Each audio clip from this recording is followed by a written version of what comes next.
Hello, everybody. Welcome in to the first day of the online LCQ for MCSR Ranked World Championships. I'm joined by my very good friend and always wet-haired co-commentator, Nerdy.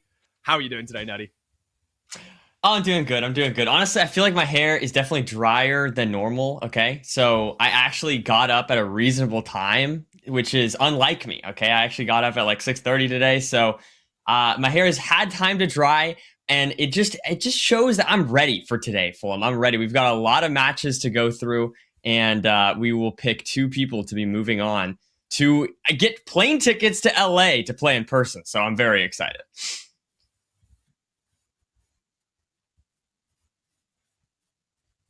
It's a very fun format. I'm very much looking forward to the event in LA. I mean, what an amazing opportunity for a lot of runners.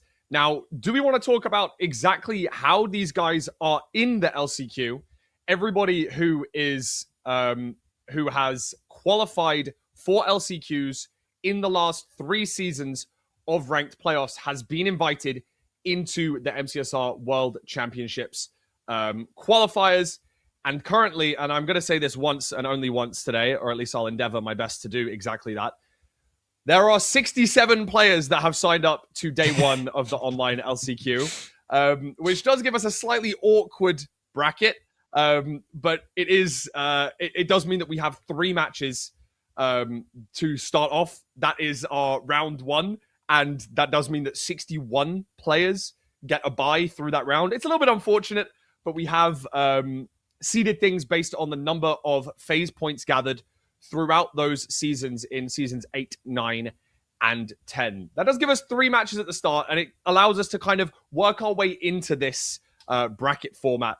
And it lets you guys understand exactly what's going on as well, while we get to, get to grips with the slightly new format of Last Chance qualifiers, which we haven't had to do in the past. Nerdy, those 3 matches that we're starting off with, we're only obviously able to commentate 1 per round. What are you most looking forward to? Well, I mean, I'm sure all of these players are great. I will say, I mean, some of these players definitely are more familiar than others. And unfortunately, these first 3 matches, since they are the lowest seeded players, they're going to have to go against Silver, for example, for our first match, Beef Salad for the second match happening, and or Nahan as the third match happening. And to be clear, all of these are happening all at once, as you mentioned. I think we're going to be watching Tapl versus Misfit. So the winner is going to be going on to Beef Salad.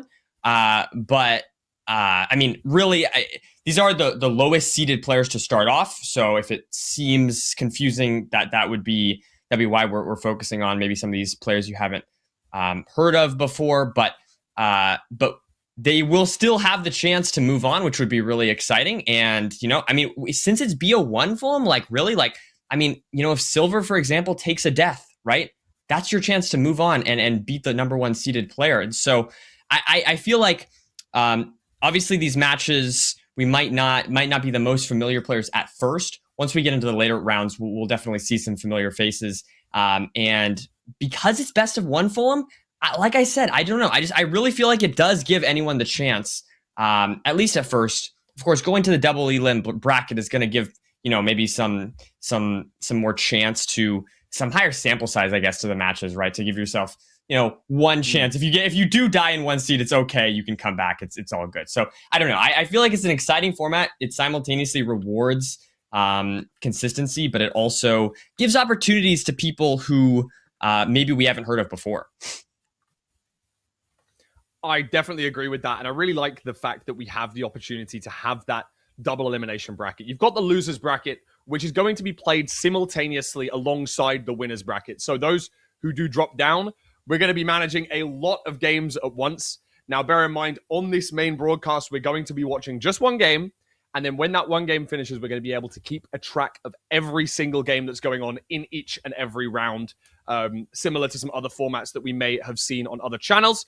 It's really interesting, and it does allow for runners to have a deep run that you may not have quite expected. The best of 1 format, as you were talking about, anything can happen. The deaths, the differences in trades, the differences in pathing, any small mistake can lead to you losing a best of 1. This isn't like, the grand finals that we saw just last week with playoffs, where we had a best of 7, we had all 7 seeds. And I think that's fantastic to be able to see. But also, this allows anyone to have the opportunity. And if it's someone's day today, if someone's got the good fortune on their side, they've got that little bit of spark about them, they're playing, with that extra 5% buff just because they've woke up on the right side of bed, they've got some sunlight in their day. When they've got that extra spring in their step, they can drag that through and combine that with the best of 1 formats and get all the way to our finals. Now, as you did say earlier, 2 players are going to be qualifying from this bracket format today. So technically, we won't be having any sort of like grand finals today because both of the last 2 players will be qualifying for the in-person World Championships, which is really exciting. It allows the player that wins both the upper bracket and the losers bracket to go through. I think it's going to be really interesting. Is there anyone that you have picked out early on, maybe? Now, obviously, I'm talking best of 1s and there's a lot of rounds, but is there anyone that you've seen that maybe has a favorable run or someone that you like the idea of making it all the way to the grand finals? No, that's a great question. I mean, I did mention the top 3 seeded players, and there was something I noticed about this, Fulham. I don't know if you noticed this as well, but our top 3 seeded players, of course, they're going to be going against the players that we're going to watch first. We're going to have 3 matches. Those 3 players move on to face the top 3 seeded players. And all 3 of them were actually at the LAN. We have Nahan, Beef Salad, and Silver. So I don't know. I'm gonna say one of those 3. I'm gonna be lame. I'm not gonna pick one yet. We're gonna see how they play. Maybe whoever moves on, maybe we'll gauge it later on who exactly is looking the best between those 3, and then I'll reevaluate. But I'm gonna say we're gonna see one of those 3 players back at the LAN. That's what I think. I don't know. What do you think, Fulham? Anyone sticks out to you? That. It's a really safe bet from you. I'm not going to lie. You're picking the top 3 seeds to maybe make it to the finals. Like, I mean, you're not pushing the boat out massively there. But I do completely agree. And I think that they've got that LAN experience. So if they do get there, they're going to have a good chance to at least make it far when they're there in person, if they do make it. Now, of course, there are another 64 players that have signed up to the tournament alongside those top 3 seeds, and they range not only in abilities but also in where they've qualified. Some players qualified for season 8 LCQ, and that was 3 seasons ago. Now we're in season 11 of MCSR ranked, so that's a good 8-9 months back now, and they've qualified through that season. Maybe some of them have taken a little bit of a break, or maybe played a little bit less often. And one player that I wanted to bring up that we're going to be watching in the first match today is going to be Harvey Tapl, who is playing against Misfit. Now, Harvey qualified by having 12 phase points in Season 8 and hasn't qualified to LCQs in Season 9 or 10. So I don't know if that's going to give him, that gives him maybe the fire and the spark to have this opportunity to be able to play in a LCQ that maybe last season he wasn't looking forward to playing in the, or wasn't able to play, I should say, in the playoffs, last chance qualifiers. But this format allows him to have that opportunity and playing against Misfit, who only qualified through season 9. So it's one of those ones where neither of these players qualified in the season 10 LCQ for playoffs, but they both have a chance today to prove themselves. And just one good run, I should say, can give them a ticket to LA, which is going to be absolutely awesome. And I'm really excited to watch that match. No, I think that's a good point. I don't know. I do feel like I feel like I'm not necessarily going to bank on any individual underdog, but I feel like just given how many players there are, there's a good chance that we will have one underdog story. That would be really cool. I'm hoping for that. I would love to see someone who maybe some people haven't heard of to make it through and have a chance to make an underdog story happen. But here we have our match here between Tapl and Misfit. Round number 1 here off the bat. We've got 8 iron and 1 diamond, as well as 15 carats. Fulham looking good off the start here. It's a nice shipwreck. It could definitely be worse, but 8 iron is not what you usually want to see. That means that neither of these runners are going to be getting shears. We're going to just have your basic tools. Maybe a stone axe, maybe a wooden axe. I know that a lot of top runners are debating between which one is better. Having to mine down and grab that stone can lead to some unnecessary time loss in the overworld. But it's going to be interesting to see these runners. And I wonder how many blocks they're going to grab. Obviously, no shears for either runner does prevent them from grabbing the excess amount of blocks that they usually like to grab. Yeah, now using exactly that stone axe in order to get those blocks here. We see both runners getting their crafts off here, and we'll have to keep an eye on maybe any difference in routing, but looks pretty similar. Looks like Misfit going over towards this sort of center tree, whereas we see Tapl is kind of staying on the coast here. Now we see a boat coming out here from Tapl as he's going to be headed right towards this ravine.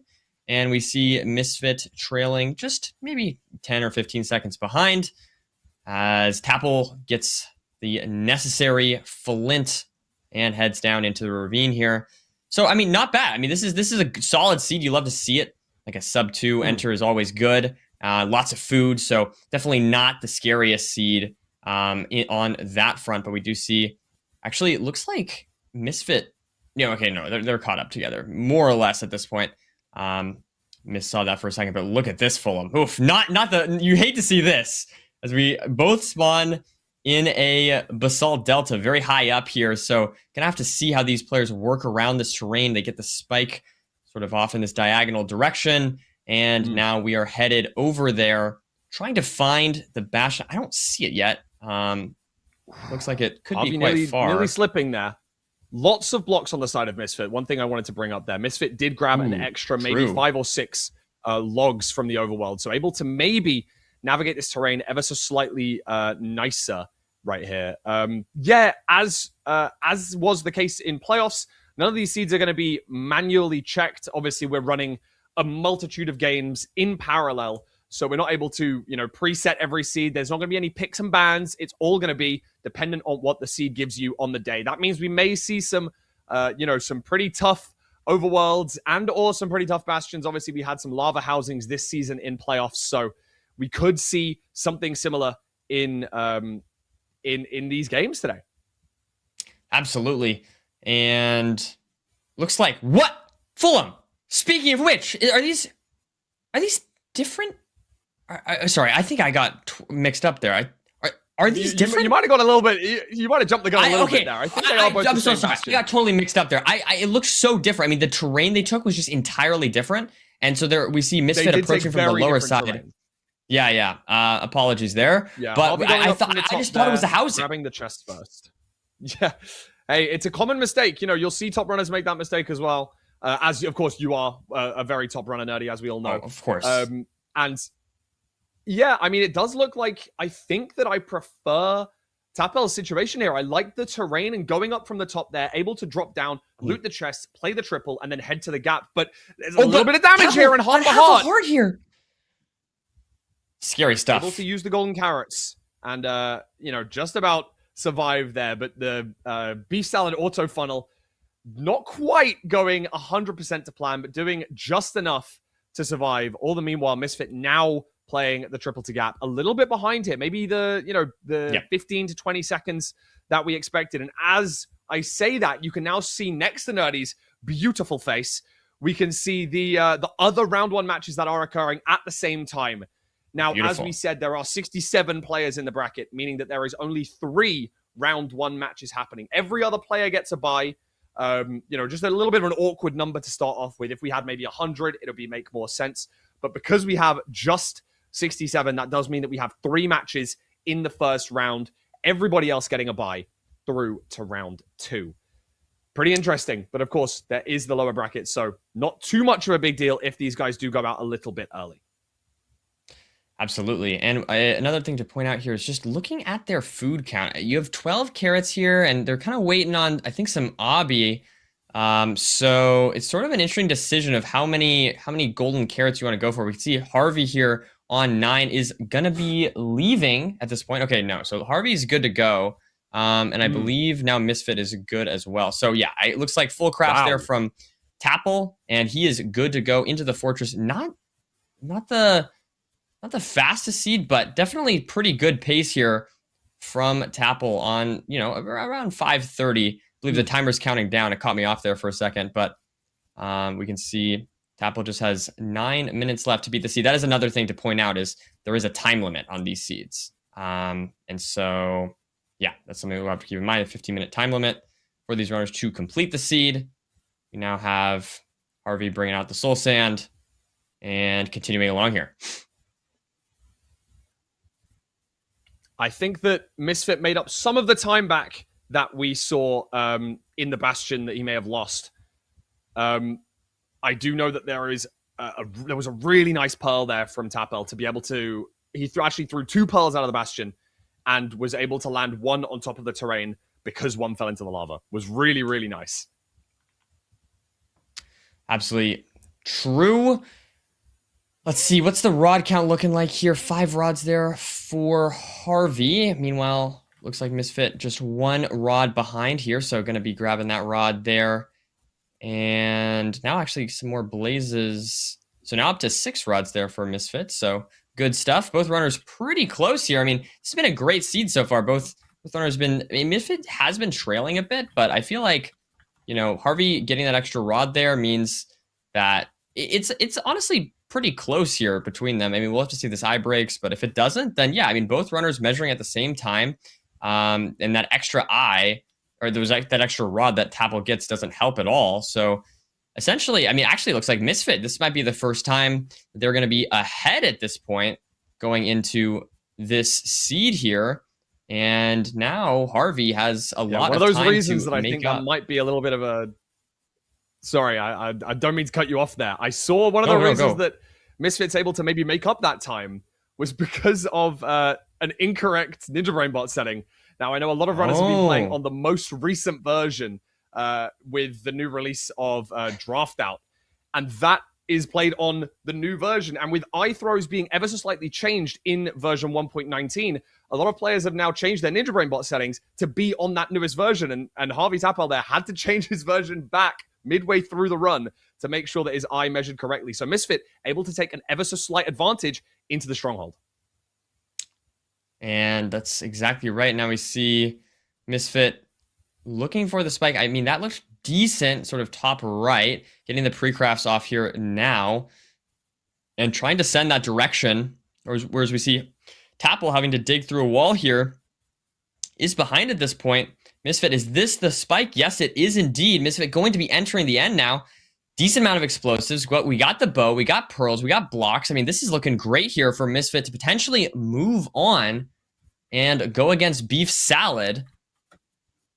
We got back 1 and 8 here, so let's see what Y level we send. Do we go 91? Yes, looks like we are going to be going standing 92. Beautiful stuff from Misfit. Harvey here still stuck into the stronghold. Let's see if Misfit can close out the 0. And no, the dragon breaks the bed. Disaster strikes. That early bow. For Misfit. That early bow, the dragon was a little bit low there. It was a scary bow to go for. Trying to go for that double bed early on. I mean, Harvey still not found the portal room yet. I don't know if he's got an amazing spike here. But Misfit able to bow the dragon out. Again, now we are in Season 11, so perch standardization does exist, but Harvey finds the portal room. Yeah, Harvey is in the portal room now. Does have to get the pre-crafts off still, and is going to be going for the 0. I don't think Harvey pre-crafted, right? Oh, doesn't have pearls. Oh my gosh. We just totally doesn't have pearls, so just can't go for the 0 regardless. So honestly, I feel like this is looking pretty good for Misfit here. I don't really see a way Harvey can come back at this point, unfortunately, without going for the 0. And so we may end up seeing a victory for Misfit. Harvey may move on to the losers bracket. But we'll have to see here. Harvey does get the crafts out now. And going to be just bowing out the crystals as well. Misfit could, of course, choke the 1 cycle. It's not guaranteed, but we'll have to see.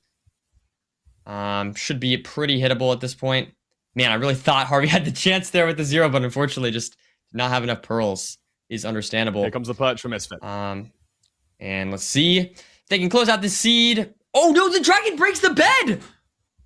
What is this for a seed, Fulham? Disaster again for Misfit. And now this game is all for Harvey. It's all in Harvey's hands.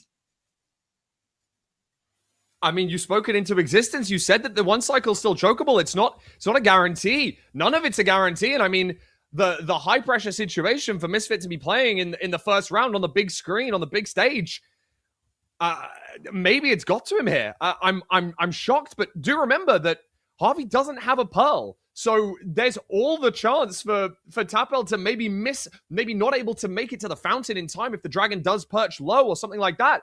And I mean, it's circling the north-south pillar, if I'm not mistaken here. Oh, sorry. Yeah, that's a north-south east-west perch. Okay, so he has to hit this. I mean, he doesn't have... Yeah, I think he has 5. I think he has 5 included. What? Has to get the bad back. I don't know who's going to win this. Oh my god, it's neck and neck. It actually comes down to the explosive. I think Misfit's going to take the win. I think Misfit's got it. Wow, that was close. Is there any stream delay or anything? No, I don't think so. Okay, no, Harvey chokes the 1 cycle as well, actually. With that north-south perch and Misfit. Oh my gosh. Gonna be moving on. A very chaotic 11:35 there in order to move on. Wow, crazy stuff. What a match to pick. What a match to start us out here in the last chance qualifiers for the World Championships. I'm in awe. What a fantastic run. We had just so many decision points. The pearls difference entering the end, the unfortunate 0, everything happened in that end fight. I really wasn't expecting such an exciting match. I thought it was all done. I think me and you kind of went into kind of more chill mode there, thinking we can kind of just kill some time here instead of commentating, because honestly, I thought that game was just totally over at one point once Harvey didn't have the pearls. But wow, what a fantastic end fight. Really chaotic stuff. You love to see it. I'd also like to point out that it looks like Plaz has moved on against Vec. So now going to be moving on again to go against Nahan. It looks like Lexan has gone, has moved on from their match and now going to be going against Silver in our round 2. But I mean, I feel like the first round was kind of a warm up. Yeah, definitely. One for not only to warm up us, but to make sure that you guys understand the format. It's almost helpful that we had the exact number of players that we did. I'm going to avoid saying the exact number again, but that does leave us 64 players in the upper bracket. And of course, we have just a few players in that losers bracket as of right now. And 2 players are going through from today. So I mean, technically we've had no knockouts yet. We have had a few players drop down, but I'm looking forward to seeing exactly what happens in the next round. We are going to go to a very, very quick intermission because I believe that we're going to try and fix a little bit of millennial ping delay that I think was happening at the very start with a possible British guy's camera, and but we'll see if we can endeavor to fix that very, very quickly. Hopefully, we have the opportunity to do just that before we get into our second round of matches. So we are going to be right back.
that means I can set up my fan again.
Welcome back from that short intermission. Had to do a little bit of a change up there just to try and make my internet, be a little bit less terrible. Apologies about that.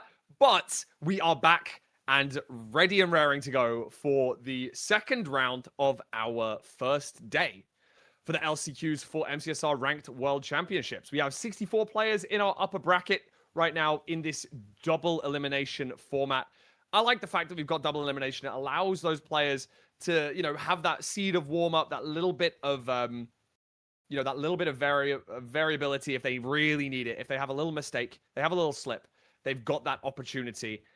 And while we are getting all 32 matches that we are about to have go on at the same time, we've got to make sure that they're all set up, all ready to go, and all, verifiable and stuff.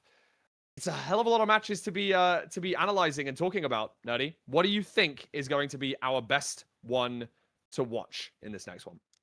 Well, I do believe we're going to be watching Mukul versus Oxidiot, which obviously Oxy, a very we've seen Oxy in so many playoffs.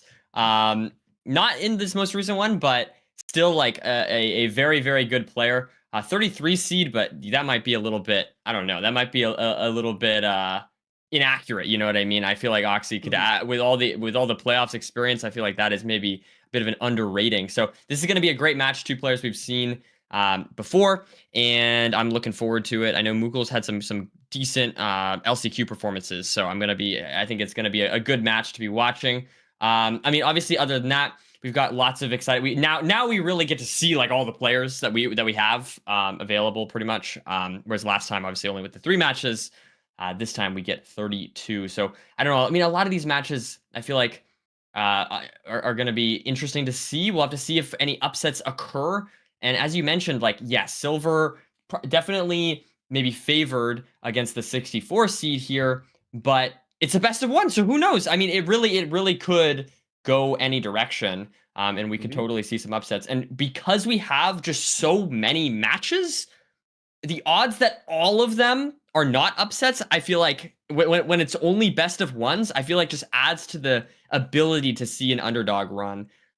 So again, it's hard to predict who's gonna make the underdog run, but I feel like the odds that we don't get any kind of underdog story are very low for them. That's what I think.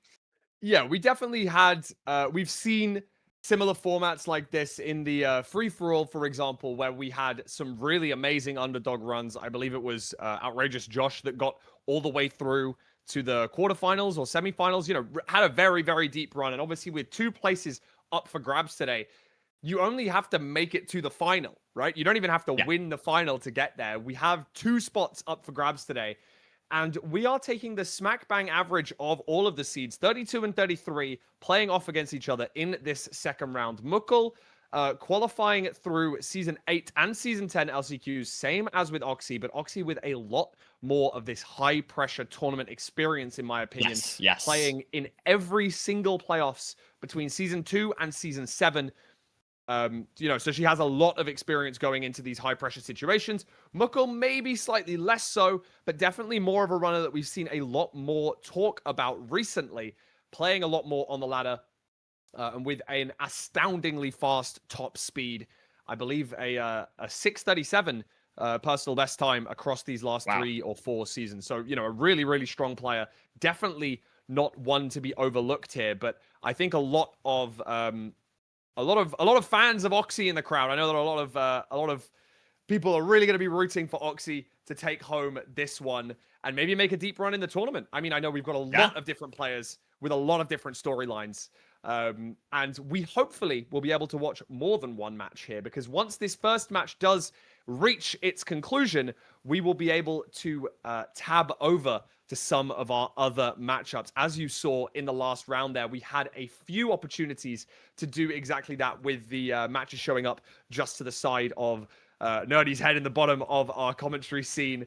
We'll be able to tab over and have a look at some of those, especially those that will last longer than our main match. And I'm really looking forward to that. Yeah, for sure. I mean, I don't know. I'm excited. I think we've got some good matches ahead of us. I will say, like, if anyone's curious, like, oh, why isn't this person there? Why isn't that person there? I think it is important to note that this is not the same as LCQ. It is a different format, and the reward of being able to play in the LAN is awesome and it's super exciting. But some players may be unavailable for the LAN, maybe just couldn't make the flights work or whatever like that. So I just wanted to clarify that if anyone was curious why some people might not be in the event, that is why. But here we go. We're off. Fulham, we're off. We got Mukul versus Oxy here, and off the rip we've got not the best Rune Portal seed. You hate to see these ones. Let's see what the chest has. Okay, that chest is a lot. Could be worse. Yeah, that chest made up for quite a bit here. You can get an iron pickaxe. We can get ourselves a bucket and enter the nether, as well as having that flint and steel off the rip and the golden apple. We'll have to see if the runners go for any food here. I don't know if I saw any animals, so maybe just sticking with easy animals, like you say. Yeah, I mean, I think that, both of these runners grabbing a lot of wood. And as you say, we do have the iron pickaxe in the overworld, but it is a little bit stinky. We do have to manually build this ruin portal, making it from the surrounding lava that we have. And we're going to see the cool completion come out here with moving the water bucket twice in the build, which I really like. Probably one of my favorite repairable ones. Oxy falls in lava, though. Taking a little slip there, going for the gold block. But Mukul hasn't grabbed it. Could be a little bit of a difference, especially if we spawn, or especially if we need extra trades late on. That could be something pretty impactful. Yeah, but I feel like on this low food seed, taking that damage is really not good. Might have to eat that gapple early and not save it for later. In either case, we do have a bridge bastion here, though, so maybe you could kill a hoglin or something like that with the lava bucket. We'll have to see how these runners approach this. Mukul has not taken any damage, so maybe able to just play the seed without getting any additional food here. As we see both runners pillaring up towards that gold block. They have the iron pick, so they do not need to worry about grabbing that. And now going to be mining out the chalice. Beautiful stuff from these two. That one extra gold block from Oxidiot. Not going to really make a massive difference. We've got a big 16 on the chalice here. Not going to make the slightest bit of difference. But as you did say, we do have the opportunity to grab a hoglin or two. And we are in a crimson biome as well. So we could use the surrounds. But look at this lava on the bridge, Nerdy. Going to be flowing down, and it could mess with some of the piglin pathing. Looks like Oxy's going for a DK-style route here, and I believe that Mukul's going to be doing the same type of thing. No, in fact. Yeah, going for the right side here. So very interesting stuff from these two runners playing this seed differently. This could end up affecting their, what chests they get. It could end up having an impact here. The fortress placement could be a little bit closer for one of the two sides. We'll have to see here if it ends up having a big impact. We do see not both runners, just Mukul actually eats the gapple first, despite Oxy having taken all that damage at the beginning. I think Mukul took a decent amount of damage in the bastion, and so it's kind of evened out here as far as who's ahead food-wise. To be honest, I don't even know. I mean, I guess it's hard to exactly say. Maybe one thing I would Oxy a little bit behind? Yeah, go. I think that Mukul grabbed the obsidian had the obsidian chest on his side there. With a 9 obby chest in that in the right side rampart. So we may have to see Oxy go over. But the trades look decent. We have 14 so far, so we may not even need that 5 obby guaranteed chest that shows up in every ranked bastion. 19 obby now and 20. So we don't need to worry about grabbing the different obby chests. So it's going to be fine. And we do see a double blaze bread pre-crafted. I wonder which of our runners is going to have a friendlier navigation towards our fortress. I don't know if either of them saw it on the way. I think both of them have had to scan for it so far. Yeah, Oxy trying to find it. Looks like I do think Oxy does see the fortress and now pearls onto it. Beautiful stuff. Now going to be looking for that spawner here. Did have to eat that gapple. So no food left and on 4.5 HP here is, or 4.5 hearts here. It's not the best situation for Oxy, but it is definitely recoverable as we now are at the spawner. There's one wither skeleton to deal with. Mukul here has not entered that that fortress yet. So I think actually the Oxy was just a bit closer there with the Bastion route. So good stuff to take advantage of that advantage. Yeah. Sorry, a little bit surprising here to see Mukul have to stop for wood. Obviously, these guys grabbed a full stack of planks in the overworld, and Oxy, I believe, has 17 planks remaining. Mukul grabbing up to around about 24 there, allowing him to make some extra beds if the situation does arise, but neither of them have a massive amount of beds here. They do have enough anchors for the 0 cycle when it does arrive, but it could be a little bit awkward. 4 anchors and 4 beds. I think that should be absolutely fine, but maybe when Mukul goes for the double blaze bed here, he's going to have a couple less explosives, I believe. Yeah, actually, I noticed that Oxy got some crimson logs before entering the Bastion and ended up using those for the Bastion route because they can't burn. So use them sort of on that DK part with the lava. So honestly, a nice play from Oxy, and that ends up giving her just like the slight advantage moving forward here. Doesn't have to get the logs later on. And now we see Mukul getting some crafts off here. And Oxy getting the measurement is on 3 rods here, I believe, for Oxy here. While we see Mukul is on 3 as well, but has not measured. So Oxy now going to be heading back. And we see Mukul going to be doing the exact same thing Oxy just did. Yeah. Oxy with the ever so slight lead here. And a lot of gold pickaxes, something that I wanted to have a little bit of a talk about there. Really nice, the fact that we can use them to shred away the terrain and get to our second portal cords very, very quickly if we need to. If the terrain does decide to close up. Looks pretty open as of right now. But Oxy with that opportunity is, probably in the driver's seat here. Mukul also going for the hunger reset. Obviously, neither of these players with any food whatsoever. So we're probably going to see a hunger reset in the portal room just before the 0 cycle as well. Yeah, beautiful stuff for sure. Good handling of the food situation overall from both these runners. I mean, obviously Oxy had a little bit of a tumble off the beginning, but has played the seed very well since then, damage-wise. And I think both these runners just showcasing exactly how to play on a low food seed like this one.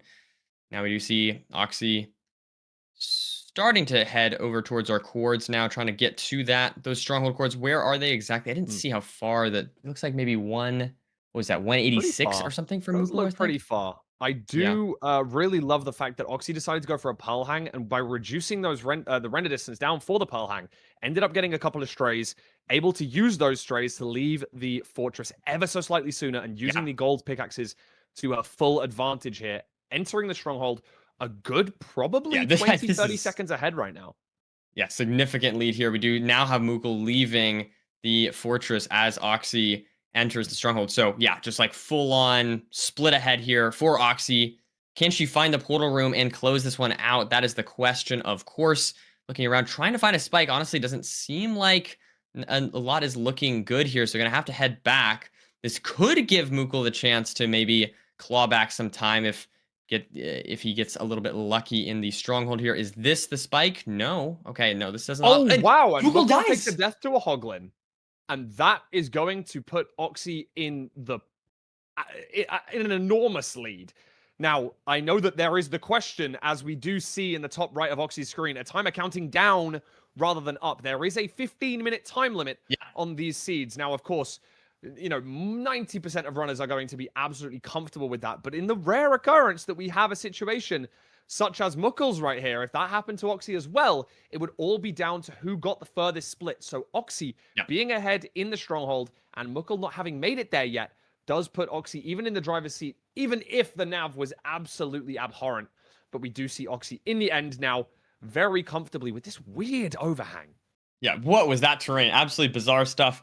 Of course, Oxy does want to close the seed out with a 0 cycle. We'll have to see if she can hit it. Ooh, not the best Pearl. Takes a lot of damage here. Gonna have to go for an awkward kind of side setup here. And of course, oh wow, nice stuff though. Able to get it off. Can she close out this seed here? Honestly, not the best first damage here, Fulham. And this is getting quite awkward. I don't know if Oxy's gonna be able to do this. And is burning, and Oxy's dead. Oxy's dead. And we may indeed see that timer come into play. That's what I wanted to talk about there, because that weird, awkward side setup, we had 4 beds and 4 anchors. So the use of the majority of those beds, and Oxy has also placed down the 3 anchors. So I don't even know if she has any explosives remaining. It's fully, 100%. It's a commentator's curse kind of day, bro. We've had 2 situations where we've spoken about a missed 0 or a missed perch, and it's happened. Mukul dying has to get back to his stuff, and let's hope that none of it burned. I know he did die near some fire. I don't think near any lava, but, you know, if there's anything important that could have burned, obsidian or rods or pearls, anything could happen here.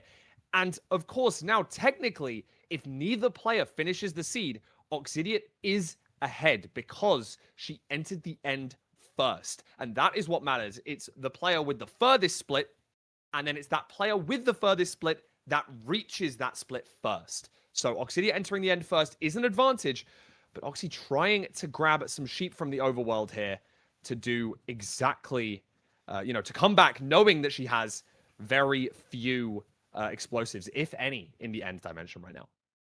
And yeah, with 4 minutes and 40 seconds remaining, this gives Mukul the chance to potentially close the seed out, but it's not the most time if, I don't know, if this stronghold nav is a difficult, I mean, I don't know. I feel like it's plenty of time to be honest, Fulham. But I mean, I guess there is, with the death, it is possible Mukul won't have enough time. We'll have to see. Now into the portal room, though, has plenty of time. I mean, Fulham, I don't know. There's no 3-minute guaranteed perch, but if Mukul can hit the 0, or even not, as long as you have beds going into this, we'll have to see. Going into the end here, do you force yourself to go for the 0? Do you assume Oxy's died? It's a bit of a peculiar one. Goes for the pearl clip rather than the awkward terrain. So maybe could get a little bit of a higher Y height here, or at least get here with a little bit more comfort. It is a little bit of an awkward one. I think getting to a slightly higher setup, but again, low health, not pre-placing the anchors, unlike Oxidiot here. There we go. Great damage. Very good. And Mukul could close this seed out with a good 0 cycle. Ooh, it's a little bit scary. It doesn't have too much more health left on half a heart. Half a heart. Able to close the seed out with an 11:30. Again, just a very scuffed end fight. But good stuff from Mukul, despite having taken that death early on, was able to close the seed out with the 0 due to Oxy taking a death in the end. So very exciting first match here, or second match, I guess, if we're looking at it from the overall bracket that we've watched. But now we can switch over to some more games that are happening all at the same time. Very cool, Mukul going to be moving on. And now it looks like we're above us. Yeah. Are all of the games that are still taking place, and you can see the runners who are winning. We have 5 games still remaining, and we're currently watching Hypnotic versus Hasby. And Hasby, in the end, able to probably take this one away, significantly in the lead. But it does look like a few of our runners are having a little bit of troubles here. Lullo and Qualifier, as you can see on the side of our screen there, both blinding at around the 5 or 6 minute mark, but with neither player entering the stronghold yet at 12 minutes. It could come down to the split decision, as we spoke about earlier. Absolutely. Hasby now just having to slowly mine their way down, and now going to be closing that seed off. Very good stuff. Going to be seeing here what else we've got going on here. Looks like Budgie versus Soul. Let's see where these runners are at. Looks like we've got Budgie on coordinates 1.5 HP. We've got Soul here also on super low HP. So maybe I guess we are just sort of selecting for the worst seeds of the bunch, right? Yeah. By unfortunate. Soul does take a death there. meaning that That's pretty Budgie. much the game guaranteed Yeah. for Budgie now, as long as they do get the I Spy advancement, which they True. technically haven't got, but they have now. So that is pretty much the match over, and I believe we're going to see maybe Sol about to forfeit. So that is going to be the game for Budgie, and I believe that's going to be it. That is going to be our round 2 completed. Now, I don't know exactly. We weren't able to keep up with every single match that was going on at the same time. It was very hectic, and obviously seeing a death in our game that we were watching did cause it to, elongate ever so slightly. So we missed some of those other seeds completing. But as we get further through the bracket, obviously we're going to have less and less, or I should say fewer matches to have to worry about. So we're going to be able to keep an eye on them ever so slightly better. But this is the round where we have the most matches. So, we have that tentative agreement on the fact that we're going to be able to pay more attention to every single match as we get through the bracket. But don't forget, there is a loser's bracket. So everyone that lost that round is not out, per se, of the tournament. They simply will be dropping down into the lower bracket. Nerdy, you look very shocked. What have we seen going on here? Wow. I think Silver's out round 1, or is out of the winner's bracket, if I'm not mistaken. I think Lexan took the win. That does seem to be the case. So off the bat, I mean, we're talking about upsets that could potentially happen. That is literally the biggest upset that could possibly happen. The 1 seed losing against the 64 seed. So Silver down to the losers bracket now. I haven't seen any other crazy upsets. Actually, looks like Valen beat Danny. So the 56 seed beating the 9 seed. That's another one that I think is worth noting. Beef Salad has moved Bid on as well. Bid, a very strong player that I would have expected to see. Dolkin beating Eric as well. Eric, obviously, I think top 20 this season so far. Very, very high rated player as of right now. I mean, there's obviously in 32 matches, we're going to see some upsets. We're going to see some differences. And whether you consider it an upset or whether I consider it an upset is something that is obviously up for debate. But now we have our losers round 1 locked in. So everyone who has lost a round or 2 will be able to be playing in that round. We're going to be running the losers bracket simultaneously with the winners bracket. So we're going to have 16 upper bracket matches alongside, I believe, just the first 3 lower round matches. Obviously, you can keep an eye on this on the bracket with exclamation mark bracket if you do want to do exactly that. Thank you to all the refs behind the scenes, locking in and getting this updated as quickly as possible. But yeah, very, very exciting. And as you say, a few upsets in that early round. As you said, our number 1 seed, Silver Runs, dropping down to the losers bracket early on. I'm not exactly sure what happened there, but that's definitely exciting to shake up the bracket that much that early. But yeah, I mean, I obviously there's still some very, very good players moving on. Everyone's good, but it's like, some of our top runners are still moving on. Not everything's been an upset. Vistrid moving on, Anko Boy moving on. We do see Beef Salad and Nahan, as well as Jay and Emerald all moving on. So definitely a lot of the,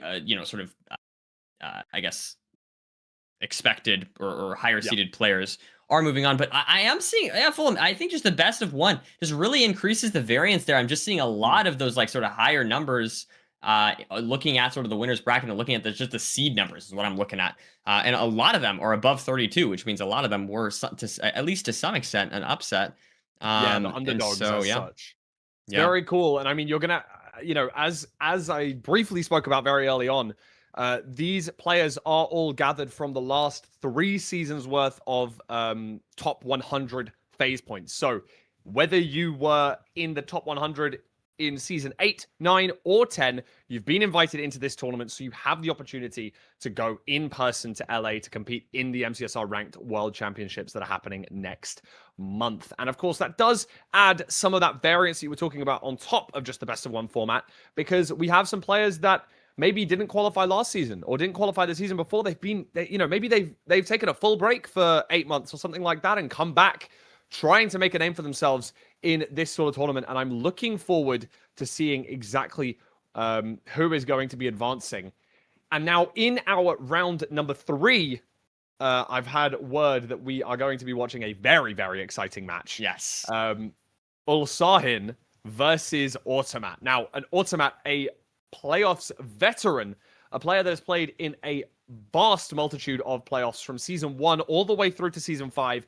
He was there and, trying to qualify now for the World Championship.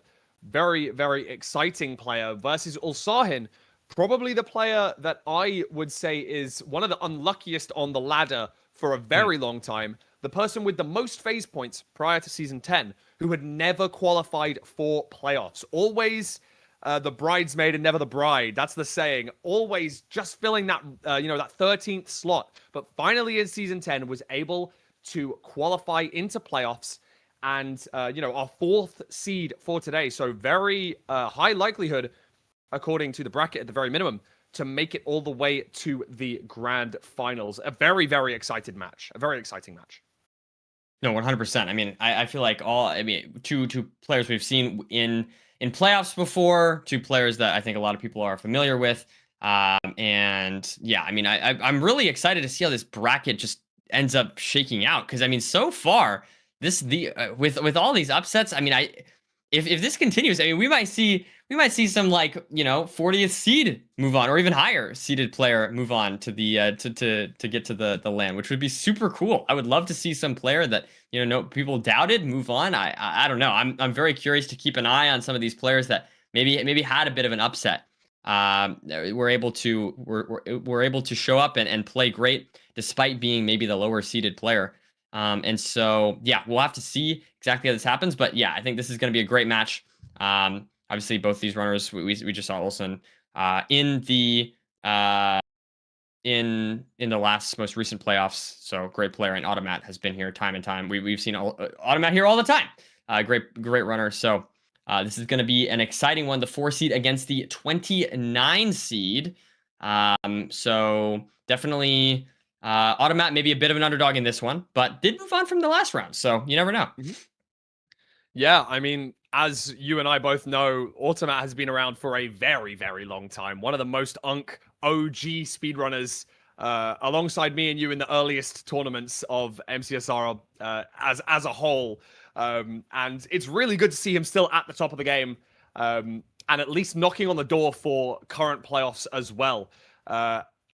And I think he's one of those players that has really kept pushing the forefront, especially within his community, doing the absolute utmost that he can. And Ulsahin, I would say one of the newer runners. I say newer. He has also been around for a very long time. But finally, getting his flowers, getting into Season 10 playoffs, it's really who's going to be able to take it home. And as you say, best of 1 format today. Anything can happen. Truly, anything can happen. Now we have... looks like a little bit of a lead there for Automat. Moving on, we've got a beautiful... I mean, once again, yeah, we've seen some good overworlds. This one's great. You love to see all that food, 2 diamonds, plenty of just everything you could possibly need. And both runners also getting flint from that one. I think they just had to mine it 1 extra time. The gravel that you got from the BT. So great nice stuff. To be able to get that. Yeah, 100%. I mean, this is just a great overworld.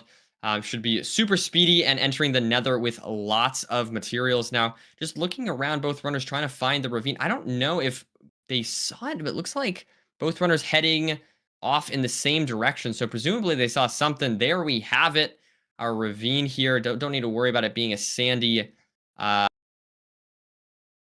floor of the ocean whatsoever, as they do have the flint and steel already. And able to enter the... I mean, look at this pace, Fulham. I mean, this is a great BT. I mean, you can't... What more could you ask for? It's beautiful. And Automat, in my mind, still showing his Unk status, doing an L-shaped portal in the Big 26. Absolutely love to see it. I'm a big fan of that, Oh, yeah. Getting into the nether ever so slightly behind. Ulsahin leaving that island earlier, being more confident with the direction of the ravine. Automat heading towards the bastion now. Now, this terrain isn't amazing, but with the absolute huge amount of blocks that they got from that TNT explosion early on, does allow them to traverse the terrain well. Automat using a lot more than Ulsahin. Now, if this is something like a bridge where we require a lot of blocks, then it could make a little bit of difference here. Matt only now with 20 dirt, whereas Ulsahin has over a stack.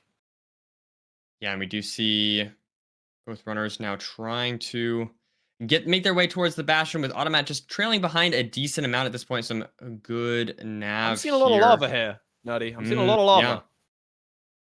I don't think it's going to have flooded the bastion itself, but it is something to think about.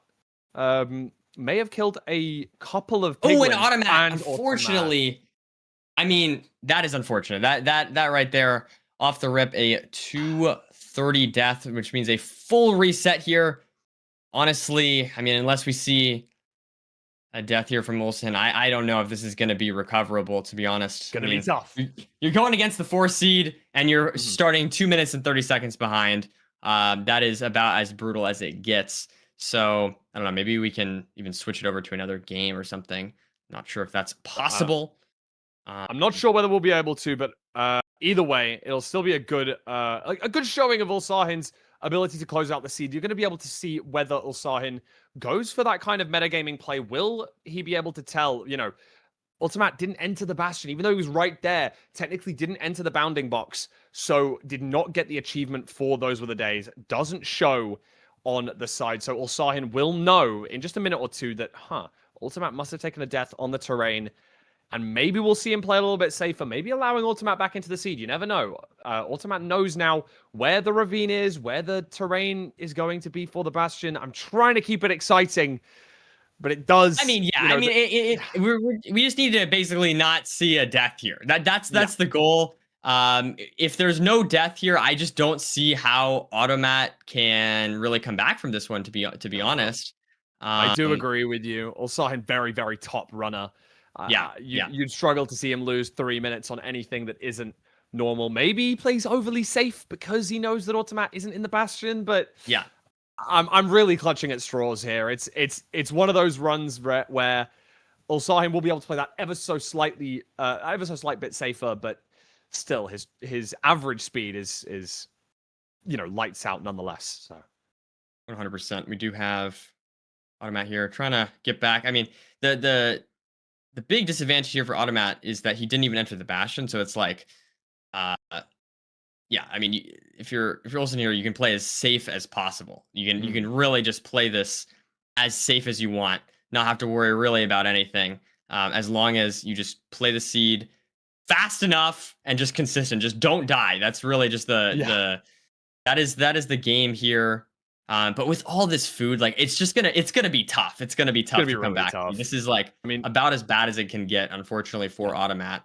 Though of course there is still the chance for Automat. This is the upper bracket, so you're not eliminated from the tournament. But it's gonna be a lot harder. You lose a life essentially if you are not able to move on here. The other issue here for Automat, well, I mean, maybe it's not the end of the world, but I'm just thinking because of the way the format works, there's not even any way for you to really, if you can't beat the game, that is an issue, because if Ulsahin can just enter the end, it won't matter. If there's no way for Automat to win unless he is able to beat the game. So he's going to need to not only, I don't know, we're just going to need to see some big blunder here from Ulsahin, essentially. It's a really interesting thing you brought up there, though, Nerdy. And I really like the idea of it, right? Okay. Now, I'm hear me out, right? I'm listening. So I'm going to say some crazy things right now, but just let me land, okay? If you're Automat, do you ever play single triple? You play single triple. Okay. You leave on remarkably low pearls. Okay. And you bank on the fact that Ulsahin dies before entering the end. That means that you will get yourself into the end, or at least into the stronghold. Yeah. And play for the fact that Ulsahin may take a death and may not be able to get to that split quite as fast as you will. Now, understand that is, you're talking single-digit percentage chance for that to happen. However, at this point, I don't know if you're going to win by just playing the seed normally. Maybe you need a crazy variance play. I'm talking some wild nonsense right now, but I'm wondering if it's something that goes through Automat's mind, maybe. Yeah, I don't know. In my head, the way to play this is always just safe, even almost play it safer and just bank on an end death. You know what I mean? And that could be accurate. You almost do the exact opposite of what I'm saying, and you get the extra beds, and on the chance that Ulsahin goes for the 0 and dies, similar to what we saw with Oxidiot last game. Exactly. I in my head that's a higher probability, but You're I don't probably know. right. I mean, I think that's tough. I think that's a complicated question. Mm. But I think the lead is just too big. Like you need a huge blunder. Without a doubt. Yeah. And so I think it'd be one thing if Automat didn't land in lava, like was like just took a death and just had to run Yeah. back. But just the full reset, dying in lava is just so brutal. It's so punishing. That I think I don't know. I think you just, I don't think you can just like one variance play, like playing single triple would be enough. Mm. And let's see here. 750 stronghold here. Beautiful stuff. It does look like that spike to the right looks good. So he's going to be headed over there. We see Automat here looking for some strays and still likes this spike here. Does find the portal room. Beautiful stuff. Now it's going to take some damage from the silverfish, which means very nice we only play need to use here. one pearl. Doesn't want to use excessive pearls to hit the hunger reset. Now, we saw a little mistake from Beef Salad in playoffs where did exactly that, focusing on trying to take the damage, but didn't actually click the bed, which could have been one of those comeback mechanics. Oh, wow. What is Automat doing? What are we doing, Automat? I have no idea. I have no idea. That was bizarre stuff. Bizarre stuff from Automat. All right. Ulsahin not even going for the 0 cycle. Just going to play the safe play, half bowing the crystals down. Sorry, that really caught me off guard. What is... I mean, sure. That works. I mean, it doesn't at all, but... I like the... I feel like he was trying to do something... I think he was trying to like do probably the most efficient way maybe to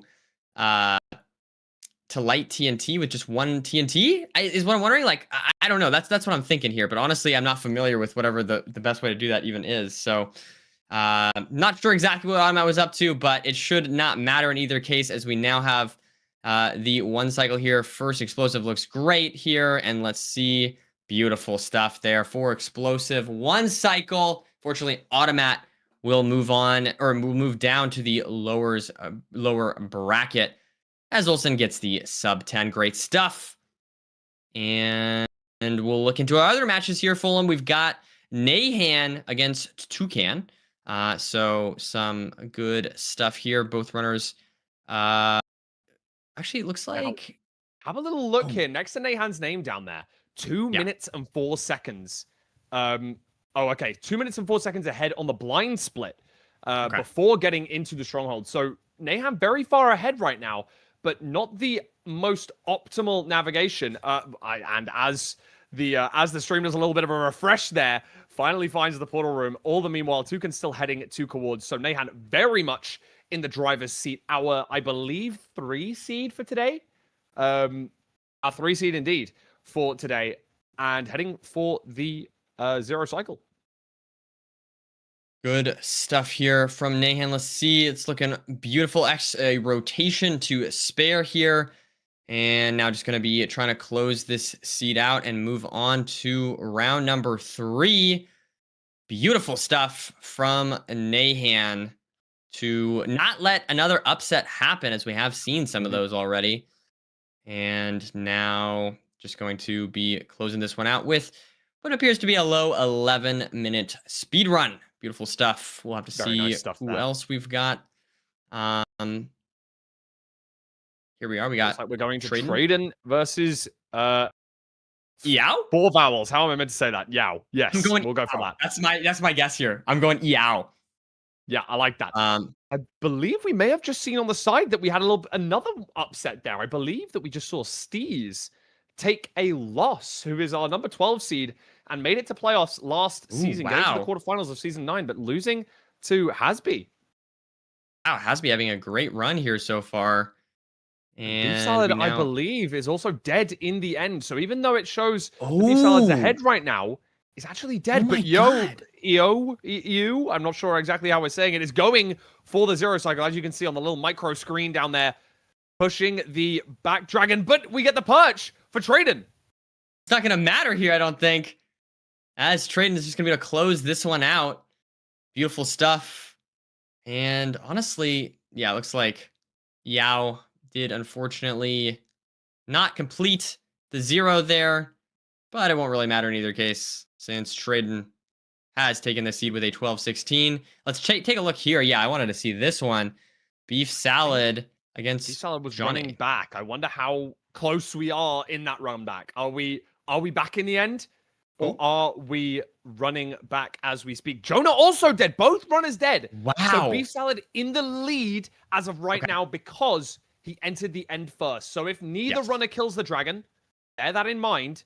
The end split is what is going to matter. And who got there first is Beef Salad. So is in the driver's seat right now.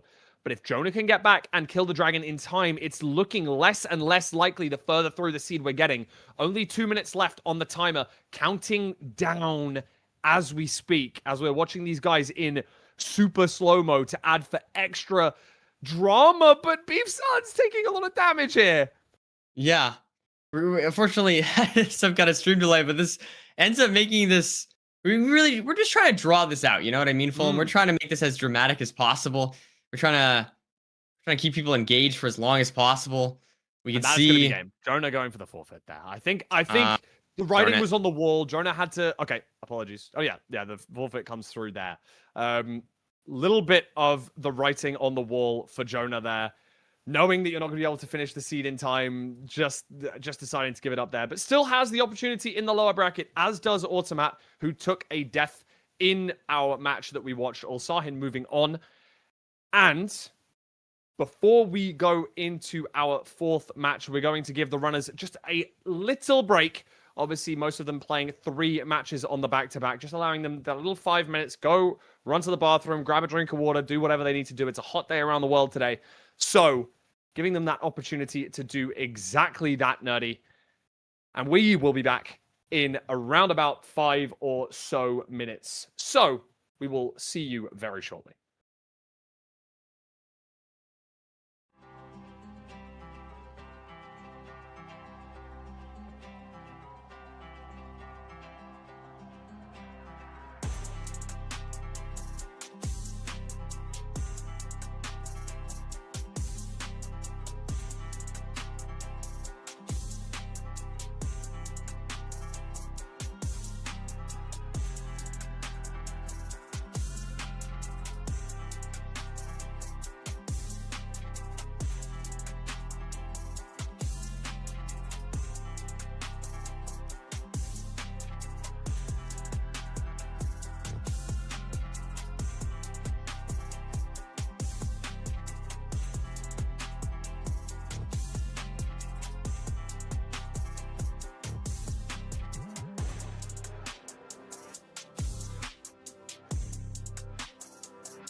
Welcome back, everyone, to the MCSR Ranked World Championships Last Chance Qualifier.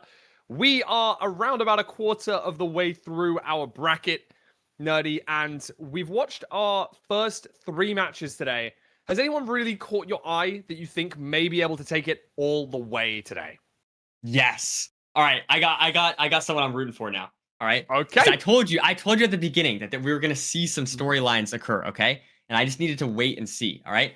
The person I'm rooting for at this point, Lexan. Okay, started off at the 64 seed, was in the very first round where there were only 3 games.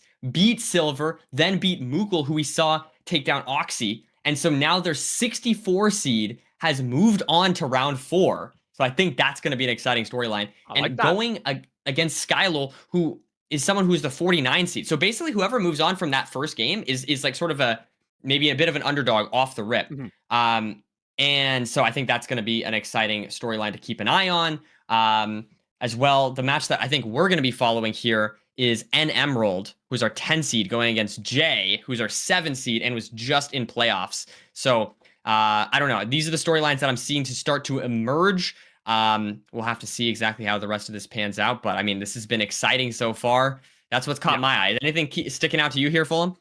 Yeah, no, as you were saying, I mean, it's such an exciting format.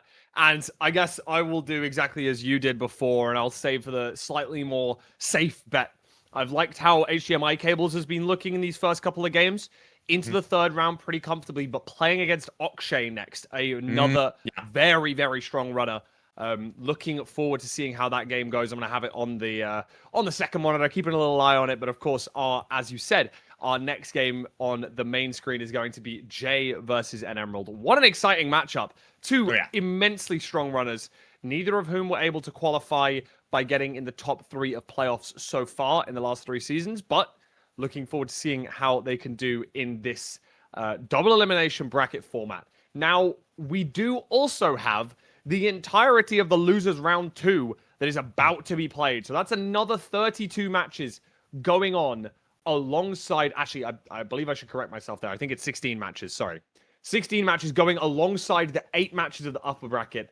So there's going to be a lot of chaos, a lot of, a lot of matches to keep our eye on. And once we finish this Jay versus N Emerald match, we will be heading over to the kind of television screen where we're going to be looking at all of the different matches, all of the results flying in, seeing who's going to be taking us further in the bracket. And we're going to see our true first eliminations from the lower bracket. Of course, if you're losing in that loser's bracket, you're going to be out for the day and no opportunity for you to take it through today. But Nerdy, as I briefly said earlier, this is only day 1 of our 2 days of LCQs. And of course, so these runners can play again tomorrow. Yeah, no, 100%. And there have been some eliminations that have happened already. Unfortunately, Bid, Tapl, Vec, and Soul have been eliminated. Those losers matches have already happened. But yeah, as you mentioned, at this point, there's going to be 16 or I guess 15 more losers losses, which means that they are unfortunately going to be fully eliminated from today. But yeah, totally has the chance these people can come back tomorrow, have a great time, and have a chance to move on their 3 spots tomorrow instead of 2. And so a little bit better chance maybe of moving on. But yeah, I mean, this has been an exciting format to me. I've been really enjoying this. I mean, I'm so familiar with the LCQ style. So it feels very fresh to see this bracket. I feel like we're seeing a lot of interesting storylines happen. I don't know. I'm excited. This has been super fun. Yeah, it's definitely different, and I know that a lot of runners are saying, "Oh, it's more RNG or it's a little bit more down to luck and things like that." And anything can truly happen in a best of 1 style format. But we wanted to try and shake it up a little bit, go for something slightly different rather than just the LCQ format. Especially for the fact that I know that the LCQ format we're looking at reworking, thinking about hearing the feedback from all of our top runners and saying how. We've got a lot of different feedback from a lot of different people. Thank you, everyone who filled in the feedback forms during the Season 10 playoffs at the end of last weekend. But we also have the opportunity, as we said, kind of split them up, split those opportunities to qualify over the 2 days. So we've got 2 different formats. And like you say, if someone doesn't quite make it all the way to the final 2 today, they can come back tomorrow, give it another shot in the more standard LCQ format that we've known and grown into over the last few seasons. Really looking forward to that. Yeah, 100%. I think we'll get into this match here shortly, but yeah, I mean, I don't know. I'm really rooting for. I think Lexan is the person I'm rooting for. That would be the craziest. I feel like that is the craziest storyline that we could see at this point. Or 64 would be super aura. He would win the most games out of anyone, of course, if he was able to make it all the way to the final. True. Yeah, has to win an extra game. So I think I really like that. I like that call. That's gonna be my prediction. I like the confidence. I like moving on that far that early is great to see. And here we do have Jay in a Curryway skin going against an Emerald. So an Emerald's gonna have to take down Curryway if he wants to move on, which might be a bit of a challenge. It's beautiful. It's beautiful.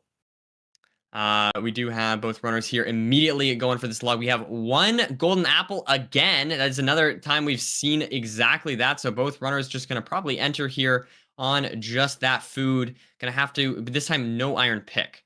But a sub 30 another enter is beautiful. Nemerald getting some interesting mushroom here. I like that. Yeah. Play. Takes a little bit of extra time, but did enter the nether a few seconds earlier than his opponent in the Curryway skin, as we spoke about.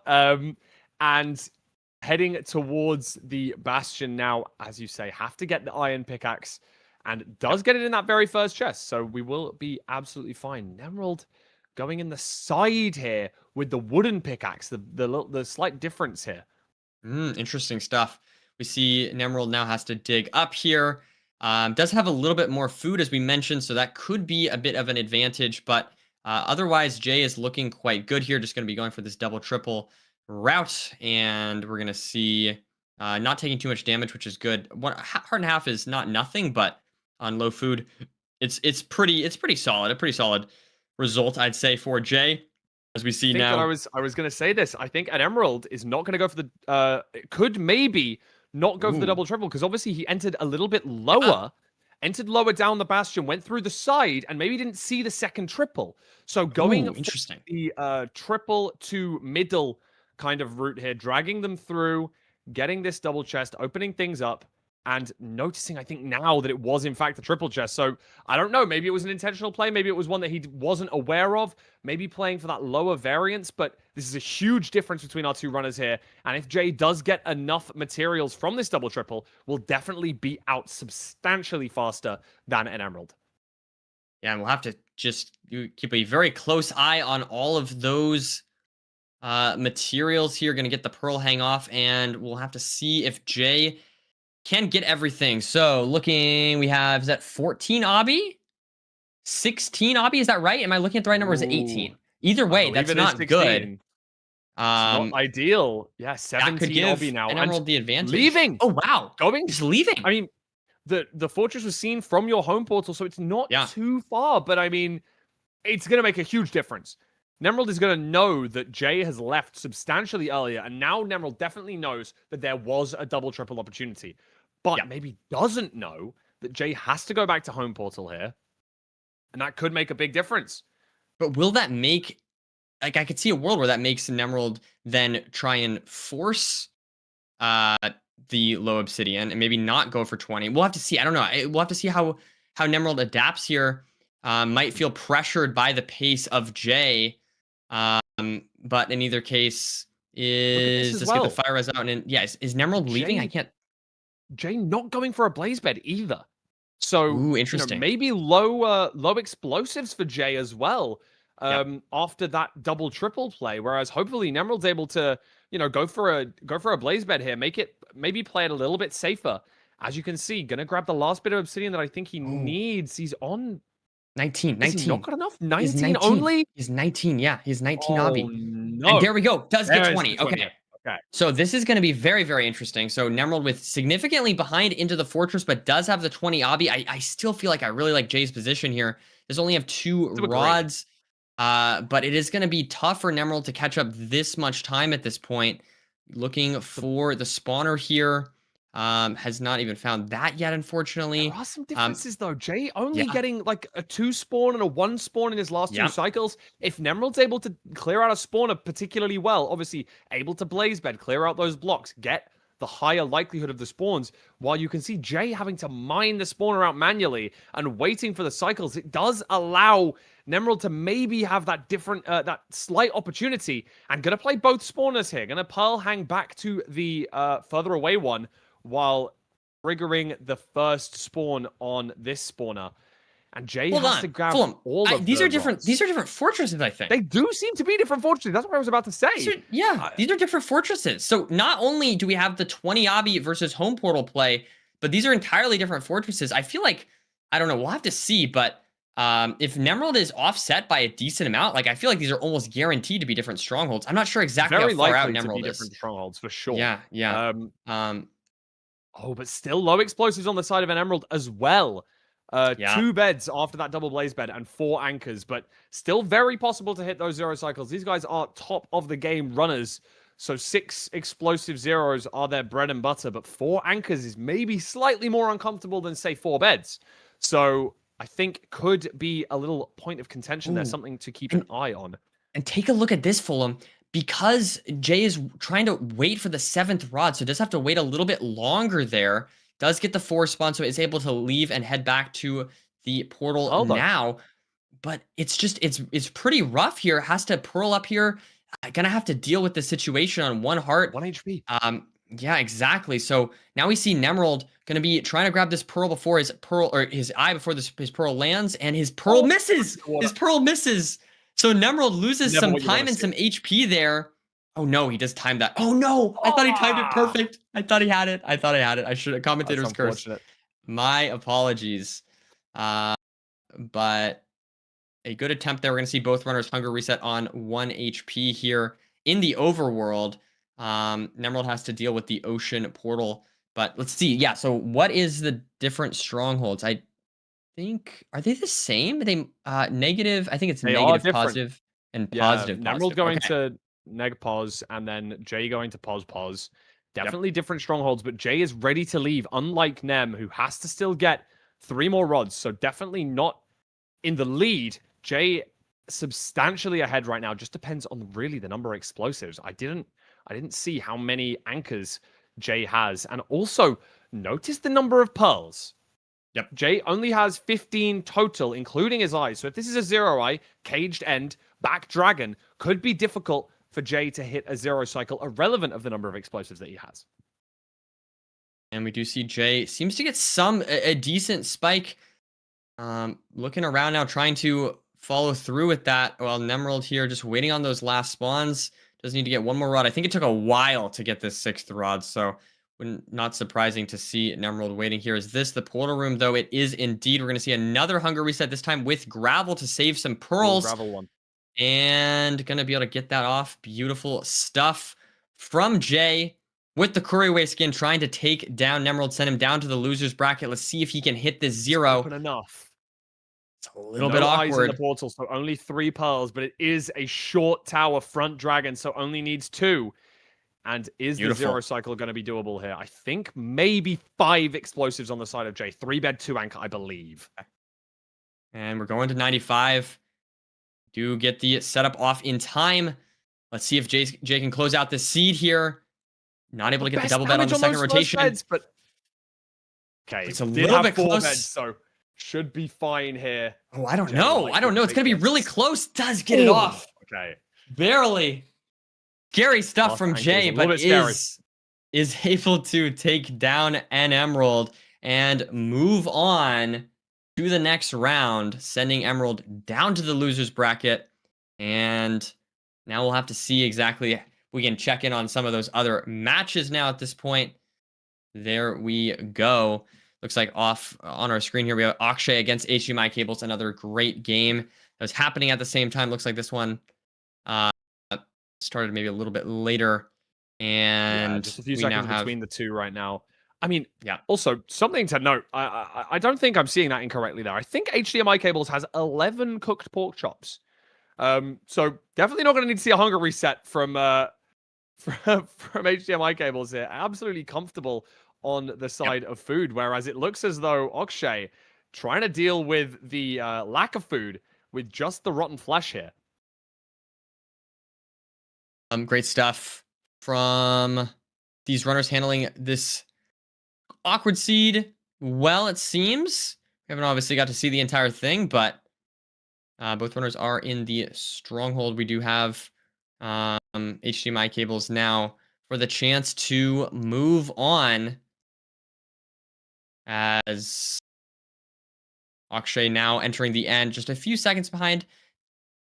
Is a 3-eye, but I don't know if it's going to matter here since the HDMI dragon cables on that first bed. I mean, going for the double bed, not quite hitting it, should be fine. And beautiful stuff. HDMI cables taking it down. As you can see on the left side of your screen, you're going to see the other matches that are finishing. And I believe we saw what could be deemed to some as an upset here. I believe Beef Salad taking a loss to Pavkin, another very strong player without a shadow of a doubt. So, however, HDMI cables able to take down Akshay here. Another tough match. Danny versus Jooms, I believe, in the lower bracket as of right now. Both of these runners in or about to be in the stronghold. Danny ever so slightly ahead. Aggro Pearling going to be hunger resetting here and does so. Yeah, beautiful stuff from Danny. Able to get the hunger reset off. And we should be good to go here soon into the end. Plenty of extra Eyes of Ender to spare. We got 4 going into the end for Danny. And now just able to get the Pearl clip off. But that was pretty rough. I think that was 058 or something like that. So now Danny having to go for this 0, but it's going to be a little bit tight. Have to see here. Gets easiest. You're right. Yeah, I think he's going to be okay, though. Beautiful stuff from Danny. Ooh, Fantastic yes, 0. Just in time. But now this dragon is quite low. I don't know. Danny, to clutch this off. Okay. Yeah, maybe. Yes, with the bow, able to kill the dragon by shooting the crystal. Fantastic stuff from Danny. I thought the dragon was dead there for a second, but realized that dragon had 1 HP left. So good clutch from Danny, handling that situation very well, as we see closing the seed out with a sub 12. So good stuff from Danny. Yeah, lots of upsets in this round. I believe that we've seen both Vistrid and Beef Salad fall down to the losers bracket as of right now. Skylul going for the 1 cycle and hitting it. 2 splits ahead of, there we go. I believe, is that Lexan? I think that might be Lexan falling down to the losers bracket, Nerdy. No, a disaster has occurred. A disaster has occurred. That is too bad. But it's okay. That's an unfortunate one. They're not out. They're not out. They can still win. Exactly. You know what I mean? You never know. You never know. I mean, that's the advantage of a losers bracket, is you get 2 lives. Yes. You have that beauty of the lower bracket. That's what it's there for. Going to be able to save you if you do make a little slip up anytime throughout the day. Now, that leaves us with only 4 matches, I believe, in our upper bracket, if I'm not mistaken. Yeah, I believe that's the case. Yeah. So we have our 8 runners that have made it through to the upper bracket, and they are Skylul is playing Anko Boy, Mr. Budgie is playing Hasby, who has had a very difficult run, knocking out Hypnotic, Steez, and Vistrid on the way to the quarterfinals here, or the upper bracket quarterfinals, I should say. Pavkin against Jay. Jay obviously just beating an Emerald in the match that we watched. And some mouthfuls of names at the very bottom. 21 Mashed Potatoes is playing up against HDMI Cables. Wow, that's going to be a very exciting match. I mean, it's you know, there's skill everywhere, no matter where you look, and it's going to be an interesting one that we have to pick what we're going to be watching in this next round. Have you got any preferences, Nerdy? Yeah, I mean, I don't know. I mean, I feel like at this point we are starting to narrow it down to some players that we've seen before for sure. But honestly, I say that, but at the same time, like a lot of these runners, I feel like we have not seen in playoffs before. I kind of like the idea of 21 Mashed Potatoes. Sure, it's a good name. First of all, like that. I mean, that's like the first thing. But I guess the second thing is, 51 seed. is exciting to see move on that far. Skylul as well, the 49 seed. So pretty similar seeding there between the two, but it's exciting to see players that maybe we haven't seen on the big screen before now moving on this far into the bracket. So that's maybe my preference. What about you, Fulham? You got any thoughts? I like that a lot. I had the idea of HDMI cables making it pretty deep into this bracket, so I'm happy to go and root for the cables here in this matchup. We've had over 100 matches played so far, or about to once we play this round. Apologies. And it is going to be very, very awesome. Obviously, everything happening simultaneously behind the scenes, trying to lock in and make sure that every match is going to go ahead. And we, and by that I mean myself and Nerdy, are going to be sticking around all the way until the upper bracket finals, which is going to be very interesting. We're going to have, so we're heading into the quarterfinals of the upper bracket right now. And don't forget, we also have the lower bracket going on at the same time. I don't know how many upsets there were in that last round, but of course, we have another round with 16 matches going on in the losers bracket about to take place. There's a lot of matches down there that also look very, very interesting. Obviously, Silver Runs our number 1 seed already down in that lower bracket, playing up against Jonah in the next round. Jacko versus Multipaul and Dino Nuggy versus Danny Boy. Very interesting matches, just to name a few in that lower bracket. Of course, those players have used their one lifeline, so are kind of, their backs are against the wall. Have to win every match from here on out. Yeah, it is unfortunately we're getting to the point where a lot of people are getting eliminated very, very quickly here. Some like notable names: Parker has unfortunately been fully eliminated. Eric as well. Oxy losing to Silver there. A bit unfortunate, you lose your game and then you got to go against Silver. Like that's just brutal. But yeah, Altoid as well. So there's been some exciting matches to start off our day here. Of course, all these players that have been eliminated. At this point, there's been 33 players I guess 19 players have been eliminated at this point. But there are still. They still have the opportunity tomorrow to come back and give it another go in a different format. So it is not game over for everybody here, even those who have been eliminated from today. But yeah, I mean, I think the remaining matches here are looking exciting. We'll have to see if anyone can make a good losers bracket run, or if these players in the winners bracket will continue to dominate. It's been a good start though, Fulham. I'm looking forward. Looking forward to see where we go from here. It's been really interesting. Obviously, the more matches you win in the upper bracket, the fewer matches you have to win in the losers if you do end up taking a loss. Now, for example, obviously, Beef Salad and Emerald Nahan all taking a loss in that last round that we watched. And they are moving into losers round 5. So they have a couple of matches to go until they have to play again. And that does, guarantee them at least in the top 20 or so, maybe top 30. So they don't have to worry about playing off against any of these runners. It's not easy, and it's also possibly going to ice them out for just a little bit. But we have just lost the 2, 3, 4, 5, and 6 seeds in that last round. All of them falling in the upper bracket round of 16. There, really, really interesting. And a quite funny occurrence to see them all fall down to the losers bracket at the same time. It's unfortunate. We see the highest seeded player in the event, in the winners bracket at this point is Jay at the 7th seed. Then we have the 8th seed with Anko Boy. But then from there we have the 11th seed and the 13th seed, HDMI Cables and Budgie. And then Pavkin, Skylul, and 21 Mashed Potatoes all having great runs themselves. So we'll have to see. We have our 11th seed against our 51 seed here. HDMI Cables against 21 Mashed Potatoes. As we mentioned, a bit of some longer names, but both enjoyable names, I will say. Yeah, I like them a lot. I like it a lot. I think that HDMI Cables probably the favorite in this match, but did start off the match with an ever so slight stutter, having to do some settings changes at the very beginning of the match. And 21 Mashed Potatoes going to use another piece of TNT. I didn't spot the gravel there. I thought it was more andesite, but both of these players spotting that little bit of gravel at the bottom of the temples. Love to see that. Both of them not having to worry about any woodlight randomness. going to be able to get their flint and guarantee themselves to enter the nether at a decent pace here. And 13 iron, Nerdy. So we've got a lot. 13 iron. Yep. The notch as well is beautiful. Very nice. Might not need to kill any food if you want to just go in. I mean, these runners would just go in regardless, but it is nice to have that nice safety net of the notch apple.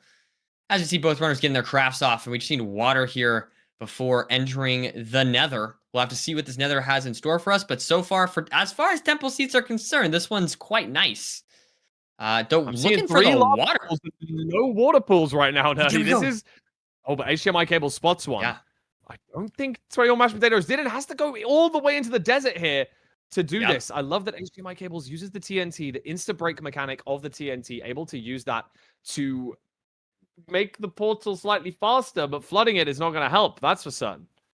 Yeah, just unfortunately had a piece of lava in the back there that would cause the water to sort of flow over it and reach the rest of the lava pool. HDMI cables, though, now into the nether and just scanning around trying to find that bastion. Does see it this direction, but trying to find the fortress along the way. We see 21 mashed potatoes has entered the nether as well. So both runners, you know, a little bit awkward with that water, but we do see them now entering the nether at, you know, this is good pace. This is a good pace for a temple seed, despite that little bit of a hiccup.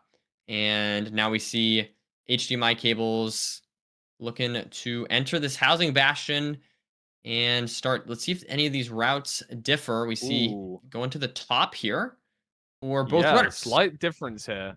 I thought that we may go through the back door of this house, but it doesn't seem so. We're going to go up all the way to the top for both runners. And 21 mashed potatoes has definitely brought up time, or made up time, I should say, with that pathing there, deciding to go up the right-hand side using the ruined chest rampart on the bottom side to really take some advantage there. I really like that. Yeah, good stuff from him, but now able to get this route going. Both runners mining the gold block at the exact same time, so it's always good to see runners in sync with one another. The fortress also visible, so no need to pie chart. It's like right on us. Honestly, this seed could be really fast, especially for a temple seed. I feel like this pace could be crazy. We'll have to see if these runners can handle this well. It'd be nice though for us though if this match is fast, because then we can go watch the other ones as soon as possible as well. We can get Certainly as much really of those nice other to be able matches to in see as that possible. right next to the bastion right there. Yeah. And obviously with the TNT from the overworld, no need to worry about explosives particularly. No need to worry about double blaze bedding and things like that, like we've seen with other runs that we've had so far today. And obviously we've got that notch apple as well. So even with low fire rares, things like that, you know, we do have a little bit worse of a food source than we've seen in other matches, but that enchanted golden apple going to do a lot of work for our runners here. Good stuff from these two. We have, so many explosives. We're good to go. We're getting HDMI cables, getting the last of the stuff, and is able to pearl out here.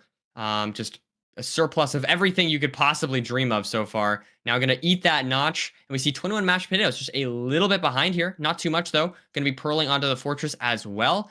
Honestly, this could come down to who finds the spawner first. Looks like HDMI cables does get a good angle. Yeah, I like the fact that mashed potatoes is right there, right behind, on the tail, making sure that HDMI cables knows that he's right on the shoulder. Anything could happen, and mashed potatoes spots this kind of flooded spawner first, and so does get that extra blaze kill right there. Could matter before hitting this spawner, obviously going to blaze TNT here with only 3, so we're not going to see a regular donut. We're going to see this elevated TNT setup come out for 21 mashed potatoes here. Absolutely. Now we see HDMI cables on 2 rods. Going to be killing another blaze. Do we get a 3rd rod? Yes, we do. Beautiful stuff. Maybe a 4th rod, in fact. No 4th rod, but we can now get the blind off here as 21 mashed potatoes is going to be killing some blazes themselves.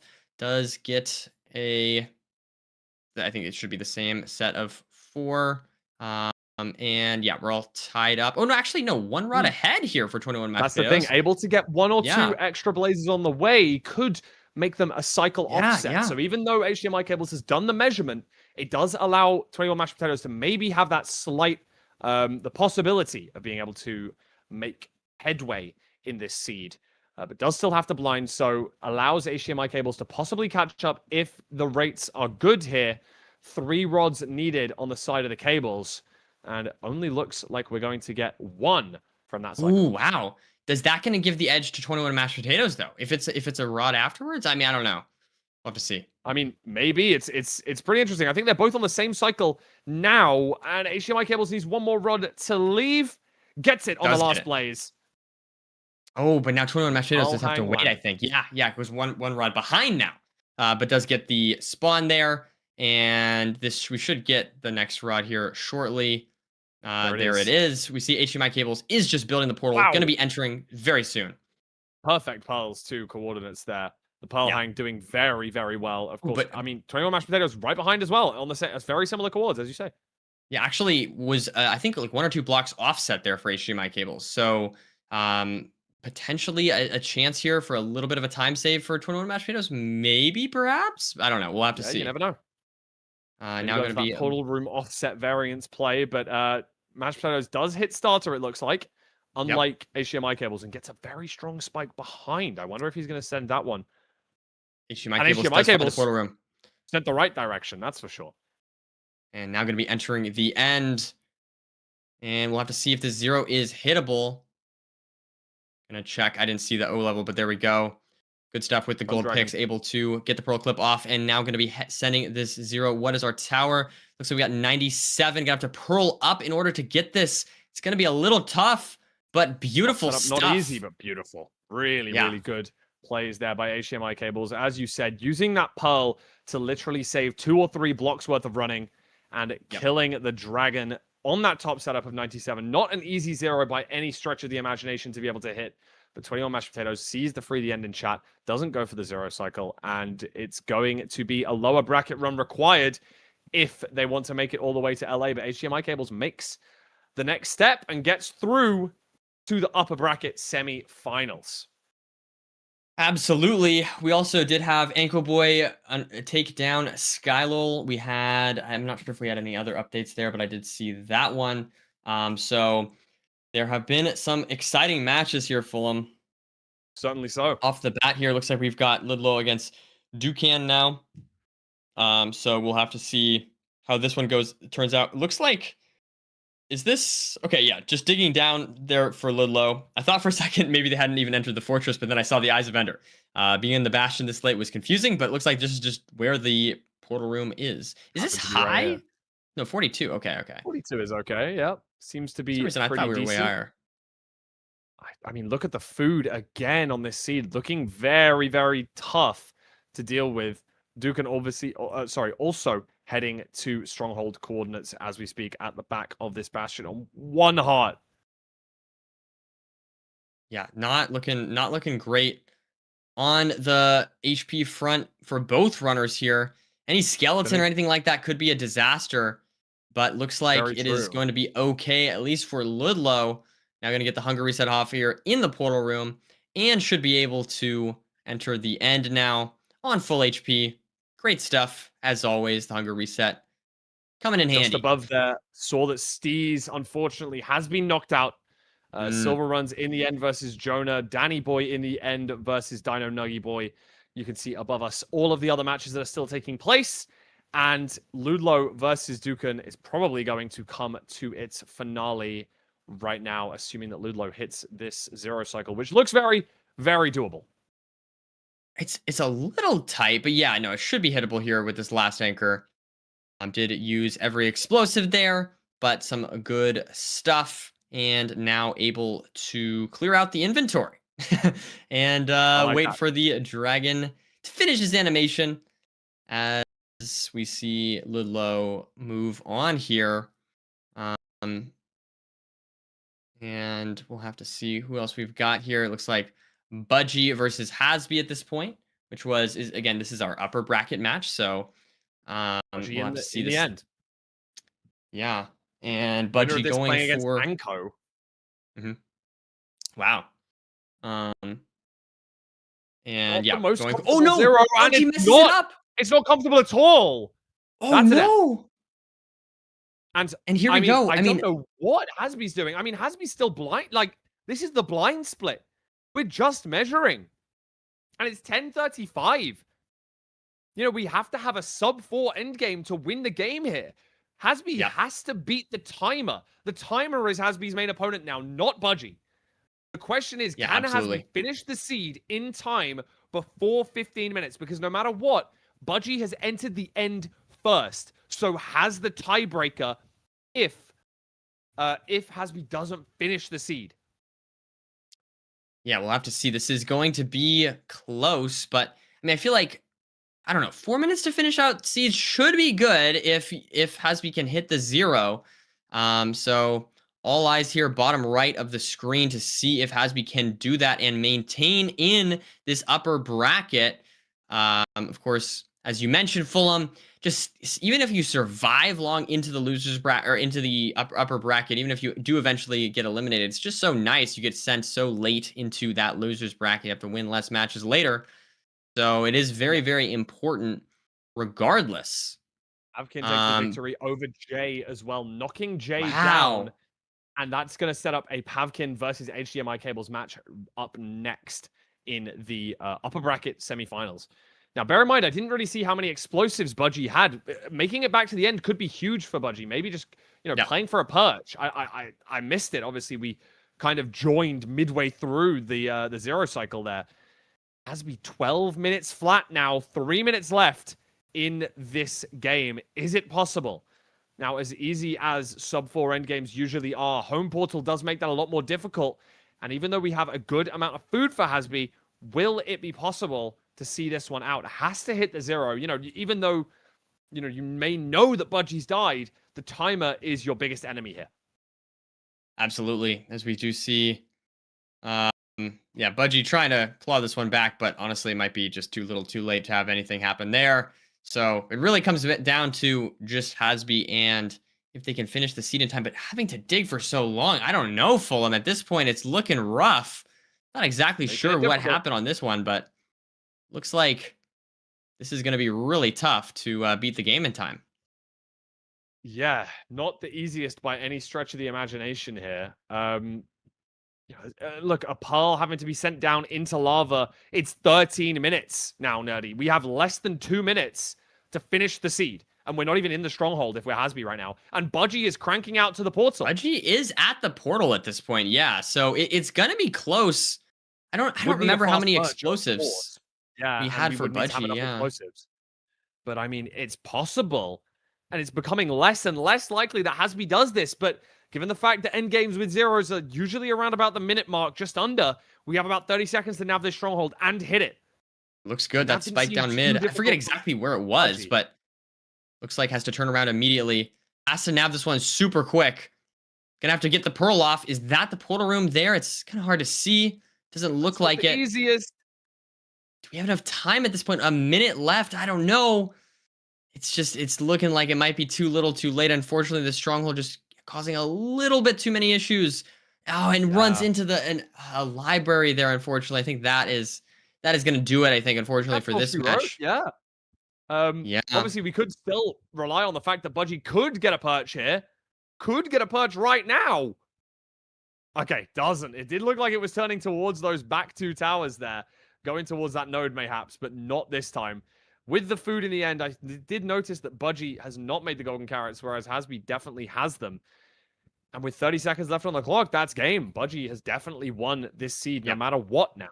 So, we're going to see Budgie bailed out there a little bit there. Unfortunately, Hasby just not having the cleanest seed. And now our 23 seed will move on in the upper bracket, it appears. But yeah, so some good stuff overall from these runners making it this far at this point. And we do have, what appears to be Anko Boy versus Budgie. And then we've got Pavkin against HDMI cables as our semifinals for our winners bracket.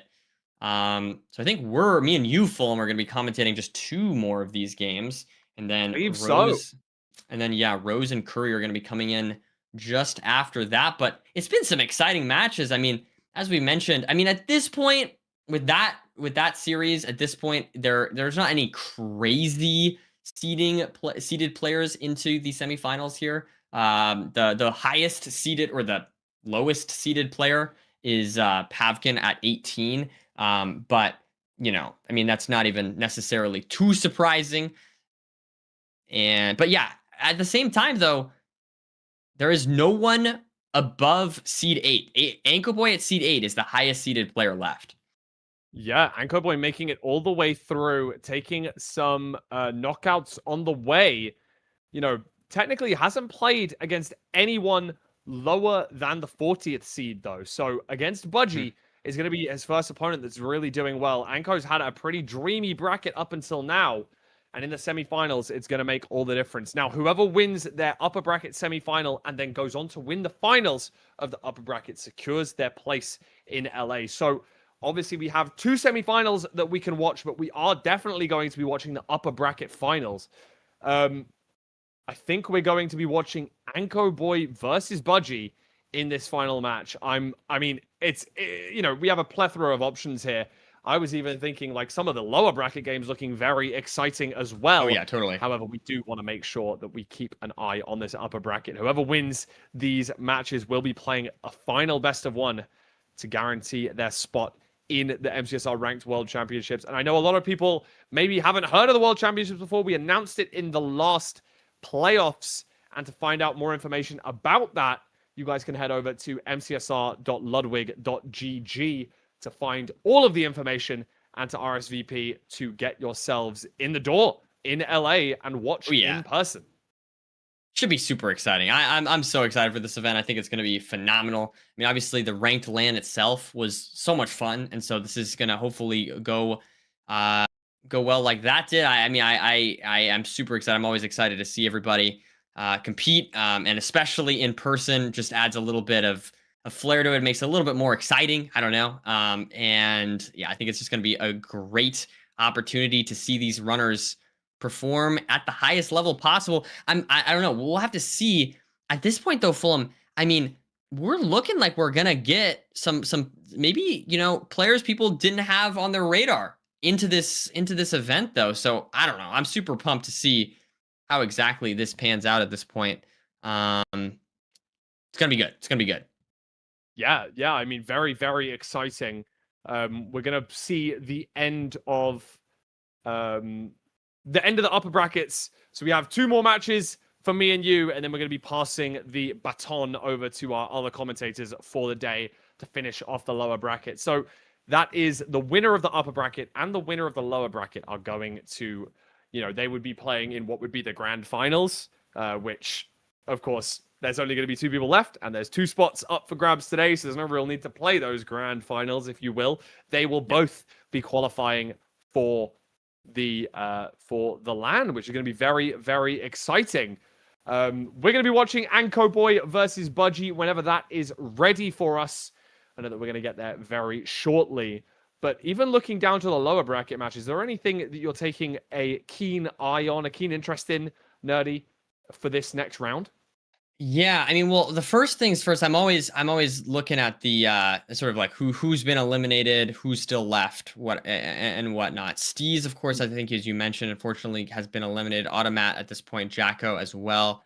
And yeah, I mean, so at this point, we are starting to see some players, quite a few players. There's not too many players left. The losers bracket honestly does have a decent amount of people left in it.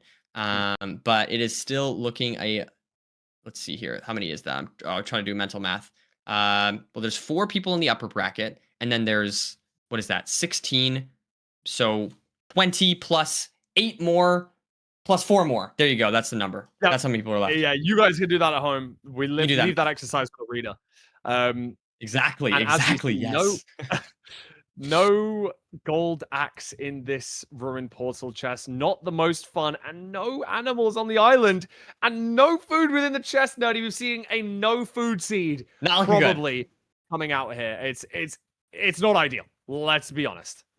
It is not ideal at all, as we now have to figure out some way to handle this situation. I feel like we've seen a lot of these ruined portals today, Fulham. Like, these no food ruined portals are just the theme of today.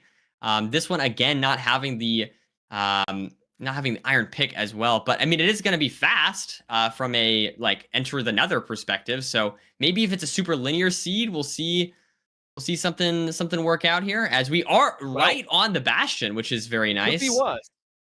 Although this is a treasure bastion, so we're going to have to head Yep. all the way up to the top to grab our chests, unless we see a TLN or a Pearl or a Basin chest right here on the right, which we don't. Neither so one we are are going to see looking these for. runners go all the way to the top. And looks like we do see Budgie, and yeah, both runners just going to dig through the wall here. Do get some obby, but still no iron. Gonna look in the other chest, still no iron. Go to the double. Connecting the two ramparts up to finally get our last bit of iron that we need for that pickaxe. And there it is. Yeah, a bit unfortunate, but both runners now going to be able to get what they need from those chests. The nice thing, I guess, is that you don't need to get those chests later on, but of course, normally that time is sort of overlapped. As we see Budgie distracting the piglins in a very interesting way to hold on to the gold while also distracting them at the same time, getting them off the ledge where he needs to. Very nice stuff. Cool. We now see the pigs coming down, maybe losing one on the way. For Budgie. But it looks like Anko Boy just re-aggro to the top. Anko Boy just a bit ahead at this point, doing a good job. Both runners not taking pretty much any damage. I think a little bit of damage taken there for Budgie, but none taken seemingly from Anko Boy. I think the only damage Anko Boy took was at the beginning. Took a little bit of damage from a magma block, just running over a magma block. So I think that's the only damage we've seen from Anko Boy. But now going to be going for these left rampart blocks and trying to find some. And there we go. Do get a couple. We do see Budgie mining the exact same block. So both runners pretty much on the same pace at this point. Low gold in this bastion, I'm noticing, Nerdy. There's not the most amount of gold, and we didn't get the most materials from our chests either. We're going to see both the runners going instantly for the backup blocks. Given the fact that they've already checked the chests, it makes a lot of sense that they're going to go for these instantly. But we may see some of our runners have to go down. Oh, sorry, one of our two runners, I should say. Go down to lower treasure, possibly, depending on the trades. No, 19 obby, looking good. Tons of pearls, tons of string. Okay, these piglins are hooking up our runners, so at least we're going to be comfortable on that side. But we do have low food on the seed. That is a guarantee. So we're probably going to see some hunger resets. And I believe that we saw the saw the fortress when entering the nether. So this seed looks to be very speedy, Nerdy. Yeah, I mean, it looks like we're going to get a sub-4 fortress enter here. The only thing kind of holding back the runners potentially is that food situation. Going to have to deal with 3.5 hearts for Anko Boy into the fortress here, as we now see Budgie on 3.5 hearts as well, but not quite into the fortress. Gonna have to kind of maneuver around this terrain, as we do see Anko Boy now into the fortress. Lots of stray mobs. I'm not seeing a lot. Oh, wow. Budgie falling down to 1 HP. It's a scary one. Both runners. Look at this. 1.5 hearts for Anko Boy. 1 heart here for Budgie. Really scary stuff for both runners. To do a hunger reset as well. It's not ideal, but I'm not able to get stuff back super easily. Around here. Digging these two gravel. We do see Budgie, though, is able to handle the blazes. Still alive, but with a skeleton behind him. And that is going to be, unfortunately, a death for Budgie. Absolute jump scare of a mob there. As Anko Boy, with that safety play of going for the hunger reset, clearly paying off now, and should realize that he's ahead at this point soon. It should be pretty much Anko Boy's game at this point to lose. We'll have to see if he can close this one out. But yeah, definitely... A difficult fortress, to say the least, as we now have Anko Boy clearing out the rest of the spawner and placing that soul sand now, killing these two blazes here. So going to be able to leave pretty soon, but honestly, unfortunately, Fulham, these rates really slowing us down here. Yeah, this pace was very, very strong, but looks like we are going to be slowed down by the rates ever so slightly. Equally, we do have an insane amount of explosives if required. And Anko Boy getting out of the nether very quickly. Maybe going to grab some food or something while we're out. Maybe not. And measuring as we speak. Trying to get this... trying to extend this lead as far as we can. makes a lot of sense just to get out early. I mean, I don't even think we're going to see a hunger reset because of the hunger reset that we had in the nether. Oh, in fact, we're aggro pearling, so we are going to hunger reset in the overworld as well. Playing that extra little bit safe.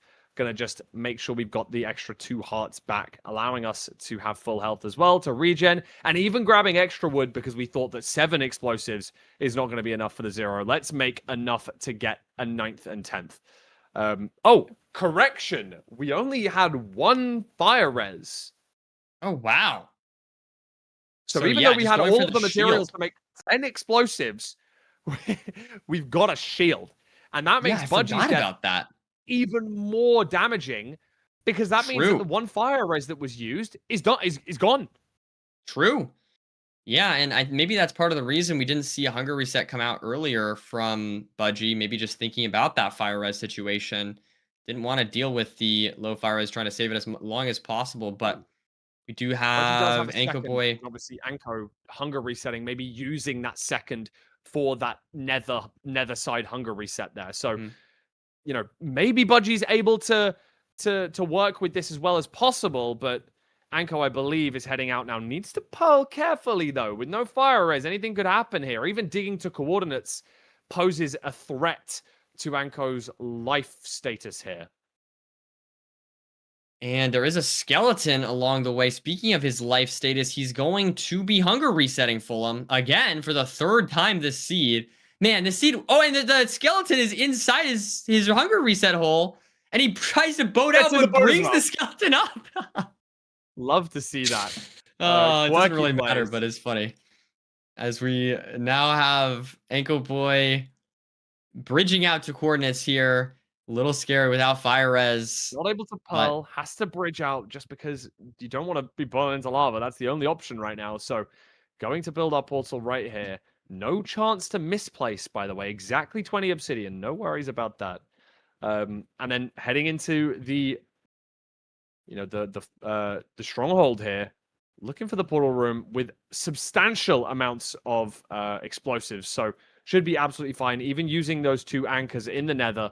Permanently using them, not able to get those back, should be completely fine. Spike was slightly to the right, and that middle corridor curves ever so slightly to the left. So, going to double back and go down the bottom left staircase here. And there we have it. The portal room for Anko Boy to close out and move on to the winner's final. The chance it all comes down to this 0. We do have the eyes crafted, explosives crafted, entering the end here. Is 058, I believe. So this is a little bit tricky potentially. We'll have to see what tower this is, and messes up the pearl clip. So that is not good whatsoever for Anko Boy. But honestly, like maybe it's a bit of a blessing in disguise. I mean, Budgie is leaving to coordinates. Yeah, maybe Budgie will have enough time. And with the fire res, may be able to pearl into that lava that we had to see Anko crank across. It's I'm not saying it's easy for Budgie to come back here, but it opens the door. The door has been left ajar. And we now see Budgie digging into the wall here. And Anko Boy just waiting on the perch. Does take down a lot of the anchors so far. I think most likely should be able to handle this situation. The dragon, it all comes down to the dragon. And whether it will perch, though, which is not 3 minute. We don't have that 3 minute guarantee anymore, right? So it is not the same thing as before. You never know. You could get unlucky here if you're Anko Boy, as Budgie is slowly clawing his way towards the stronghold. Noticing it on the other matches screen on the bottom of our screen right there, HDMI cable is able to defeat Pavkin, locking in his place in the upper bracket finals. HDMI cable's just 1 win away from that ticket to LA. And Anko Boy about to get the perch and about to lock in his place as well, assuming that the 1 cycle is fine. Should be okay. This scared us there for a second, but it's just playing safe and sound. You have plenty of explosives. There's no need to risk it whatsoever. And Anko Boy is going to secure a sub 11 and a ticket to the winner's final. So some good stuff off the bat. HDMI cables as well has made it there. So our winner's final, Fulham. Anko Boy versus HDMI cables. Very exciting stuff. Silver Runs takes the win in the lower bracket. Camo versus Yobji Honey on our main screen right now. And Camo deep in the stronghold. And wow, okay. A little bit scary there. I'm not going to lie. Dealing with a lot of mobs, okay. Silverfish, creepers, double creepers, everything going a little bit crazy for Camo right now. But has a substantial lead over Yobji Honey. And we do have, yeah, I mean, just super, super big lead. So, I mean, yeah, there's the portal room. So it's gonna be tough at this point for Yobji Honey to have any kind of comeback here. But there's the hunger reset and Camo's chance to move on to the next round of the losers bracket. Let's see if he can hit the 0 here. And going to get those explosives on the bar, set that hotbar up nicely. And this should be totally hittable here for Camo. This looks like a very easy back dragon. I believe that was back 85. So some good stuff from Camo to Camo. Probably one of the most comfortable zero cyclers out there.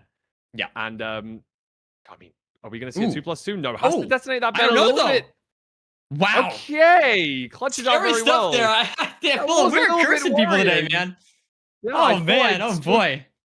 I spoke that curse into existence once again, but no, detonates those last 2 beds very early to make sure that there's no dragon breaking them and is able to take the victory heading through to the next round of the losers bracket.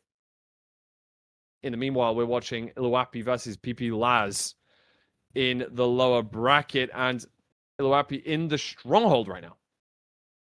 Yeah, looks like 4 matches to go here as we, or no, 3 matches to go because the Camo one was one of the 4. We had our winner there, Camo getting the 12-25. Looks like Danny in the stronghold as well against Old Cutie Fan, who has not gone into the stronghold as of yet. Now we do see Iluapi here. Fun name to say. Has gotten into the end and is going to be going for this 0. Going to go for a side setup potentially here on this 103 tower. Or no, this is, excuse me. Sorry, this is low 1-8. Yeah. Maybe we're only going to 88 here. Dragon could fly, but I wouldn't really worry about it too much because of the substantial lead that they have on the opponent right now. Just so far ahead. Yeah, having just needs blinded. To close this 0 out. Exactly. Almost Dragon gets the 2+2. Almost. And that should be enough to close out the seed and move on. And just our one last game left.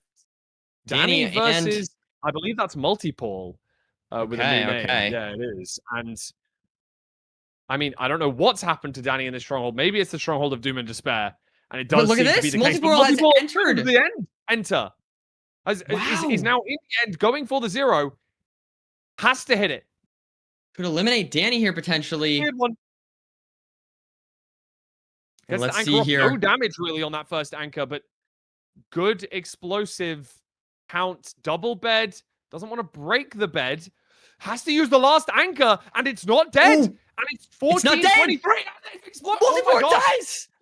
Danny's in the stronghold. Danny doesn't have the time, though. Danny doesn't have very much health, though. Entering on 8 hearts. And it is a pearl clip. Can Danny hit the 0? I don't know. He does have some food. I don't think he has the time. It's 14. Oh my god. You're right. I didn't even catch that. 0 hits the, hits the 1 cycle here, it's over. Yeah, you're just totally right. Doesn't matter. And even by dying on the 0 is still going to take the win due to making it into the end first. It's an unfortunate scenario for Danny, but a very, very heads-up play for Multipole to be able to enter the end and take that victory away from Danny Boy. That's a really unfortunate one. Yeah, but unfortunate.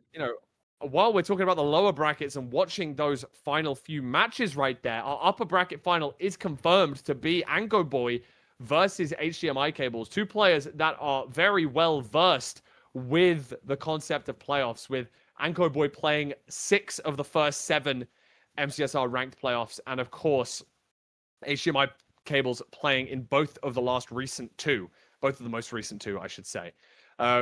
Never playing each other in playoffs, but now are going to be playing each other in the World Championships upper bracket finals to see who makes it all the way in person. Very exciting stuff indeed, Fulham. I'm just trying to keep an eye here on who's been eliminated, who's moving on. So Silver's moved on, going to be going against Vistrid. So that's an exciting match. Camo, we just saw move on, going against Beef Salad. Iluapi, who we just saw move on, going against N Emerald. And yeah, Ulsahin going against Multiporal after he eliminated Danny Boy. So good stuff from these runners who are still in. Of course, once again, as we keep repeating ourselves with this, but it's an important note that this is not the only way to qualify for this event. That we will get 2 people moving on today, and then we're going to get 3 people moving on tomorrow in a totally different format, what you're familiar, more like what we see with LCQ, with 3 spots available. So definitely some exciting stuff remains. We've got one winner's final here, Fulham, and that will confirm one of our people moving on to the LAN. But this is our final match here. We've got Anko Boy versus HDMI Cables. It's exciting. I'm excited. What a great It's gonna be great. What a really fun match to be our upper bracket upper bracket finals. I shouldn't say grand finals, but our upper bracket final that does lock in one of the 2 spots, meaning that everyone else who is still in the lower bracket, which I believe we have 20 players still, and of course we're about to have the loser of the grand finals also drop down. Apologies. We actually have 22 players already, so there's going to be 23 players still to play for that last remaining spot. But right now, Anko versus HDMI Cables are 8th and our 11th seed with, 9 combined, sorry, I should say 8 combined playoffs appearances under their belt. It does make sense for these 2 to be in the upper bracket grand finals. I mean, HDMI Cables, a player that I did say from early doors, able to do a very good job, did have to destroy, or defeat, I should say, not destroy, Okshay and 21 Mashed Potatoes, as well as Pavkin on the way to the grand finals. Not an easy run by any stretch of the imagination, but Anko Boy also having a very difficult matchup there with Mr. Budgie in that final round there. Keeping an eye on everything going on with the lower bracket as well. I don't know if you did. I think you might have brought it up, but what a lower bracket match we have between Vistrid and Silver in that lower bracket. The 1 seed against the 5 seed. Yeah. Having just disgusting numbers of playoffs under their belts. The season 1 champion in Silver, the multi-time qualifier in Vistrid. It's just it's going to be it's a real battle of the heavyweights down there, but obviously having lost a match each, that does drop them down to the losers bracket, so only one of them is going to be heading through. And of course there's still a lot of matches to go in that losers bracket. With the final match of our upper bracket, though, that is going to be the last round that we are going to be commentating. Going to hand over to Rose and Curry after this upper bracket finals. Really exciting one. Really going to be looking forward to seeing who's going to lock in the first LCQ spot in LA. Yeah, the winner of this gets a ticket to Los Angeles in order to play in the LAN. So very exciting to see who's going to make it. And it is a best of 1. I mean, we've had big matches before. And obviously, playoffs, grand finals, and whatnot are huge matches. But I mean, for a best of 1, this is a lot on the line here for one ranked match. The nerves are going to be high for these runners. I'll tell you that much for absolutely nothing. Not only do they get to play in the tournament that's going to be happening, but obviously they're going to be competing for that prize pool that is going to be there as well. Don't forget to check everything out on mcsr.ludwig.gg. $25,000 in that prize pool. You can see the nerves coming out into play right now as Anko Boy does take a slight misstep there and crafts an iron hoe. It's something that we've seen other runners do in the past. It could be a little bit of a problem here. That does mean a stone shovel for HDMI Cables versus a stone axe for Anko Boy. Yeah, absolutely. And we now have HDMI Cables getting the rest of the crafts off and a wood shovel. So immediately some differences in the 2 runners. I mean, it was I feel like Anko Boy did a good job adapting quickly to that mistake. But it is still a mistake that is not what you like to see. I mean, the Iron Axe can save a lot of time throughout the run. Not the biggest deal, of course, but definitely some time loss as we now see Anko Boy going to actually be going for this rune Ooh. portal. So let's see what this Kind of chest like has the to offer play. It us. does give a light for the nether entry without having to worry about grinding gravel here. And arguably Yep, that could have been more beneficial for HDMI cables, given the fact that HDMI cables has the wooden shovel. true. Grinding that gravel could be a big differential between these two runners. Anko Boy only with the fire charge, so I mean, things could go wrong. We've seen it happen before, whereby there's a smidge of water still in the bottom of the portal, and the fire charge doesn't work. We'd have to see some gravel grind, but Anko Boy in substantially earlier than Yeah, HDMI just went a cable. totally different direction and just found the necessary stuff. Didn't have to grind any gravel at all. And beautiful stuff as he's going to be heading around. It looks like towards the upper ramparts here, but HDMI cables also does immediately spot the bastion. And we now see, yeah, Anko Boy is circling Slightly back. weird terrain. Gonna double back, as you say. Yeah. HDMI cable's going to commit to going down the same spot as Anko Boy, but committing a lot sooner. So it is going to be pretty much neck and neck. No, don't want to be too cliche here, but it is going to be that these runners entering the bastion within about 5 seconds of each other. Given the fact that the nether enter was about 20 or 30 seconds apart, it's going to make a good bit of difference here. And it does look like there's no triple on this stables here. So we're going to see what could be described as a little bit of a retro route here. We're not going to be seeing triple to gap. We're just going to be seeing straight up gap, Nerdy. Yep. Yeah, and some good stuff from Anko Boy. I don't know if you caught that, Fulham, but Anko Boy using the gold block to aggro that he got from the ruined portal to aggro the pigs. Really clever stuff from Anko Boy, able to not have to worry about mining the gilded blackstone that we saw HDMI cables get on his way down into this good gap. And importantly, also getting 1 extra gold block, which is nice. You have the extra gold block from the ruined portal, and on a seed like this, where you don't have those 4 blocks from that upper stables, like that 1 gold block could end up totally mattering here. We'll have to see if it does. But the spare gold could really could make a difference here, as we now see HDMI cables going to be digging through the wall in order to check this bottom chest. It looks like it's not very good. There. Yeah, I mean, you grab a little bit of an upgrade on your boots, but Anko grabbing that 1 gold block in the overworld actually could make a lot of difference here. With there being no triple, it does allow to have those 9 extra trades. If you've got something like that 19 obby, then, every single piece of gold can make all of the difference. I don't know exactly how many these runners do have. It looks like Anko has 15 right now. Maybe grabbing 1 or 2 extra chests, given the fact that HDMI cable's only on 4. Spots the fortress at the side, so we're going to see a pearl hang for Anko. And it looks like HDMI cables checking this chest does get some obby. So that could definitely be good. Yeah. I mean, Anko, I think, has already traded that gold block. So, it's little things like that. And HDMI cables losing the boat, that is going to be a big deal.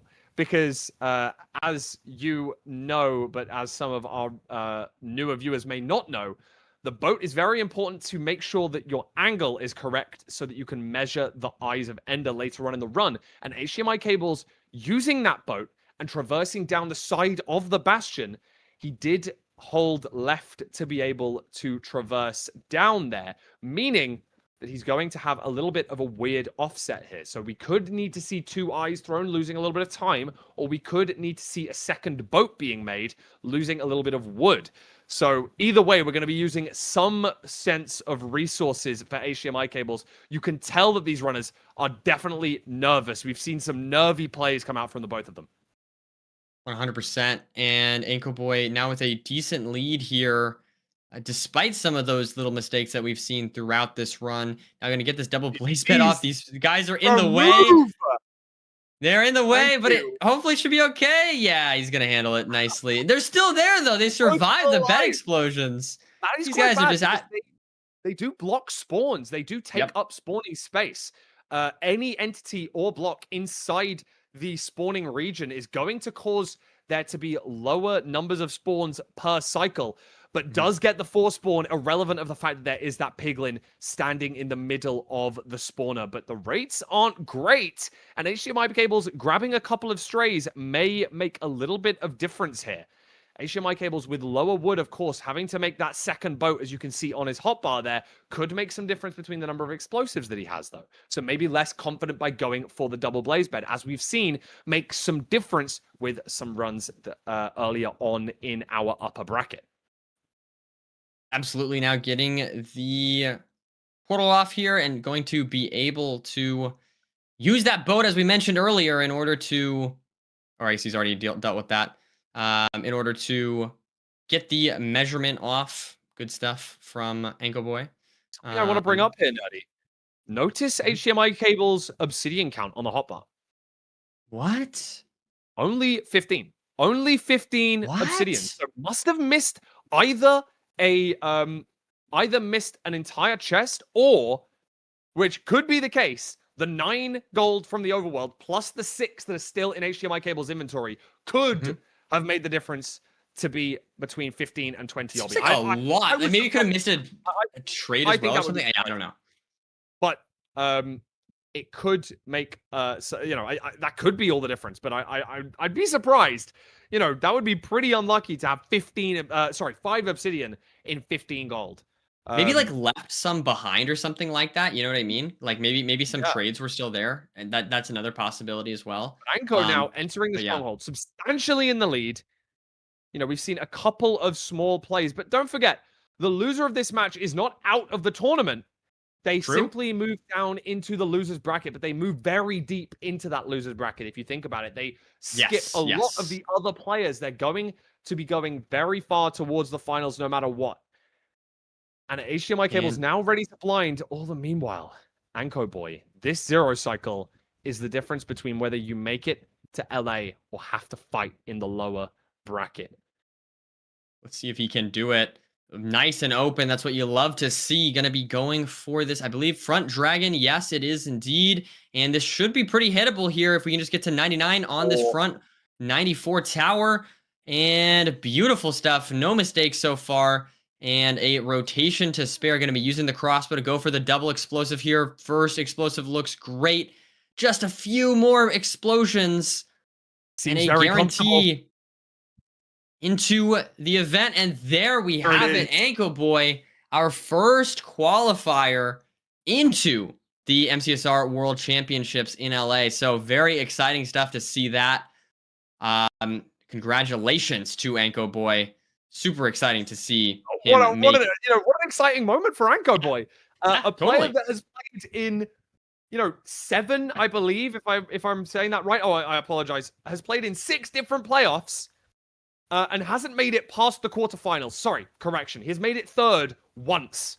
Okay, but now is going to have qualified for the MCSR World Championships. That is insanely exciting.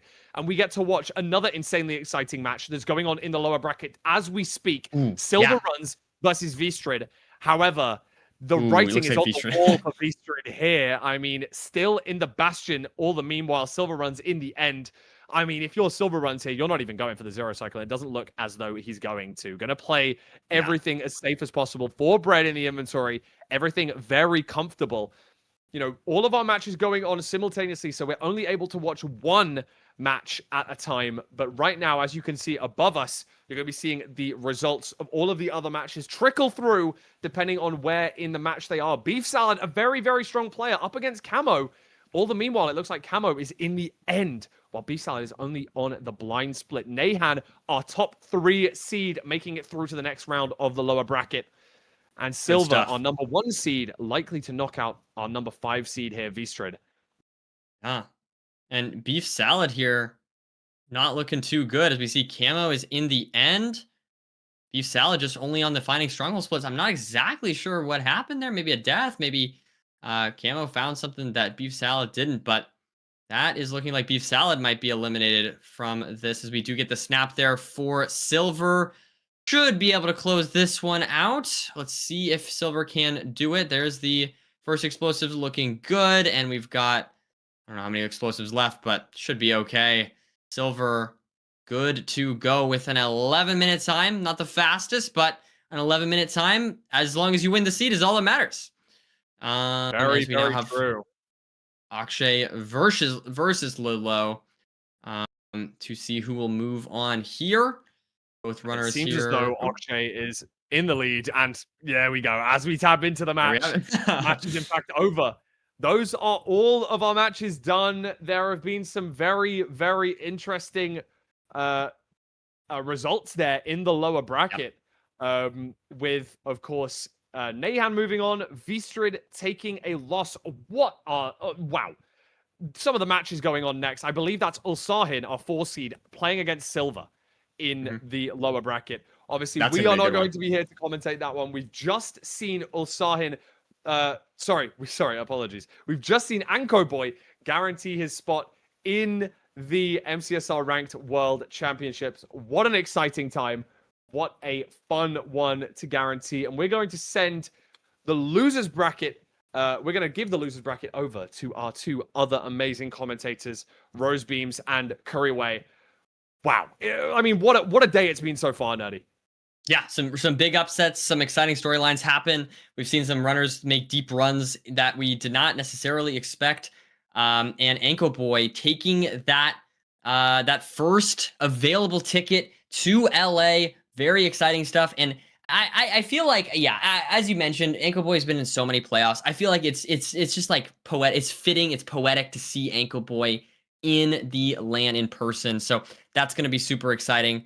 But yeah, just great performances all around from the runners today. And I'm excited to watch Rose and Curry commentate the rest of the matches here of the losers bracket to see who will take that final spot. It's gonna be exciting stuff for them.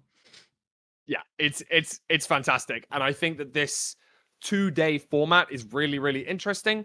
Not only do we have 2 qualifiers from today, we're going to have 3 more from tomorrow. Very, very exciting. Obviously, we have 1 more spot available, and that is going to be the winner of the losers bracket. We have a lot of players still battling for that spot. The 1 seed Silver has to take out Ulsahin, who's the 4 seed, which I assume is going to be the next match that you guys are going to watch. Of course, I don't get to pick that, but I have a strong suspicion that out of the 4 matches, that one's going to be the next one. But don't forget, we also have Nahan versus Akshay, our 3rd and 6th seed, facing off against each other in this lower bracket. It's very exciting. It's all happening in the lower bracket right now. Obviously, our upper bracket final just having finished with Anko Boy taking the victory, going through, guaranteeing his spot in the MCSR Ranked World Championships. Very, very exciting. But for now, I think that is going to be all from myself and Nerdy. And I'm going to send you guys over to an intermission where you're going to see us replaced by Rosebeams and Curryway. Very, very grateful to have you guys with us for the upper bracket. But don't go anywhere because our losers bracket is going to be coming to its finale very, very soon. Going to send it to a short intermission now, and we'll see you all very soon.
Hello, everyone. Welcome back to the MCSR Ranked World Championship Online Last Chance Qualifier. I am Krayway, and I am joined with Rosebeams. Rose, we just watched the first ticket be punched to the LAN for this online LCQ. One of two today. Anko Boy will be heading on over to Los Angeles, and now we get to see which of the remaining players will be joining them throughout the rest of this tournament today. Yeah, it's been very exciting. Definitely a lot of upsets.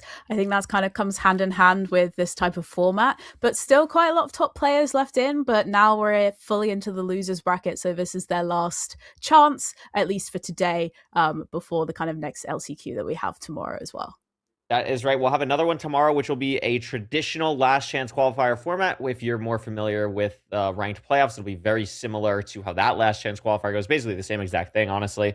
And for this tournament, I don't know how many people are remaining. I didn't do the math, but we have 4 games happening at the same time right now. There'll be 4 games happening again after that. And then we're down to just like 2 at a time until we really get to the finals, which will be really exciting. So still a lot of rounds to go. The 4 games happening in this round that we're about to commentate are Camo versus Iluwapi, Nahan Akshay, Shimon Dark, and then Ulsahin Silver. And I believe the game that we are going to be watching is going to be Nahan Akshay's. We haven't seen either of them on the big screen so far. And I mean, Rose, it's a best of 1 format. Anything can happen, but any early things you're going to watch out for? These are 2 people who have played incredibly well. I believe Akshay has never made a playoffs, but has been close so many times. Nahan just played at the ranked LAN as well. So 2 players who have the capability to qualify would be, scary players in this world championship. Yeah, definitely. Both players not played in the playoffs before, but have come really, really close. Both of them are in this LCQ because they've kind of qualified through being top 100 for phase points. Both of them made it through for the amount of phase points they had in seasons 8, 9, and 10. So, very experienced players. We see them at the top of the leaderboard quite a bit. I mean, Akshay, I think, peaked at around like 2,500 elo last season, as did Nahan. So they're both very, very strong players, but as you said, best of 1. We do not know what's going to happen. We don't know what the seed type is going to be. It's completely random. There could be, I say completely random within the ranked filter, but anything could happen at all. We've already seen a lot of things happen so far already today, so I'm really excited to just kind of see what craziness we have unfold and to see some really good Minecraft. Yeah, I mean, absolutely. And these are 2 of the highest seeds remaining in the tournament. And Nahan is the 3 seed. Akshay is the 6 seed. I mean, all that really matters is basically how many phase points they've accumulated through the last 3 seasons. But I mean, it shows that these are 2 players who were maybe expected to go very far. And because of the way the bracket ends up, I mean, here they are meeting with a lot of rounds to go in the losers bracket. So the pressure is on for both of them to perform here. And I wonder, both of them, not a crazy amount of tournament experience. I mean, from my knowledge, Nahan definitely has more, but I'm curious to see what that's going to look like. Maybe Nahan's experience with the LAN recently and season 9 playoffs will help, but I think I probably lean Nahan a little bit here in this matchup, but Akshay has proven to be able to play at a very, very high top speed. So, I mean, really anything can happen. Yeah, definitely. And, as we say, like, both players as well have played a lot of matches on the ladder as well. I think they're both at around nearly 1,000 matches in season 10 and season 9. So, a lot of games played. I think Nahan slightly more. I'm not sure, actually. I could be looking in the wrong column. But Akshay at least played nearly 1,000 matches in season 9 and 930 in season 10. So a lot of games played. So yeah, very experienced, but as we keep saying, best of 1, anything can happen. Absolutely. I'm doing a quick check to see how many times they've played recently. So this season, which is not that much of a sample size, but this season they've played 5 times and have actually drawn twice, which is pretty insane. Not something you see that much at the highest level, but Akshay, in the games they haven't drawn, has won 2-1 over Nahan. So, I mean, we'll see. It's a very, very even matchup here. Looks like it's going to be a shipwreck seed upright, the full shipwreck here as a standard, and looks like a lot of food here. 13 potential golden carrots and enough food to hold them over until getting to the bastion. Yeah, and 11 iron as well, so pretty good amount. And yeah, they've got rotten flesh as well, so pretty generous for a shipwreck seed in terms of the food that they've got. Yeah, I mean, going to be interesting here to see the Shears play come out. I would assume for both of them, unless one of them does decide to make an Iron Axe, which would be, I would say, a more interesting play. Neither is going to do it. Both are going to mine down for the Stone Axe here. Get as many blocks as possible. I wonder what's going through these runners' heads. I mean, we mentioned Fulham and Nerdy talk about it a little bit. Like, are you going to play at all slightly differently, knowing that this is a best of one format compared to how you might play, on the ranked ladder or in a playoff situation? It's a lot more I don't want to say gimmicky, but you can make more aggressive plays that could be rewarded. So, something like how many blocks you're going to get from the Shears here. We could see already the difference. Nahan with about half the blocks from the Shears that Akshay gets. So, both basically at the same point in the run here. So not going to make a difference at the, with the time here, but could be interesting depending on how bad the Nether terrain actually is.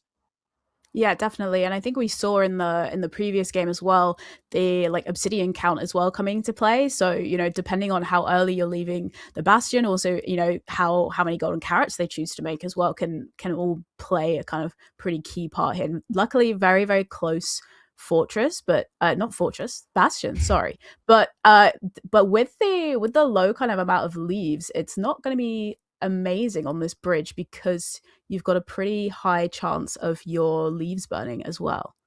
Yeah, I also just realized now it actually has two different stacks of leaves. I missed the other stack. It must have been in his inventory. So is going to be okay with that. That actually makes a lot more sense. But you're right with the leaves burning. Like, that could totally be something that really happens here. And it could just be, some burn RNG for either runner here with the lava. We know that Woodlight's not standardized. I would imagine that leaf burning in a bridge is not going to be standardized either. So that's something to definitely watch out for here. Looks like Akshay's stream was a little bit choppy for a second, so it might be slightly desynced or slightly behind. Looks like about 4 seconds or so behind Nahan right now. And look at this tree, Rose, right in the way. Also, Nahan immediately sees the lava.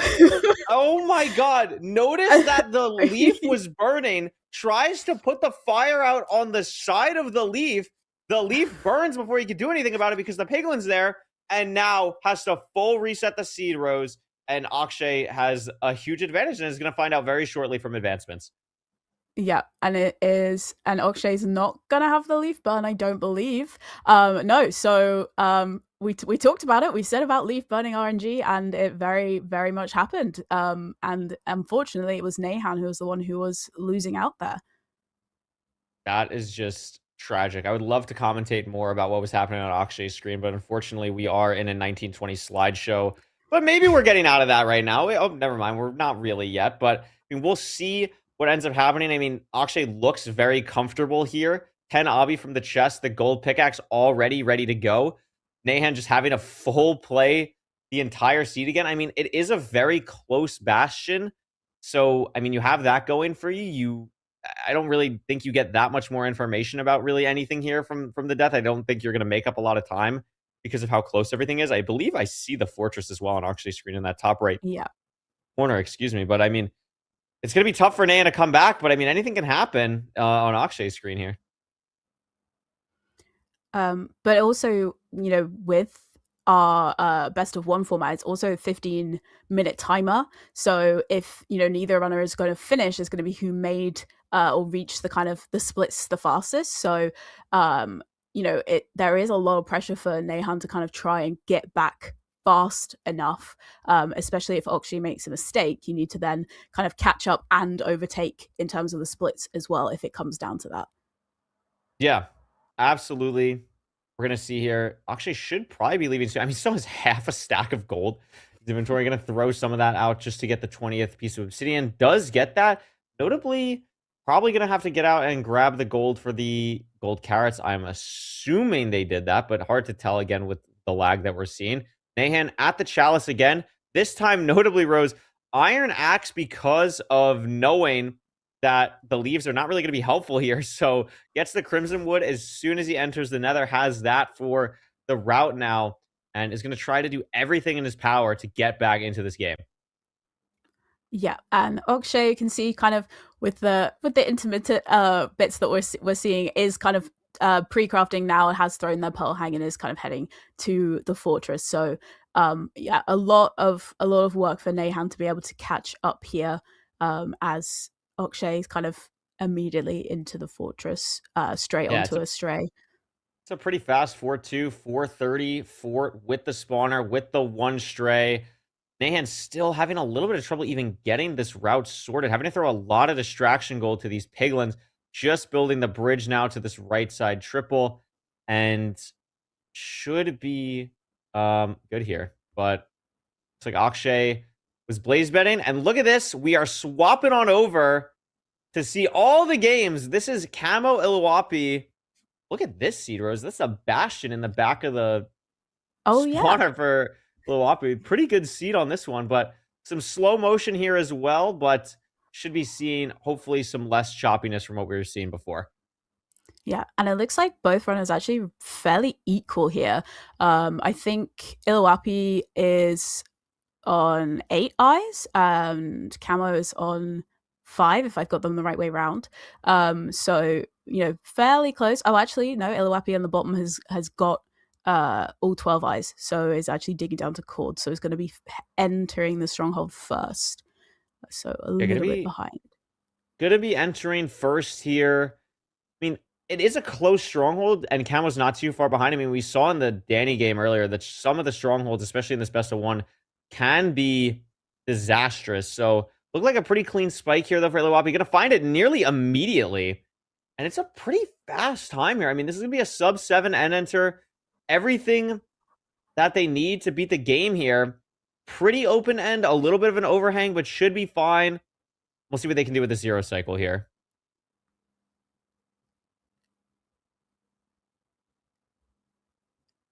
Not too bad. It's managed to get nice height as well on the dragon. Nice double bed. One more should be able to seal the deal. It will. And that'll be Iluwapi taking this game from Camo. Unfortunately, still a bit behind there. Maybe there was a death early on or something. Maybe it was just something unlucky that made Camo be a bit behind here. But Iluwapi's going to take it, move on. We can hop on over to Silver and Ulsahin here. Looks like Silver is a bit behind. Ulsahin, in the end, actually going for the 0 cycle. Very similar tower to actually what we just saw. Looks like front rotation 99. Crossbow here. Damage looks really good. Another double bed is not going to seal it. The dragon, this is a really awkward 0 now for Ulsa, but has the explosives to be able to wait here, really take their time, and should still be okay. Smartly not pushing it.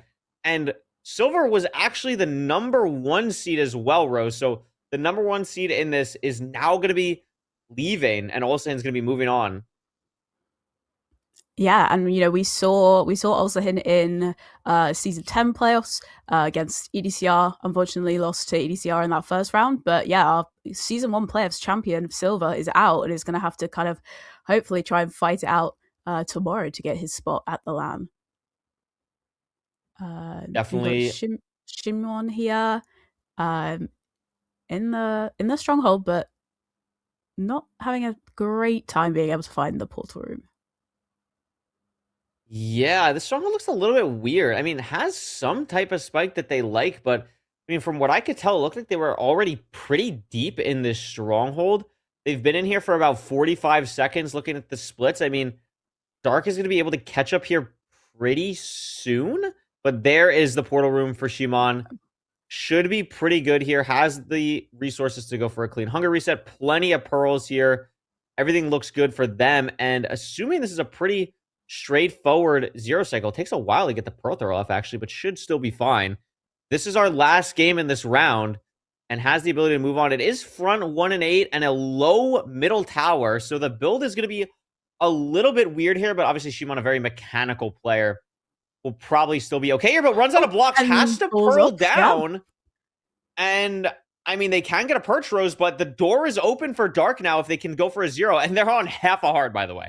Yeah, half a heart as they head into the stronghold. So if they're able to find the portal room faster and able to hit the 0 before Shimon gets perched, then it could be Dark going through. So, they should be able to see kind of from advancements to get more of an idea of kind of progress, and they probably know that they have got a chance here. Oh, wow. Is that purse for Shimon? I think No. it is. Maybe? No, I don't think it. Oh, unless it snaps on this rotation. No, it doesn't. So still No. nothing for Okay. Shimon. I mean, this stronghold really does look ugly. Not because the portal room's super far or anything, but this cave is so open. And this just doesn't look like where Shimon found it at all. So, I mean, every second that Dark is not able to find it here is just a much better outcome for Shimon here. This could be the perch. It is the snap for Shimon. Has only 4 explosives, though, so has to hit this. Oh, no, does have the pre-charged anchor, so should be completely more than fine here unless something absolutely catastrophic happens. Doesn't look like that's going to be the case. The 1 cycle is successful, and that is our final game in this losers round. I believe this was the 8th round. I'm not sure. There's been a lot of rounds. We're going to play a lot of Minecraft today, but that is it for that round. And I mean, Rose saw a big upset there. Silver out. That is pretty wild. I mean, I believe our 1, 2, and 3 seeds are now all out. Silver, Beef, and Nahan.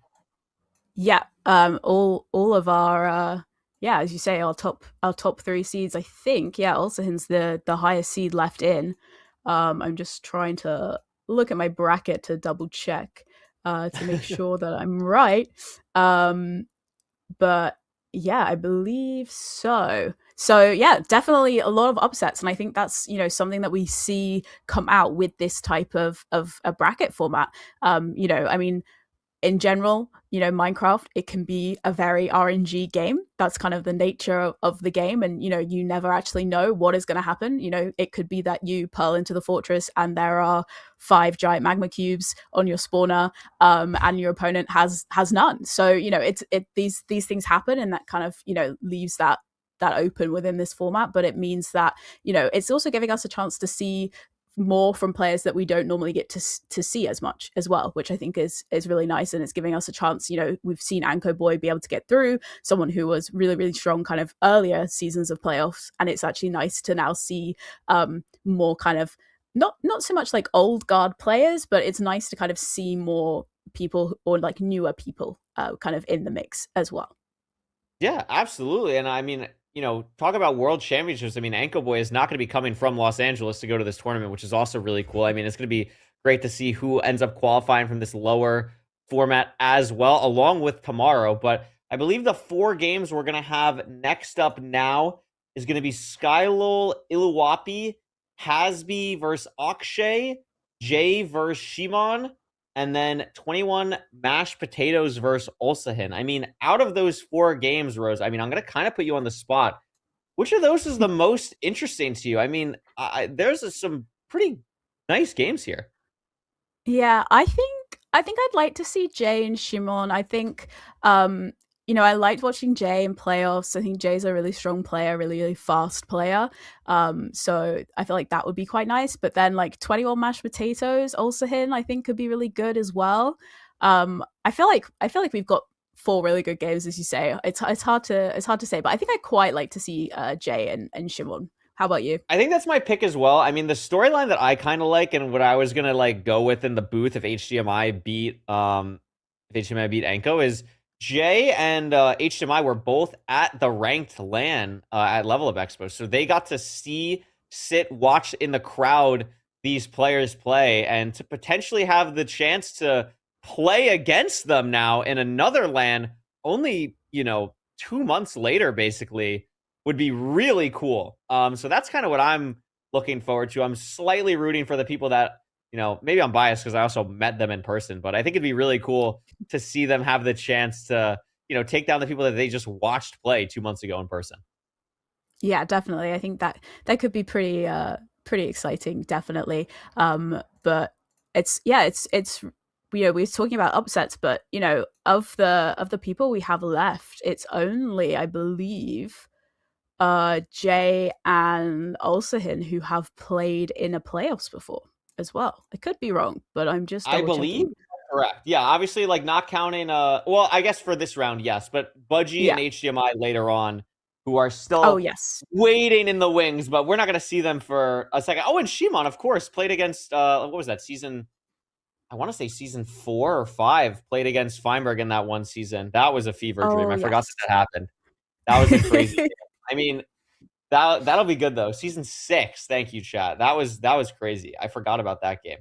I remember that I think the first seed was like a shipwreck room portal seed. I don't know why that's ingrained into my brain, but I actually remember that a lot now. But yeah, I think I agree with you. This Jay Shimon matchup. I mean, two players we talk about sometimes in like main MCSR ranked playoffs, like the play styles of players, how that kind of matters. Jay and Shimon have a very similar play style, and their play style is I don't care how much damage, how much health I'm taking. I'm going to go as fast as I possibly can, bar none. And to see them both play would be a pretty cool matchup. So I agree with you. Also, Jay, one of our highest seeds remaining, especially out of these top, or these 4 matches that we're going to see. But also the upset runs. I mean, not a lot of people have probably heard of 21 Mashed Potatoes or, Hasby before. I mean, these are people where if you're super ingrained in the community, you probably know them. But it's always nice to see some underdogs go far. I mean, there's Hasby, the 44th seed right now. 21 Mashed Potatoes, the 51 seed. And then the other matchup, I didn't even see this because my scroll was too far down. Skylo and Iluwapi are the 49 and the 45 seeds, respectfully. So a lot of people have been making an underdog run here, and they're going to probably keep going. I mean, especially in that top matchup, one of them has to win. Yeah, and kind of going back through the bracket as well, for 21 Mashed Potatoes, they beat Jacko in the first round, they beat Dolk, they beat Nahan. So, taking down some pretty top runners here as well. Absolutely. And here we go. BT here Shimon as well. J. Yeah. Very nice. Diamond Pickaxe seed, TNT. An interesting buried treasure because there are a lot of resources that'll help you go really, really fast, but Rose, literally the worst food possible from a buried treasure. Literally just 4 COD. That's it. That's all I got. Yeah, but at least, as you say, Diamond Pickaxe and 4 TNT, that means that we're going to see, hopefully a really, really fast enter because they're going to get their blocks pretty much straight away. Both runners almost done crafting, and depending on the bastion we get, we can see TNT in the bastion, or they can save it to TNT the spawner, so they can save explosives. So it could actually kind of bring out a lot of opportunities for a lot of speed on this seed, as it looks like Jay is going to be the first one entering. Yeah, Jay found this ravine 1 minute so fast. Yeah. 1 minute and 7 or 8 seconds, so pretty quick. Yeah, this is a pretty crazy seed so far. A little bit hard to get the E-Ray, though. Maybe the Bastion is very close. That actually does seem like the case. This looks like a bridge from like the 5 blocks of the Bastion that I saw. Also, I don't know what it is, but I'm really rooting for Jay today. I think it's just great showing from him to see on the big screen here. So this is a bridge. Going to be dropping down to the Chalice here. Going to do the really cool 8-8 tech, but doesn't even have to. Sees it through the gap in the terrain here. Shimon going to be going on the underside of the bridge. Are we going to build a staircase for the Piglins? No, we are not. We're just hopping to the Chalice. And with the TNT, this was a fast enter from both of them, Rose, but Jay is really pushing the pace here. Yeah, has a little bit of trouble with the Hoglin, is able to damage cancel for one of the hits, but does get launched, but kind of handles it pretty well. But yeah, we are well into the route, and we're only 2 minutes into the seed, so it's hopefully we have a really close fortress and we can just see a really fast seed. I think Shimon's TNT launched the gold off the Chalice. That's not what you want to happen at all. It can happen. It's not standardized where the gold blocks get blown up. But that is really, really unfortunate for Shimon, and now is going to be hoping that Jay makes a mistake somewhere along the line to be able to kind of make any time back up. But that is very, very unfortunate. That is a tough one. I'm not 100% sure. I actually thought that was standardized, but that might be maybe it's breaks from a pickaxe and not from TNT. I have no idea how any of the technical stuff works. I had thought that it was in a changelog a couple months back, but maybe it was kind of weird. I wasn't really paying attention to where the gold fell for Jay, if it was an awkward spot for Jay as well and was just able to catch it or what happened there. But that is going to be a disaster for Shimon and Jay looking really, really comfortable. Now, it is still important to note the food situation, not good. I mean, there could be a variance play of grabbing the Hoglin in the bridge. Maybe that allows you to play a bit more aggressive later on if you're Shimon compared to Jay. But I mean, that's really the only line that I can kind of think of here, unless the fort really gives Jay troubles. Yeah, although it looks like Jay has found the fort pretty easily. But yeah, potentially it could have been just from the position that they were standing on the chalice. It potentially, if, again, don't know the exact kind of mechanics of how it works, but they were kind of. Well, oh, Shimon, no, that's. Oh wow, and just has to reset again. I mean, you can see the frustrated mouse tilt there, but that is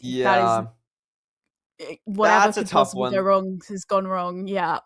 It's just one of those where, like, you don't want to punch the piglin because you know the other piglins are going to be mad. You're going to try and get, like, a lava bucket out or whatever, and then, I'm off the map. So, tough day in the office for Shimon. I mean, you never know, but it's going to be tough here, even with the time limit at this point. I mean, you basically have to sub-10 the seed from right now, which obviously Shimon is capable of, but there is no more room for error on just that. And with this seed, I mean, Rose, there's no real pressure for Jay to even go for like a 0 cycle at this point. Can play very comfortably from this point forward.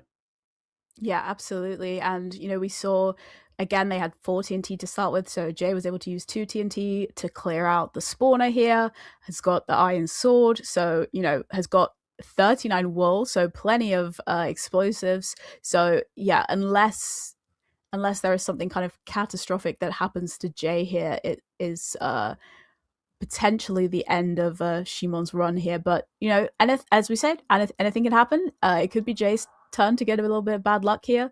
So still holding out a little bit of hope, but Jay is going to be blinding here at around 5.5 minutes. That is going to be the case.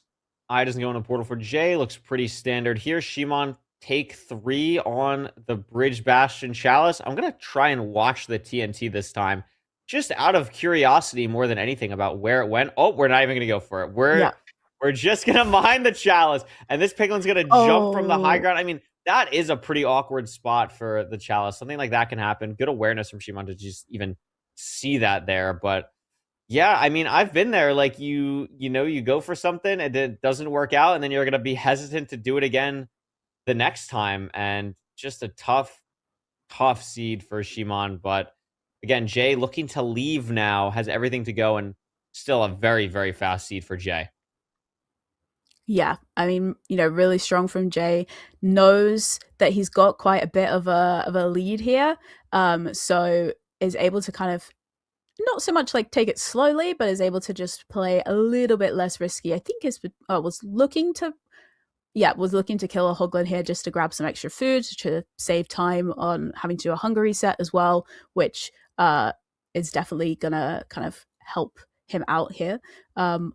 Although only gets 2 pork chops and decides against killing the second Hoglin, so not too bad. But yeah, knows he's got plenty of time, seen the advancements, seen that Shimon's only just got war pigs now, so he's gonna know that Shimon died. So yeah, is able to kind of use the time that he's got. Yeah, I still want him to hurry up though, because I want to watch the other 3 games happening. So pretend that there's some hurry in you, Jay. Like, let's get moving. These other games are looking pretty close. Ulsahin maybe actually looking really strong against 21 mashed potatoes, but this Hasby Akshay game, Rose, to the right of us. Hasby ahead by just 7 seconds. I mean, I was watching those splits as this game was happening. It looked like never really anyone pulled ahead more than 10 seconds in any split in that one. Only about 25, maybe 35 seconds, can't tell, on the Skylo Iliwapi game. So Jay, hurry it up here, and we can see what's happening in the other 3 games. Yeah, hopefully seems pretty confident with the direction that he's going in, but doesn't find the portal room just yet, but maybe must hear something. Potentially. This is an interesting spot to be. And we find the portal room. So that's one way to do it. Here, the Silverfish, hop in there. Sure, why not? Grabs all the items. I mean, has everything ready to go. Leaves the safety bed, Rose, and some pearls. That is crazy. I haven't seen that since like 2021. That is awesome. So I hey, love that though, because sometimes you've got to do it. You know this is your last chance to be able to qualify. So props to leaving the safety bed. I respect it. Hey, safety bed down, as a similar commentator would say. Looks like this 0 is pretty good for Jay here. One more double bed should do it. And I'm going to assume we're not going to have a sky crab situation. So I want to see what's happening in the other games. Because this is pretty close. I mean, yeah, looks like Hasby, Akshay, 9 seconds separating them. I mean, this would be a huge upset, Rose, for Akshay to lose to Hasby. I mean, Hasby's been on a crazy run here. And this is going to be Hasby entering the end first. No pearls. Oh, okay. So, I mean, Akshay does have pearls. So depending, I don't know how many eyes Akshay has, but depending on how quickly he finds this portal room, so does have pearls. So it's potentially going to be able to go for the 0. Yeah, finds the portal room. So if they are entering pretty quickly here, unless Hasby gets a very, very lucky quick perch, which is unlikely with the new kind of perch standardization that we have. Although I'm not quite sure what's happening to Akshay. Akshay wants to get a silverfish for hunger reset so he doesn't have to waste the pearls. But also, what I'm noticing as well is that the stream is very delayed for Akshay. It's like 40 seconds behind. So, oh yeah. Basically, if Akshay hits this 0, we're going to find out like right now for Hasby.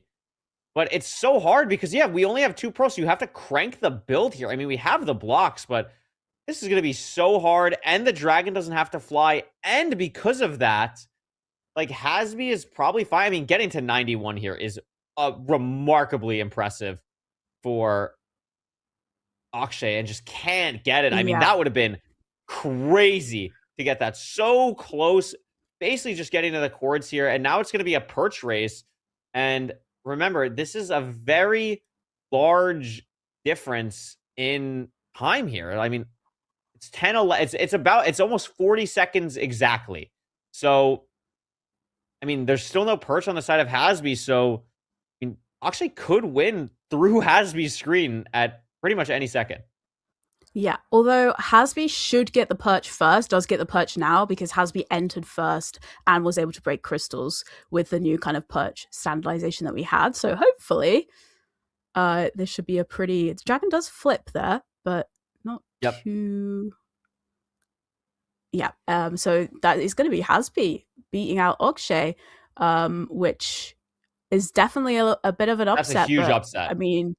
Yeah, I mean, pretty excellent showing from Hasby there, benefiting as well from the kind of the missed 0 cycle, but entered the end first and was able to win. So pretty good. But I think we're looking at what we have next. It's gonna be Skylol and Hasby, and Jay and. I believe Ulsahin won that game. I'm not 100%. Yes. Yeah. I believe Ulsahin won that game. So that's exciting. Jay Ulsahin, Skylol Hasby. I think, honestly, like, I kind of want to watch Skylol Hasby just because we haven't really seen either of them. I mean, also, here's Hasby's path so far to get here, which is crazy. Beat Hypnotic, who was the 21 seed, a very talented player who's been around for a bit. Then beat Steez and Vistrid back-to-back.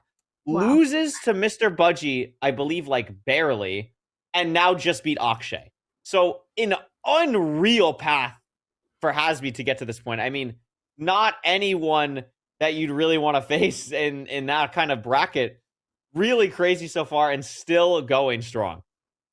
Yeah, really, really impressive from Hasby. Again, not a name that a lot of people are going to be, if you're kind of a diehard playoffs only watcher, you're not going to be super familiar. But yeah, really, really strong showing. I mean, to take down Vistrid and Steez and Hypnotic is pretty impressive. But even if they win this game, they've still got to play against Pavkin. Yeah, that's tough. So, it's still a pretty difficult run, but they've been playing really, really strong. So I'd love to watch Hasby and Skylar because we've not really had a chance to see a lot from them. So that would be my pick for sure. Yep. On the other side, it's going to be, like we said, Jay Ulsahin, which is a crazy matchup. The 7 seed and the 4 seed. I mean, 2 people who just played in the most recent playoffs. And then the winner of that gets the privilege of playing Budgie, who has looked really strong so far. I mean, Budgie lost to... Who did Budgie lose to? Budgie lost to... Oh my God, there's so many brackets. Lost to Anko, so lost to the winner. I mean, so Budgie's got to be feeling pretty good. That bottom bracket is looking like a pretty big bracket of death at the moment. So that's... I mean, we're getting down to it, Rose. I mean, there's about, 1, 2, 3, 4, 5, 7 players remaining. Refrain to myself. And You did. I'm impressed. And look, I mean, one of them is going to be going to Los Angeles, which is pretty exciting. Yeah, one of them's going to get to join Anko from this LCQ, and then there's going to be only 3 more spots left once we kind of get to our final losers round match. So places are filling up very, very fast. Yeah, absolutely. Gonna see here what's going on. Should be starting this next game relatively shortly. And then we'll get hopped into this game here. But any prediction? I mean, Skylo, we haven't really talked about them that much. Haven't seen them on the broadcast so far, but they've been around for a while. Definitely, I would say surprising to see them make it this far, but a player with a very high upside potential, and has been around for a while. So rooting for them as well. I mean, it's always just fun to see people who you may not expect get this far. And I mean, one hell of a run so far. And really at this point though, Rose, as we've seen, like literally anyone can win. Obviously, HDMI probably has the best chance, just sitting there waiting for the winner of all these matches to just duke it out. But I mean, either of these players could easily just win a trip. It just takes, at this point, it's just 3 or 4 more wins to get there. Yeah, I've got a fun fact about Skylol as well. They played one ranked game in season 8 and they forfeit it. So that's aura. Yeah, I think that's a pretty good stat, I think. But yeah, made it was top 100 face points in season 10 only, but has managed to make it this far. So it's I'm very excited to see what we have going on. We got another BT seed, 6 salmon this time as well, which is pretty nice. Gold tools, no TNT though, I don't believe. Nope. Gonna be the shears for both runners here. No chance of losing any gold blocks this time, hopefully. No, not this time, thankfully. That is not going to be the case. Looks like some pretty far kelp for Skylo here. 6 salmon for these runners. Much better food than the seed we saw the last run. This ravine looks like it's going to be the same ravine for both of them. Just pretty far out in Skylo with about a 10-second or so lead here. Has everything. Looks like a pretty solid ravine, and we'll see what the Nether has in store for them. Yeah, not as fast as the last seed, but still pretty quick. About 1 minute 30 enter here. Gonna hopefully see the Bastion close on their screen. And I see the fort. Yeah. Well, that is a far Bastion. Yeah. But at least they know where the fortress is, so, potentially if they get their trades early, they can throw a nice pearl hang in the right direction. But yeah, do have to travel a little bit to be able to get to the Bastion. A little bit of a skeleton problem for Skylol there as well, but handles it pretty well. Yeah, handles it nicely. Both gonna go for this lower terrain here. Hasby catching up a little bit just with not having the skeleton there is gonna help a decent amount. And a second skeleton for Skylol here, actually. Hasby has one as well, but much less of a concern for them. Much lower down, so not stopping them gaining the height here at all. It's going to be a Stables Divorce double triple. So almost certainly just going to see these runners try and do triple the gap, figuring out which one is the one actually with the good gap, but also could go to middle here. Going to be a little bit awkward to do it from this rampart with the buried middle section, but amazing obby chest for Hasby, both in the same rampart at the moment, but curious to see how these runners are going to decide to route this stables, as that could really be the deciding factor in a seed like this, a very technical stables bastion here. Yeah, and Skylar actually choosing to go to the other ramp outside. So playing kind of different triples. So depending on which side the gap is, could potentially work out. But I mean, Hasby gets it. Hasby plays for the high roll, gets the good gap. I mean, it's a 50% chance. If you don't hit it there, if you're Hasby, you're probably going into the bad gap and then looping around to the other good gap. But the sides, I mean, I think I like this play from Hasby a lot more because you get so much obsidian in that first rampart that there's no real need to check the chest in the second. So you play for the high roll here. It's a best of one format. I think it works out really well for them. And they're going to have a sizable advantage here on Skylo. Yeah, definitely, making the right choice there. I think maybe, Skylar was thinking, potentially, my opponent's going to most likely choose to play this triple. I'm going to go for the variance. It's best of one. It's my last chance. Let's, play for a little bit more kind of, I guess, playing the high roll or the low roll of, which gap we get. But worked out pretty well for Hasby here. Yeah, looking good. I mean, there is still going to be the question. Hasby does need to get the 20th piece of Obby. Should be fine, though. I mean, I'm assuming the Piglins are still trading in. He's going to get it, and that'll be all good and dandy. Yep, 22. Only 21 pearls, and notably, Rose, the string count is really what I'm watching for here. I mean, we have enough explosives to, beat the game and everything. We have 3 anchors worth of glowstone and crying obsidian, but the blaze bed is probably going to be 1, and then you're probably looking at a 2-bed 3 anchor 0, which is not easy at all. And I mean, these runners are very good. Do not get it twisted, but I mean, it's not like we're watching Dugile versus Loki right now. You know what I mean? These are people qualifying through this. A 2-bed 3 anchor is hard for the best of the best of the best. So to hit it here would be really, really impressive. If that's what Hasby decides to go for, but could also play strays here.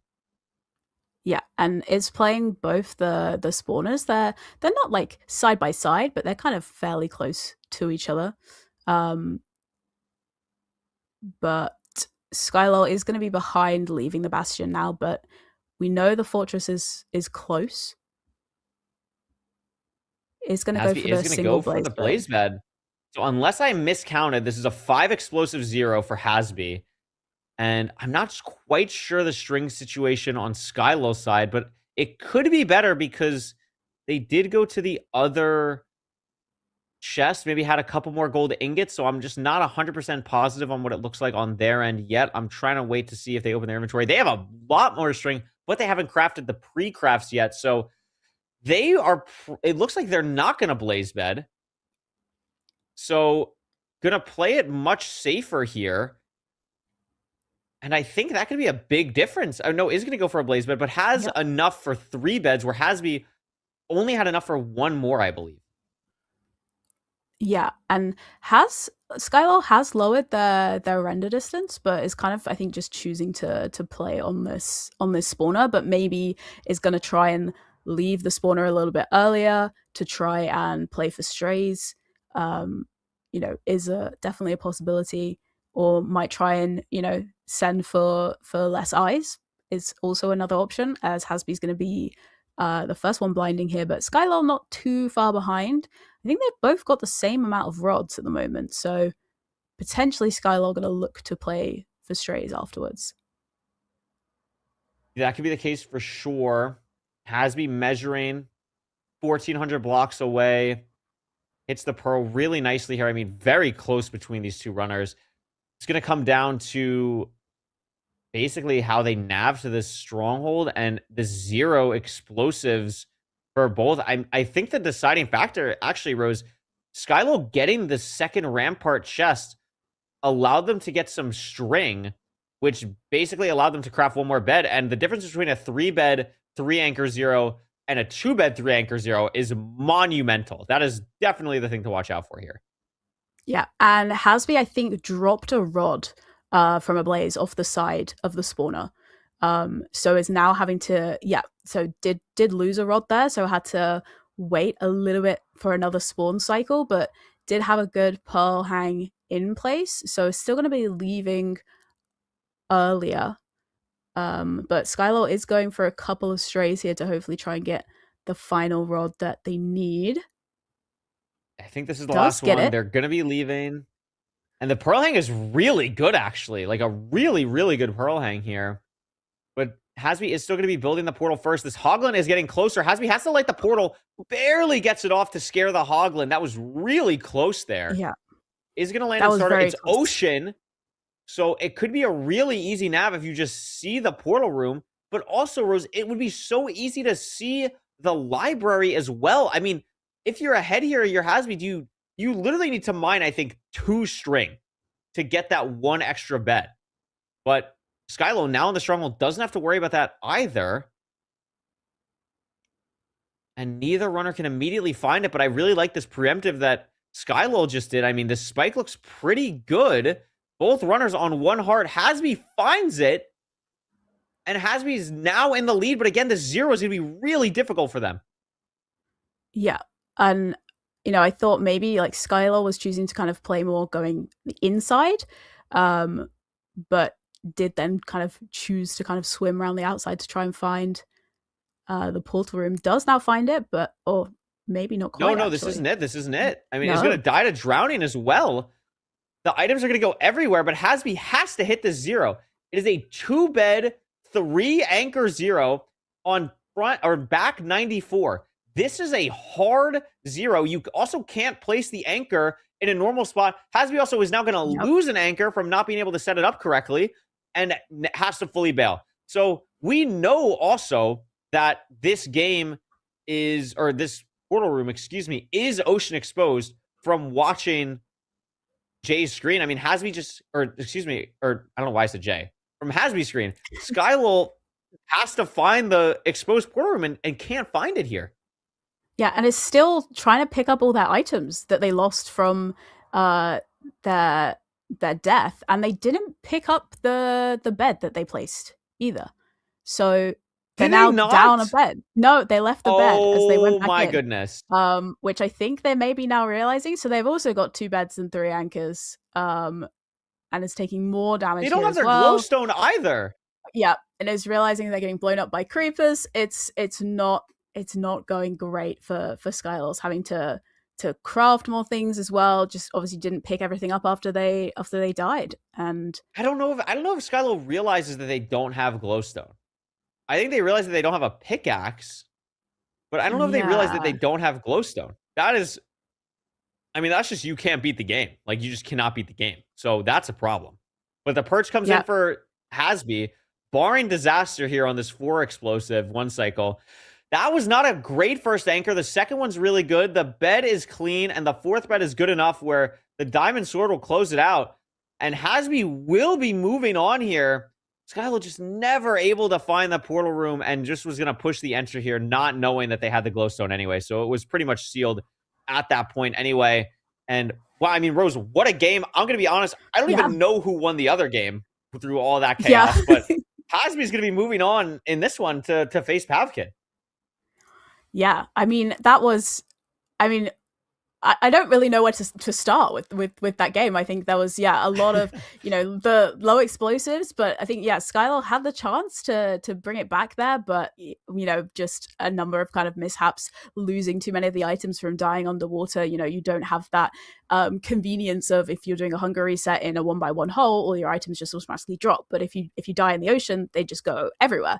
And if you're not able to pick them all up quickly, you're dealing with mobs and various other things. It was, not ideal for Skylo. I'm having a quick look at the other game. So amazingly, potentially, arguably an upset, but Ulsahin did win against Jay. Yeah. So, arguably an upset, maybe not, but it's close. I mean, Ulsahin's the higher seed. I mean, people are probably more familiar. I feel like people were probably favoring Jay in that one, but I mean, very, very close game. Ulsahin will now face Mr. Budgie. I mean, Rose, there's a world where the 2 people from this qualifier are both from Turkey going to the qualifier. That'd be pretty cool. Both of them. That'd be pretty fun. But we're going to do a quick intermission here, actually give the runners a quick little break. When we come back, we are going to figure out what game we're going to watch between Pavkin and Hasby versus Mr. Budgie, or Pavkin versus Hasby, or Mr. Budgie versus Ulsahin. It is not a 2v2. So we'll figure that out. We'll take a quick break, and we'll get back here very soon with more games in this last chance qualifier.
Hello and welcome back to the MCSR. There's so many words. MCSR Ranked World Championship Online Last Chance Qualifier round something.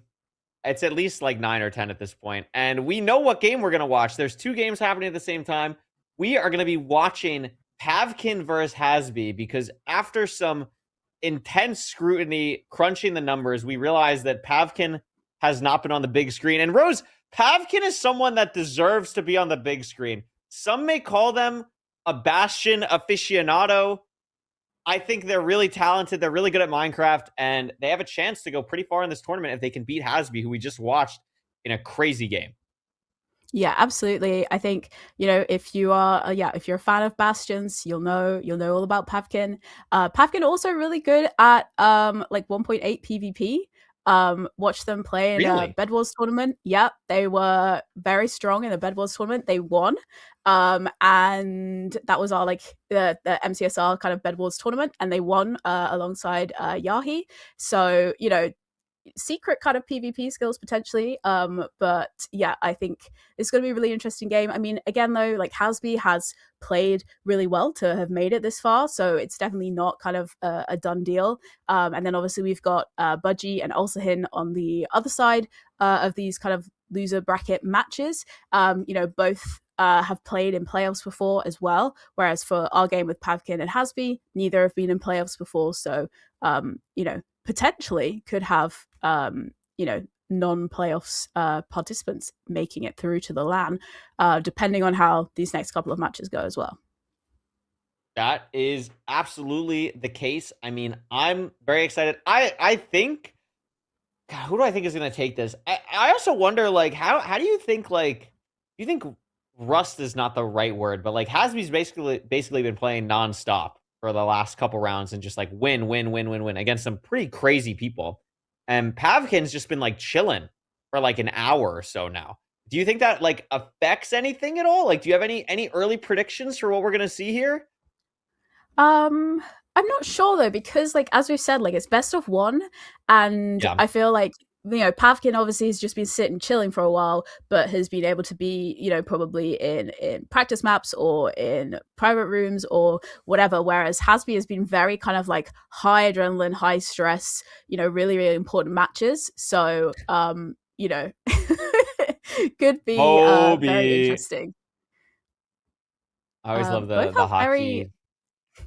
They have very nice mouse curses, both of these runners as well, which I quite like. You know what? I'm going to say a hot take, actually. I hate the mouse cursor things. I don't like them.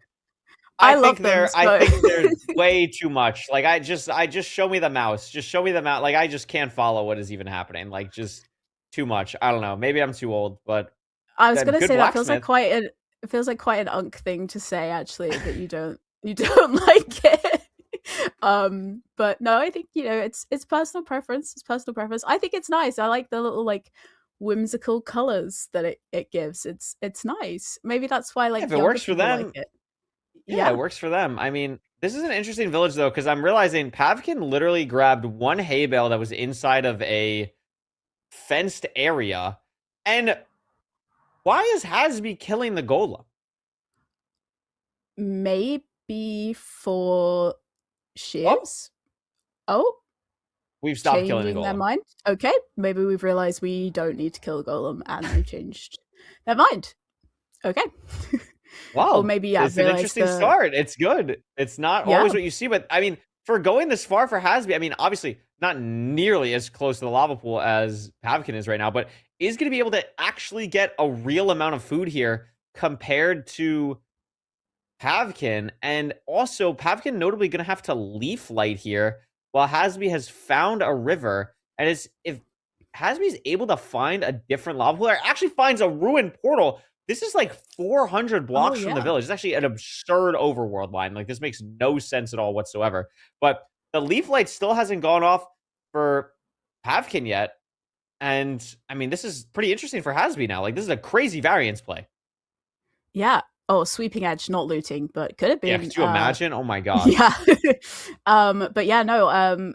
Interestingly, when we were looking at the iron count, Pavkin chose to get shears to get blocks and had to leaf light. Does now get the leaf light, but Hasby actually able to make up the time by grabbing the gravel that they found and not making shears to be able to kind of catch up here.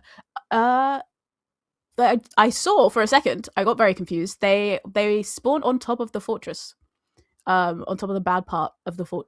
Yeah. So they at least know where that is as well. But I thought they were inside it for a second, and then I got really confused. And then I remembered that they both spawned in the same place in the Nether. So it's okay. No, it's good. This is a pretty wild seed. Yeah. I mean, like, this is a very close housing fashion, basically.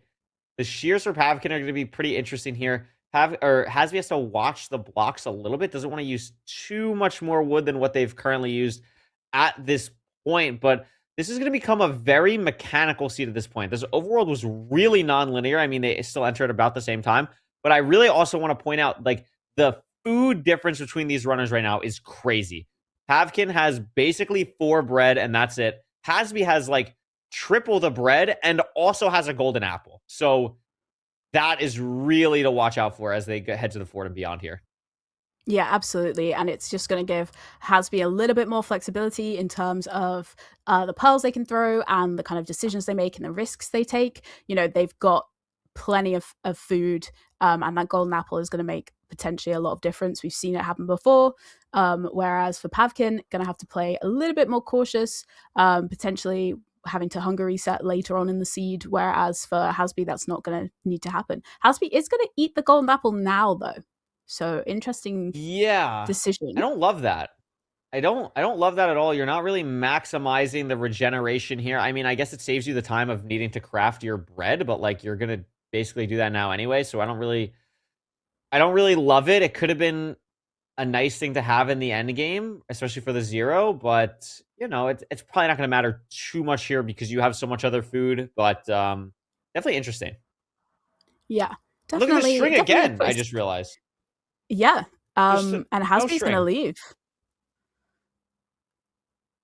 Whereas Pavkin was waiting for one more trade, but is also... No, it's going to go for backups. So actually grabbing backups for Pavkin to try and get more string. Yeah, only 4 string for Hasby as well. So... I mean, do we even have... I was like trying to look at the glowstone. Like we have 1 anchor. We have 1 anchor, 2 bed. So... That's crazy. And we're... What? Okay. This is awesome. So we're going to go... Yeah, so throws a really nice double pearl there. Yeah, it's not going to work. I thought it wasn't going to work because there's a 15-second respawn time or like chunk loading time. I've actually died to this in no reset. It's really awesome before I knew it existed. But yeah, I mean, has to go back to the village for beds. It's a crazy variance play. I honestly, Rose, like, I have no idea what's happening in this seed. Like, this has just been a wide, specifically from Hasby's POV. I feel like Pavkin is playing this much more conventionally, and Hasby is kind of really all over the place on this seed. But I think that's probably also what's made them go this far. Like, in a best-of-1 format, stuff like this can just work seed after seed after seed. Yeah, and they're able to grab even more food as well in the chest as they're grabbing beds, but actually worked out so well that their blind portal kind of took them back to. But I think they pulled in the wrong direction potentially. But yeah, Pavkin by accident. Pavkin's got 4 beds. Couldn't see how many anchors. Probably 1 anchor. But yeah, Hasby, I mean, I guess not being punished for leaving early with only 4 string because they're able to just grab beds from the village. Notably, this doesn't put Pavkin at the same portal because they were so far, like, so, wow, how do I explain this? So even though that ranked, like, standardizes their spawn portal, it's not going to standardize where they spawned in the overworld or, like, where they built their portal in the overworld. So because they built their portals so offset from each other, it links for Hasby. It doesn't link for Pavkin. I don't think I've ever seen that before. I mean, we're definitely seeing things we've never seen before. When you have these players that obviously we don't get to see as much. And it's definitely interesting. But Pavkin having to hunger reset in the overworld there down to only 1 bread, whereas Hasby has got plenty of food. And there's a stray blaze fireball that lands literally right next to Hasby's blaze spawner. That makes it so that he only gets a 1 spawn for the next blaze cycle. That is actually crazy variance that happened. Incredible. And now Pavkin is just still waiting. Only 1 rod. These rates are not good at all. Yeah, I mean, still Hasby still even on 1 rod as well. I mean, spent a lot of time in the overworld too, but that is a crazy unlucky fireball for Hasby there. And I mean, there's just not much that these runners can do. Pavkin getting a little bit more rods at this point compared to Hasby, but I don't really know. I think Pavkin's in the lead here, but I'm not 100% on their explosive count still. Yeah, I know they definitely had 4 beds. But then they blaze bedded as well, so I need them to open the inventory for longer. No, they do have 4 beds, 1 anchor, I believe. Yeah, they have 4. Yeah. Oh, lovely little cat in the chat as well from Pavkin. Love it. Both are having fun here. I mean, just waiting. Yeah. There's not much either of them can do here. Yeah, besides just chilling, hanging out. 2 rods there for Pavkin. I think Pavkin's still waiting for 1 more. But yeah, these rates are ridiculous. Rates. I also don't know how Hasby lost an eye and Pavkin didn't, unless Pavkin threw 2 and didn't pick up either. But Hasby seems to be 1/2 of a blaze rod down. And Hasby is actually going to be leaving at the same time.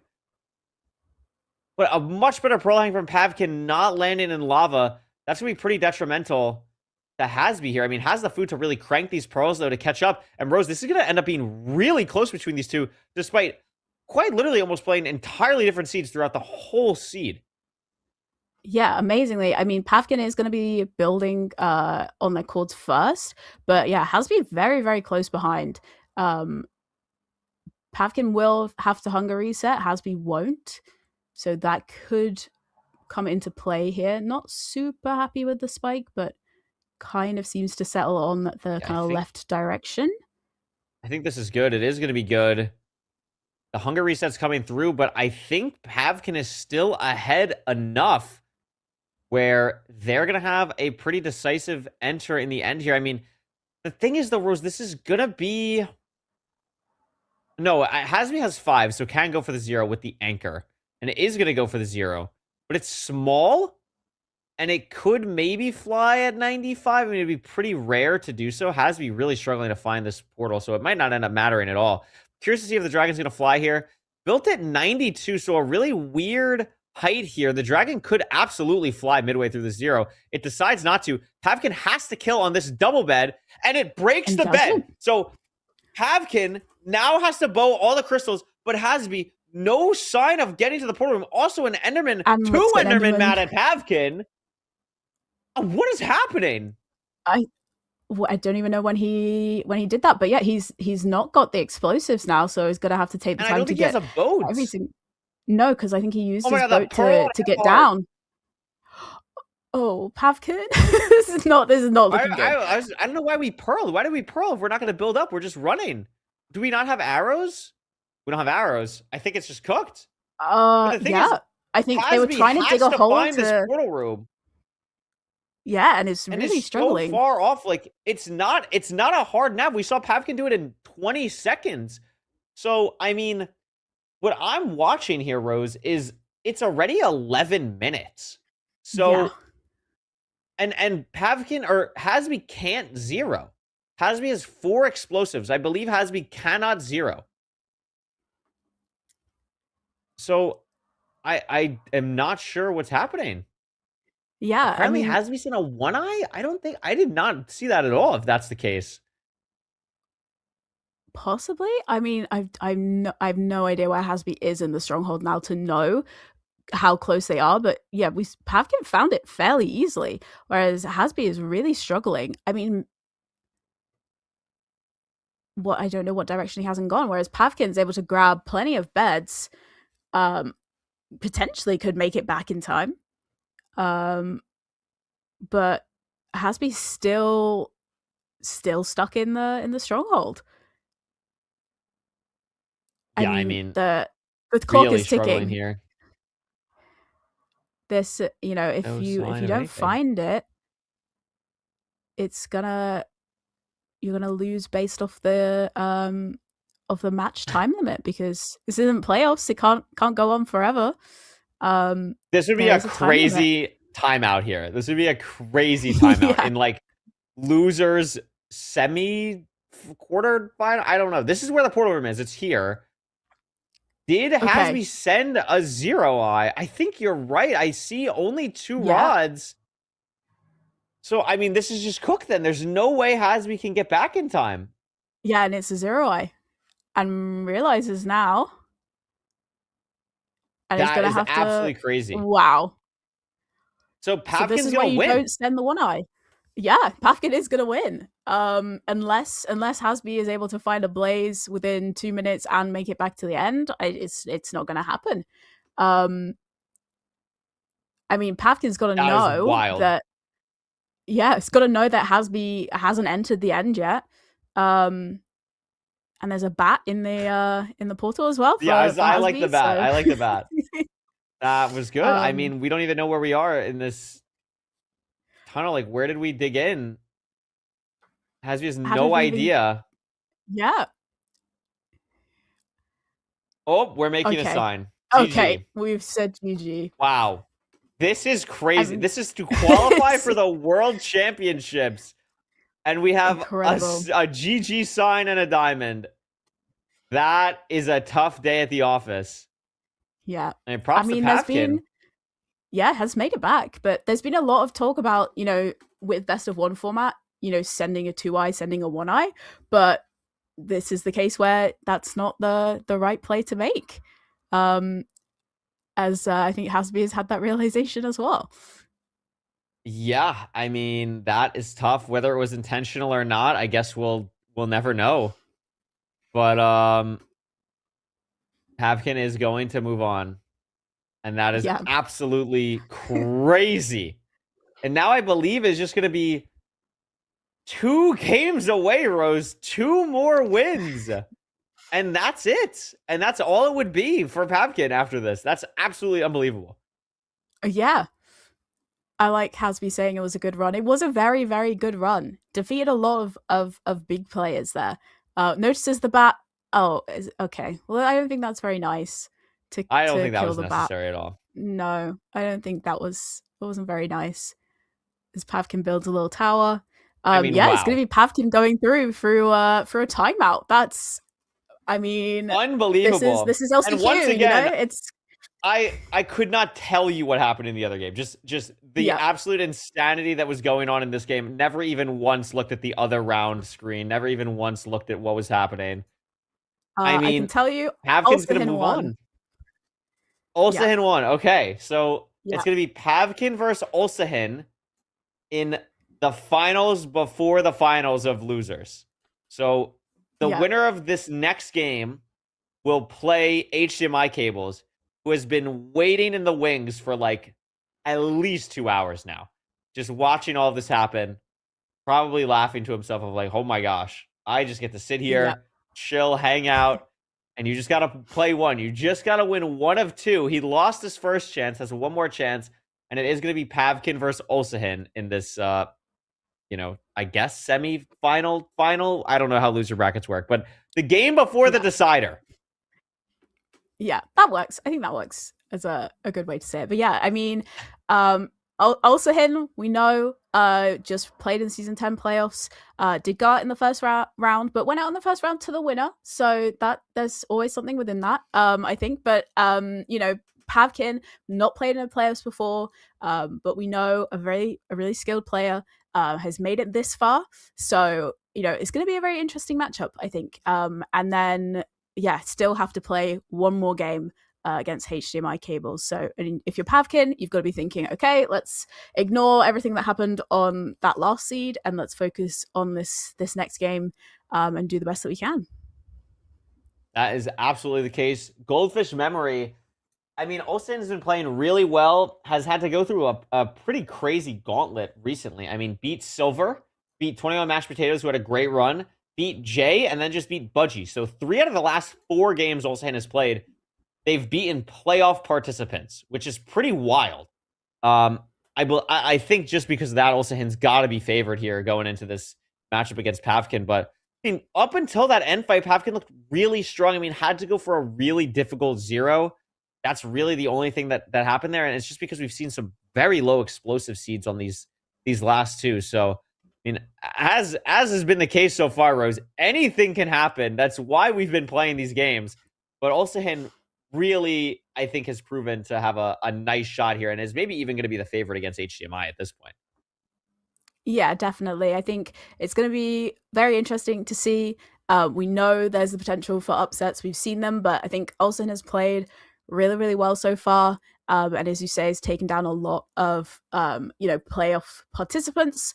And we know they are kind of consistently able to perform. So this is going to be a very interesting kind of penultimate. Is it penultimate? Yeah, penultimate game to find out. Penultimate, that's the word. That's the word. There it is. So we should be getting into this game. Yes, we should be getting into this game momentarily here, taking a quick 1 minute break for the runners just to get all suited, situated, and all that good stuff. But I mean, of the 3 people remaining, Rose, Pavkin, HDMI, Ulsahin, do you have a pick? Do you want to make a pick right now of who do you think is going to be the last qualifier from this format for the World Championships? Part of me really wants to see Pavkin win, just because we've not seen Pavkin in playoffs, and I think they've done a lot of good performances in events so far. So I think I'd quite like to see Pavkin, but I think if you are HDMI cables, you're looking pretty strong. He's only lost 1 game in the final so far, so it's between HDMI and Pavkin, but I feel like that's kind of a bit of a cop-out answer to just say it's between 2 of the 3 people. No, I think that's valid. You can have any answer that you want. I mean, I think Ulsahin looks really strong here, but I think HDMI, I think this is so many games in a row that you have to play. I think the break for HDMI is going to be really beneficial, even if it is a best of 1. So I'm kind of looking at HDMI to be the favorite here, but I mean, maybe you have a really strong showing as one of the runners in this seed and feel really good, carry that momentum into the game against HDMI. But this Ruined Portal seed is a bit weird. It's going to be an Iron Pickaxe seed, a lot of blocks from the Gold Axe, 2 gold blocks here as well to be able to mine for distraction, for more trades, for anything that these runners need, which is really exciting. I mean, this has potential to be a very fast seed. Yeah. Also, him actually choosing not to mine the 2nd gold block. And I don't know if Pavkin got either gold I've block. got 1. Oh, no, both of them only got 1. Okay. So not the potential for any kind of difference in trades there. I really like this Pavkin from grabbing Pavkin. some mushrooms. Yeah. I think that's a really smart play. Both are going to go for manhunt here, but I don't know. It's a kind of an awkward manhunt. It's definitely the right play to go for the manhunt, but it's just a little bit awkward here. I'm curious how many pigs they're going to actually get from this. Looks like actually quite a decent amount on Ulsahin's side, and going to make sure that there's no lava housing because they're so quick here. But Pavkin going for a variation, going to be going for the goose route variation here. The Bastion guy showing what they got here. Yeah, I like it. I mean, as we say, Pavkin's very good in with their bastions. So even the ones that you're not used to seeing. So hopefully going to give them an edge. Both runners now looking for the fortress. Doesn't look like it's too close, but not too difficult of a kind of distance. It's about 12 or 13 chunks away, I think. Organization here for both. Pavkin, maybe, I don't know if slightly ahead. I mean, Goose Route gets you a couple more pigs, I think, or just the organization's a bit faster. But I think I kind of like where Pavkin is at right now, but Ulsahin might be leaving soon as well. I mean, these runners are very close at the moment. Might come down to obby trades, 17 on the side of Ulsahin. But it looks like Pavkin is actually going to be out, or at least getting a really nice pearling. But I think out here and just not pearling because we just have no food. So a very, very low food seed here. No red mushrooms in sight at the moment. And Ulsahin has no mushrooms. Actually, just pearled next to red mushrooms, which would be very helpful for Pavkin, but not helpful for Ulsahin. And Crimson nearby the fort, but I mean, this is a very low food seed. Yeah, very low food and very fast seed as well. Pavkin got 22 obby much faster than Ulsahin did as well, but Pavkin's going to be at the fortress much. Well, I say much faster, not that much faster. Ulsahin does see it, but Ulsahin's going to hunger reset here with the anchor. So it's one less explosive, but I think they have a pretty decent amount of string as well. So potentially could matter. Pavkin is on 3.5 hearts here, so can't really afford to take any damage, but might have to choose to hunger reset in the overworld. Potentially does find the spawner now for Pavkin. Ulsahin still in the bad part of the fort. It's a really fast seed, a 330 spawner. I mean, probably going to slow down a little bit now with the lack of food for these runners, and has to be careful. To get spawned on here would just be an absolute disaster. Ulsahin getting a couple strays, maybe. Going to pearl to the spawner. I believe it's the same one that Pavkin's at now. Pavkin down to 2 hearts as well. So pretty scary stuff here. But plenty of explosives. Going to be able to hunger reset in the overworld once they build their portal. Probably going to want to get a rod before that happens. But both these runners are very low health. I mean, one stray Blaze Rose decides to just do anything. Just move the wrong direction on these runners. And it could be very scary. But Pavkin is going to hunger reset.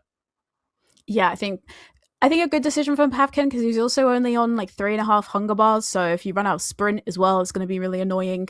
But I mean, Ulsahin hunger reset, but is still down on 2.5 hearts because of pearling and taking damage in the fortress. So is potentially going to have to hunger reset in the overworld here again. So potentially could be even more time lost.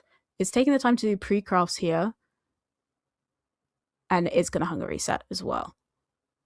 Yeah, it makes sense to hunger reset. Obviously, you also don't get to, you don't lose the bed, which is really nice. Pavkin does lose the respawn anchor that they use, but it doesn't really matter because you have enough explosives anyway. Pavkin now with 12 Eyes of Ender. These rates did not seem good either. So Ulsahin spent a lot of time in the overworld between hunger resetting and measuring and kind of getting organized here.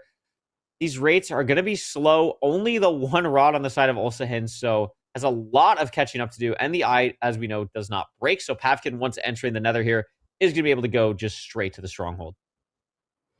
Yeah, definitely. Just slight. I think that faster exit from the bastion and the one less kind of hunger reset for Pavkin's definitely helped to make a difference. I mean, it looks like this is very close. Yeah, we just one pearl throw pretty much for Pavkin is going to be building on chords already, whereas Ulsahin's still waiting for those last 2 rods, I think. Yeah, and Pavkin looking really good here. Does miss, but not on the chords that he wants to be on. So going to build in here. And this should hit. I mean, nothing on the C value yet, but it's very, very rare for these runners to miss nowadays. I'm assuming this is going to be totally fine for Pavkin here. Yeah. And it is. So just a bit of a long dig there, but is going to be okay. No immediate spike in the stronghold, and Ulsahin catching up bit by bit, but also is almost certainly not going to spawn in the stronghold. So still has to do the same exact thing that Pavkin did. So still has a bit of a lead, but now actually here, Silverfish and Lava Pops on the subtitles, and I think is going to know that it's right up here. And yes, it is going to hunger reset and has a chance, Rose, to go to the losers finals for one chance for a qualifier spot in the World Championships. Yeah, I mean, very, very fast into the end here. 2 anchors, 5 beds should be more than enough to hit this 0 here. Gonna have to push to 99. Gets there pretty comfortably. Has the anchors set up and a decent amount of explosives, but no arrows, Rose. So it's a little bit awkward, but should be okay. 1 more bed and the 2 anchors is a lot of stuff. And yeah, this dragon is barely hanging on by a thread. That last anchor will do it. And Pavkin versus HDMI will be our losers finals. The last chance for those 2 runners to make it to the World Championships in Los Angeles for a chance at a piece of a $25,000 prize pool. Very, very exciting. I mean, if you're Pavkin now, you're going to be thinking, okay, one more game, one more win. You've just kind of had this really nice, positive kind of, well, I say positive snowball. You had a little bit of a break in the middle, but you are kind of on a winning streak, whereas HDMI, you've kind of had to be sat and watching and waiting. But no, this could be a really good match. Could again go completely either way. Are you changing your mind with your prediction now? I mean, that was a really nicely played seed from Pavkin, but I think HDMI is so good. I mean, he's more of a veteran in this scene. Not to say that Pavkin obviously can't do it. I mean, they've proven that they clearly can at this point, but I think I'm going to stick to I mean, it sounds crazy to say that HDMI is the old guard here. I mean, they're both, relatively new by these standards, but Pavkin is so new, I feel like, to a lot of people. And I think HDMI can do a really, again, HDMI was at the LAN at Level Up Expo. I want to see HDMI have a chance to play against the people that he watched in the crowd. I think that's such a cool dynamic. I think that's a really cool storyline going into it. So maybe I'm a little bit biased in that, but I also think Pavkin's great. I think either one of them would be cool. My number one thing is just show up to the World Championships. We want to see you there. That'd be so much fun. So these runners know that, and it'll be exciting to see which one comes out on top here. Yeah, absolutely. I think it's going to be a great game either way. We've had so many rounds of matches so far today. And yeah, I think two very, very deserving runners that have made it into this losers final. For our final spot of the day, then that leaves only 3 more spots to be decided tomorrow. I think I'm sticking with Pavkin. I want to see a non-playoffs player make it to the LAN. I think that'd be quite exciting. I think that could be, another nice storyline. I think if either runner wins, it's going to be a really good storyline. But I think just for a little bit of mixing it up, I think it'd be quite nice to see Pavkin make it through here. But as we've seen already many times today, anything can happen. So I'm excited to see what this last seed has for us as well. I am very excited as well. We should be starting pretty shortly here. Both runners I can see are ready. So I am excited to see what's going to happen here. I mean, it all comes down to this. So many rounds. I believe this is round 13, which is crazy. This is losers round 11, and I believe there was a round before that. So yeah, this is at least 12 or 13. So we've been a lot of games so far today. It all comes down to this. We started with 67 competitors. We're down to just the final 2 after 1 qualified already. Who is going to be joining Anko? I mean, wow, it's pretty crazy. I mean, I just hope for a seed with, we've seen a lot of RNG. Let's get like a something a little bit normal here. We're going to get a shipwreck here. So we'll see what happens, but hopefully the ravine is pretty standard for both of these runners. Yeah, nice, complete shipwreck as well. Don't have to worry about anything being buried or hidden. About 11 iron again as well, and 1 diamond, 1 TNT as well, which is something you don't often see in the shipwreck. So that's going to be nice for making sure that we get the blocks here. And I think both runners also looking around for that ravine as well as they swim a little bit further out to reach the trees as well. Yeah, absolutely. Gonna be really nice with the TNT, like you said.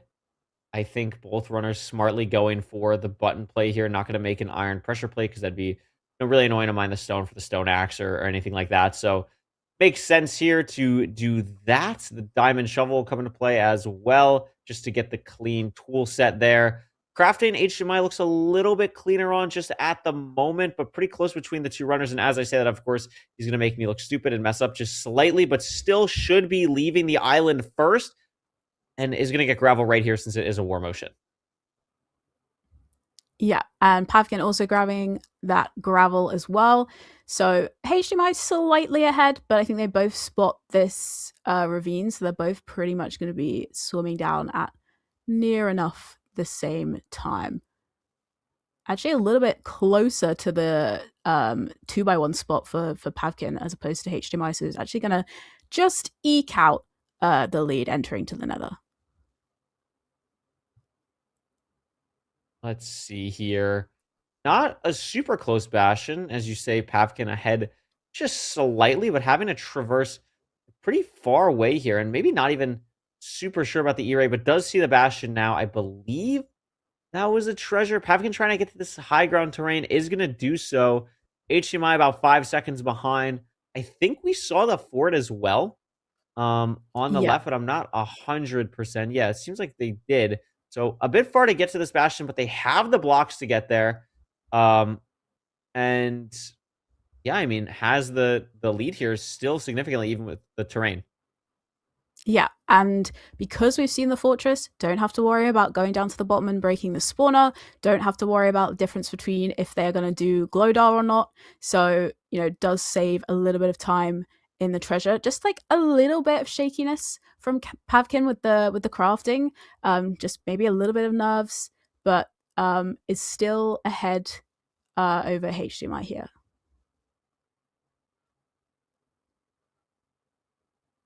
See here, Pavkin getting the gold blocks. The piglins are not actually falling in the hole. Missed the gold throw, so that's going to be a little bit awkward. Might lose a little bit of time to that compared to HDMI here, but still barely hanging on to the lead here. I mean, every second is going to count for these runners with the tournament life on the line, with the invite on the line for them. Pavkin, a stray piglin, not going to deal with it. Just throw the rest of the gold in the hole. HDMI still just getting over. I mean, maybe made up a little bit of time, but it's so hard to tell in treasure as well. And could come down as well, Rose. What are the obby chests going to look like? I see right now only 2 in the inventory of Pavkin, so these chests really have to hit here. Only 5. The second chest really does hit, Okay. so not going to have to do anything weird with the bottom of the treasure here.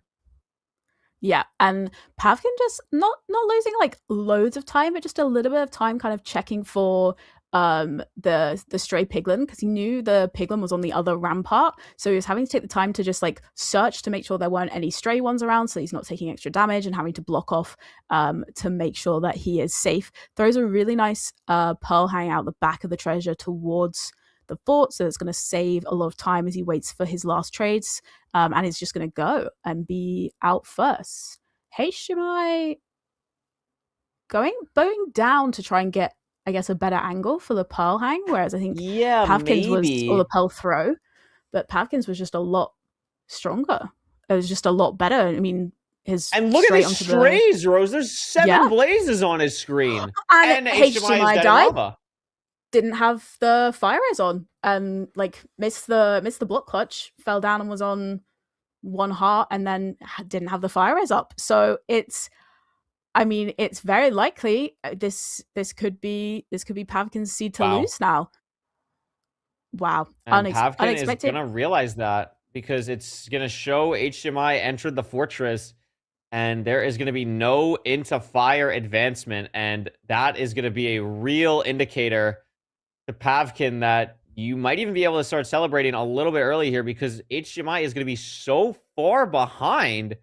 Like, I mean, how do you come back from this when your opponent is going to know to play a little bit safer at this point?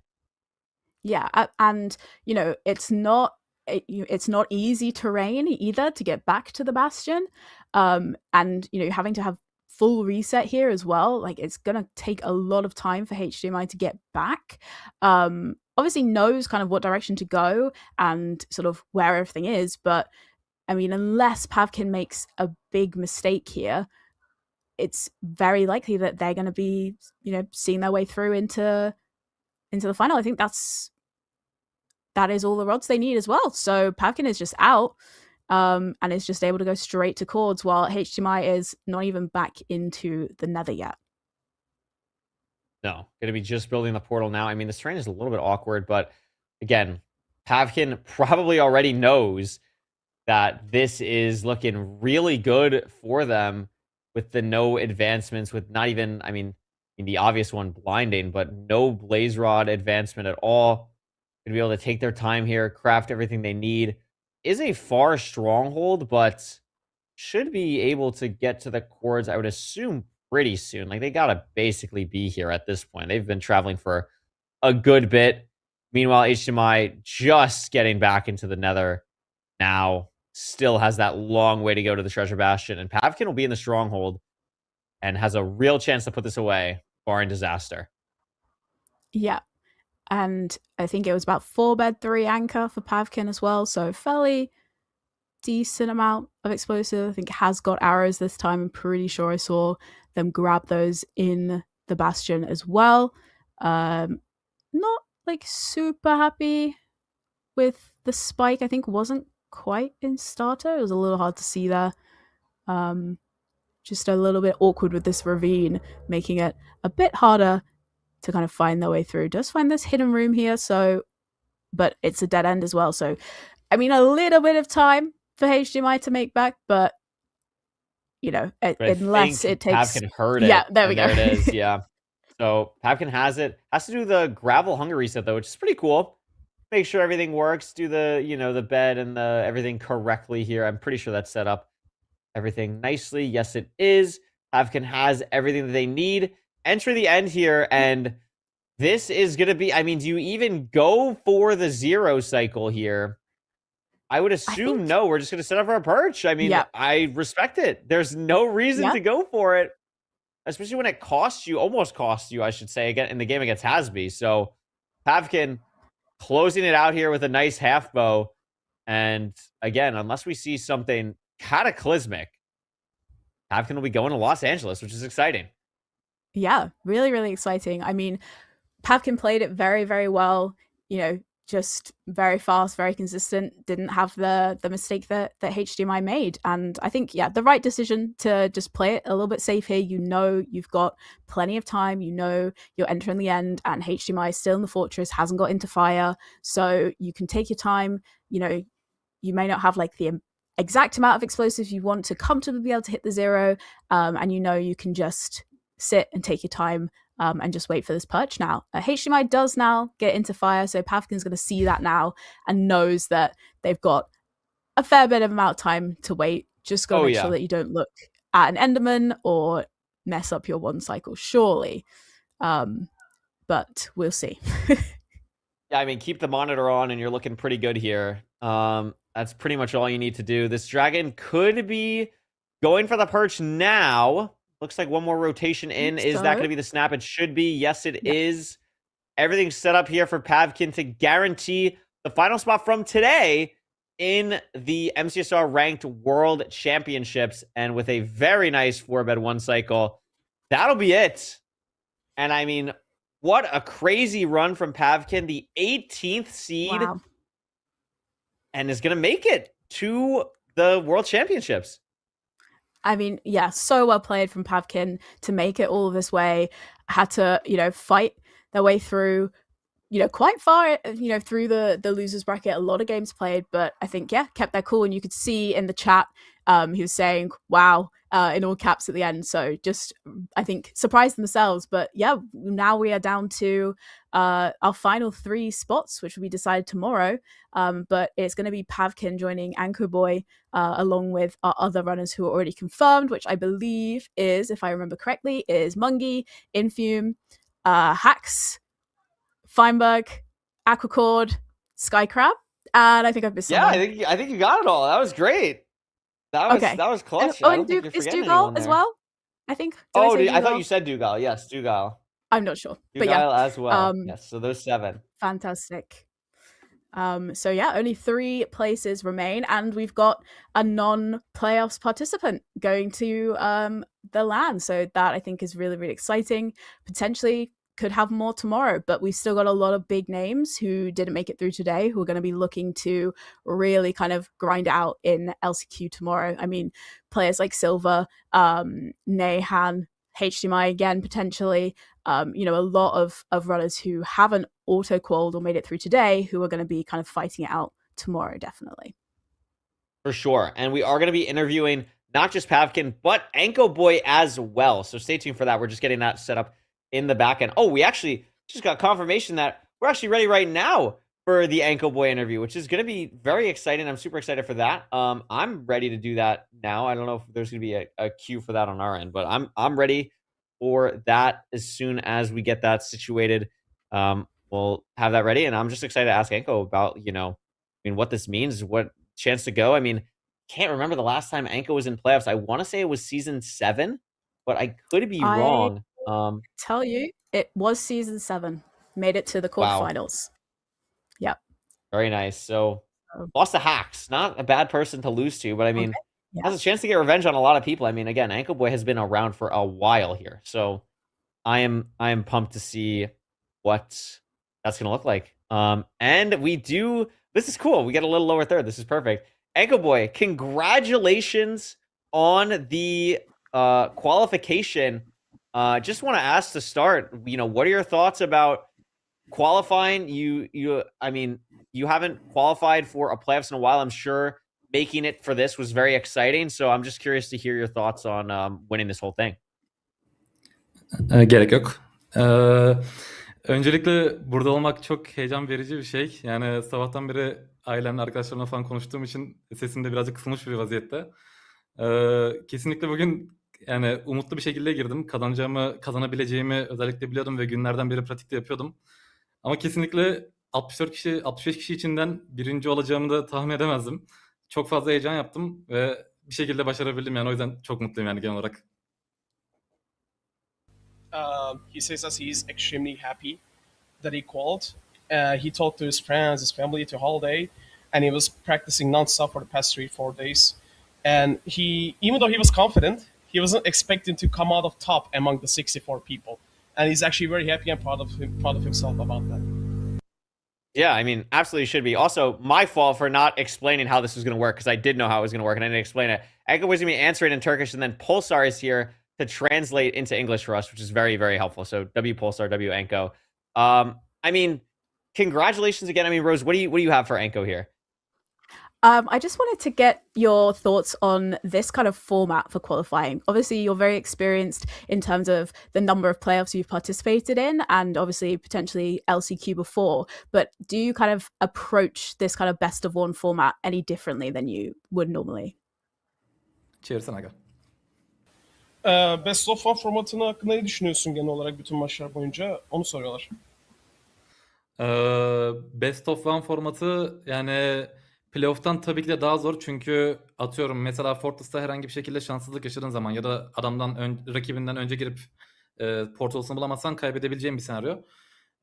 Çok fazla yaşanılabilecek şanssızlık senaryosu var ama bir şekilde şansım yaver gitti diyebilirim.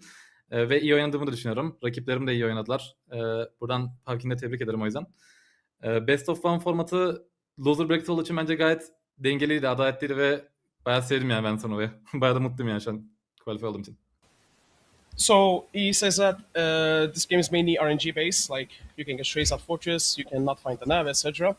And therefore, Best of One can be very punishing in that regard. But also at the same time, when it comes to lower bracket, he finds Best of One very good. And he also congratulates Pavkin for qualifying, and he also congratulates his opponents for playing very well. And he also thinks he played very well, and he's just very proud of everyone's performances. He finds it very competitive. Oh, amazing! Thank you. No, it's very interesting, and it's really nice to hear him being so grateful and so congratulatory to everyone as well. Corey, I don't know if you've got any other questions that you want to ask. Yeah, I have two other ones I want to ask. I was curious if there was one specific match today that like either scared you the most or was like, oh my gosh, like you thought you were gonna lose or anything like that, because you're the only person today that did not lose a single game. So I'm just curious if there was one where an opponent really had you, or maybe you know anything like that happened today. Çevirebilir misin? Diyor ki en çok korktuğun maç hangisiydi, ya da böyle eyvah galiba kaybedeceğiz dediğin maç oldu mu? Hangi maç seni en çok gerdi vesaire vesaire. O özel maçı soruyor. Açıkçası genel olarak oynadığım bütün maçlarda açık ara öndeydim, en az 30 saniye civarında. Ama Mr. Budgie ile oynadığımız maçta kesinlikle kaybedeceğimi düşündüm. Çünkü Force'a girdiğim anda karşımda 2 tane kocaman en büyük boy magma beni bekliyordu ve Spawner'a giden yolda bir sürü Wither vardı ve canım 2'ydi ve yemeğim de yoktu. Bu yüzden ben kesinlikle orada öldüm dedim ama bir şekilde o anki heyecanla orada hayatta kalmayı başarabildim ve büyük ihtimalle Mr. Budgie benden daha şanssız bir Fortress aldı orada. En korktuğum maç oydu yani. Final maçında da HDMI'ye ne oldu tam hatırlamıyorum. Galiba Overworld'de Obsidian aldığım için kazanmıştım ama o maçta da bayağı heyecanlıydım. Çünkü HDMI Cable çok iyi bir oyuncu gerçekten. Heyecanım olduğu için ben kaybedeceğimi düşündüm ama bir şekilde birinci olmayı başardım. So even though he mostly claims that he was ahead 30 plus seconds almost every match, he says the Mr. Budgie one was the most scariest because when he entered the fortress, he had the max-sized magma cubes and a couple of waiters in front of him, and he had no food. And he said that at the moment, yeah, I'm just lost. I'm probably going to lose all the time. But then at the spite of the moment, with the nervousness, he somehow clutched it. And he also assumes that Mr. Budgie got a verse for it as well. And lastly, he mentioned about HDMI Cables match. He was scared overall because it's a final, and HDMI Cables is an extremely good player. But he kind of felt relieved at the point after he got an extra spare obby from somewhere. And that's pretty much it. No, that makes sense. And then the last thing that I want to ask, out of the people qualified, who are you most scared of or most excited, I should say, to play against out of the 7, or I guess now 8 with Pavkin, actually, the 8 other people qualified that you're going to play against in the LAN? Gerek yok. Büyük ihtimalle Hacking Noise'a karşı oynamak benim için en korktuğu olacak. Çünkü şu zamana kadar Hacking Noise'la yaşadığımız turnuva geçmişi cidden bayağı benim için can sıkıcı denilebilir nitelikte. Ama eğer rakibim olursa LAN turnuvasında intikamımı da almak istiyorum. Ama en çok korktuğum rakip de Hacking Noise yani. Çünkü sezon 1'den beri neredeyse bütün playoff'ta aldı, podyum aldı. Aynı zamanda son 3 playoff'un 2 tanesini kazandı galiba, yanlış hatırlamıyorsam. Ve kendisi çok iyi bir oyuncu. O yüzden en çok korktuğum rakip Hacking Noise diyorum. So he has 2 same answers. He's most afraid of Hacking Noises due to his poor record against him in the past. They played a lot in the previous playoffs, and he has a pretty negative record against them. But at the same time, he also wants to get revenge on Hacking Noises as well. He's most scared and most excited to play him. Amazing. I mean, that's all I have. Anko, congratulations, seriously, as someone who's watched you play for so long. It's super exciting to see you qualify, and I'm super excited to see you at the LAN. Best of luck getting all of that sorted and situated, and can't wait to see you there. Thank you so much. Thank you. Awesome. Well, Rose, I mean, Thank you. is awesome. I mean, Anko Boy, great Yeah. answers as well. Shout out Pulsar. I forgot how great of an like doing the translation interviews are so cool because you just remember like how global of a game this really is, and it's fitting for an event called the World Championships. Yeah, absolutely. And it's also so nice you could pick out little things that he was saying as well. And as soon as he said hacks in his answer, I just knew straight away. But no, I think that's a pretty fair answer. But no, I love that he's so excited to play against hacks again to kind of try and get a little bit of revenge. I think hacks is going to be looking to get a little bit of revenge as well. After, potentially not kind of carrying through as far as he wanted to get to in playoffs. I think, being able to see him on the LAN, I think it's going to be really, really exciting as well. So I think I'm excited as well as Anko, definitely. Yeah, no, I'm actually pumped. Like the more that it's like sitting in that it's Anko is one of the people is actually so hyped. Like I'm actually so pumped for that. We do have another interview as well. We're gonna have an interview with Pavkin as well to get that sorted, but we do need a bit of time to get that one sorted. I mean, Pavkin, kind of the opposite. I mean, I'm not exactly sure when Pavkin got into MCSR, but speaking for myself, like I've only heard of Pavkin for like I want to say like the last 6 months or so of just being kind of the bastion guy, has really improved their own gameplay. I really feel like it's kind of shot up the leaderboards recently. So really exciting to see how they're going to do against the titans that are in this tournament that have already qualified. And I think they have a real shot. I mean, this is a game. I mean, as Anko said, that there's a lot of RNG. Anything can happen. I mean, it's going to be, the format is not fully decided for what's going to happen at the LAN, but I think Pavkin has a real shot to, take this momentum, and also has a month basically to practice and get better too. Yeah, absolutely. And I think, I love an underdog story. And I think, for Pavkin to at least have made it this far to be qualified for the LAN, I think is a really, really impressive. And, to have a newer player that potentially people aren't as familiar with heading towards the LAN is going to be really exciting as well. But yeah, has got a month now to really kind of lock in, focus, practice, study your opponents, because for a lot of these players, particularly the ones who have auto qualified, they know each other very well. They play against each other a lot, both in playoffs and on the ladder. Whereas Pavkin, being someone who's slightly newer, and these players haven't played against, that can actually be not scary, but that's it's an unknown. It's you're not sure what decisions he's going to make, how they're going to play. You don't know if they are likely to do X, Y, or Z on certain seeds or certain, you know, you don't know what their kind of preference for seeds is going to be. So I think that kind of throws a little bit of like unpredictableness into the LAN as well. It's not going to necessarily be the kind of classic, you know, top 4 that we always see. It gives the potential for some new people to kind of make their way. Yeah, for sure. I think it's super cool. Pavkin is ready for the interview, so we can swap over to that. I'm excited to get their thoughts. I'm sure he's also super, super excited about, you know, qualifying and getting to play against all these amazing people. And also like here we go. Perfect. Amazing. Pavkin, congratulations on the qualification. Kind of what's going through your head? I mean, we talked to Anko, who, you know, qualified a couple hours ago, but for you just qualified 10 minutes ago. What's it feel like? What's going through your mind? Yeah, I mean, okay, I already said this in my chat a lot. Nothing feels real. Like, I'm expecting, like, something to stop me right now. Like, a lightning bolt, like, strikes me down right now. Like, I kind of don't believe it, really. I mean, that's valid. I mean, you played amazing. You had a crazy path. I mean, looking back at the bracket here.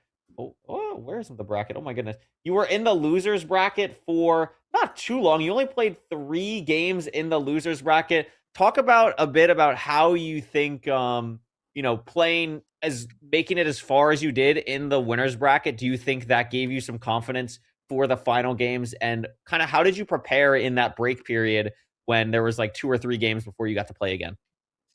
Honestly, I wasn't that confident because I always tend to play worse like the further into my session. So I was playing like decently at the start, but then like against Jay in the winners bracket, I just died and he just had an impossible stronghold nap. So I got lucky there. And then you saw like against Hasby, like I just died as well.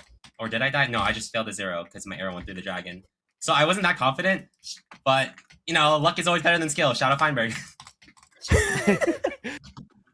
Rose, what do you got? I guess like along a similar vein, because you kind of mentioned it there in terms of you feel sometimes that you play worse during kind of, I guess, longer stints. But how do you kind of, in terms of when it's best of 1 and it's quite fast paced and you're going straight from seed to seed to seed, how do you kind of deal with that mentally and that kind of idea of like goldfish memory in terms of trying not to think about what's happened on your previous seed and focus on the next seed where it's a completely different person, completely different scenario? I mean, I lost against Cables. I mean, okay, here's the thing. I just didn't think I would win. So I kind of came into this like with that mentality. And like I lost against Cables in the winners. I kind of feel bad for him. Well, I do. So I thought I was gonna lose again, but you know, I just got lucky. I don't know. No, I mean, huge congratulations. I think, you know, luck is part of the game, but I think you've got to be, you know, skilled enough to be in the right place and have things align to be able to take advantage of that when it does come. So don't discredit yourself, because I think you played really, really well as well. And in terms of heading towards LA, who are you most excited to play against and who are you most scared to play against? Well, since EDCR is not there, I'm not really scared of anyone. But maybe Infume? But like, he's alright, I guess. Okay, no, that's great. Courage, you have any other questions? No, I mean, I think it's gonna be really exciting to see you there. I mean, do you? I mean, I guess I don't really have anything else. I mean, you kind of asked it, Rose. I mean, it sounds like you're going into this very, very confident. I'm excited to see you perform at the LAN and have the chance to back it up. And best of luck doing so. Can't wait to see you. And congratulations again today. Thank you. Well, I mean, Rose, that'll do it. I mean, sounds very confident. Very confident. I think. I mean, again, you beat 65 other people today. Basically, I feel like you have the right to feel pretty good about doing so, no matter how you get there. It's definitely still a long path to do so, and gets to be there with the 8 other people who have auto qualified. And don't go anywhere. Well, I guess you can go somewhere for like 12 hours or so, like 16 hours. But we'll be back tomorrow for the second qualifier, the actual last chance qualifier for the other runners playing, who a lot of them played today, to qualify for the World Championships. We'll actually be taking 3 people tomorrow instead of 2. the winners will have the chance to play for $25,000 and get flown out for the MCSR Ranked World Championships. And as you said earlier, Rose, a lot of high-level players are going to be playing in that. Putting you on the spot right now before we send it off here, who are the 3 people qualifying in the final spots tomorrow? Okay. I haven't thought about this at all. I'm gonna say, wait, I'm very, very quickly looking at today's bracket. I'm gonna say Silver. I'm gonna say Beef Salad. And I kind of want like, not like an upset, but I kind of want someone like you wouldn't expect. I'm gonna say Eric. I want Eric. So I want Eric, Beef Salad, and Silver. Yeah. So I was also gonna pick Beef Salad and Silver, but I'm not gonna do that now so that I sound more out there and niche and crazy. So I'm gonna say Akshay won. I think Akshay played really good today for the most part. I think Akshay could absolutely qualify. I'm gonna take Jay 2. Jay is someone who qualified through this basically the exact same format to qualify for playoffs last season. And for my final pick, I'm going to take HDMI. Had a really, really good run today. I think they're going to bounce back. They have a good mental, and I think they're going to qualify. So I'm going to take Akshay, Jay, and HDMI qualifying tomorrow.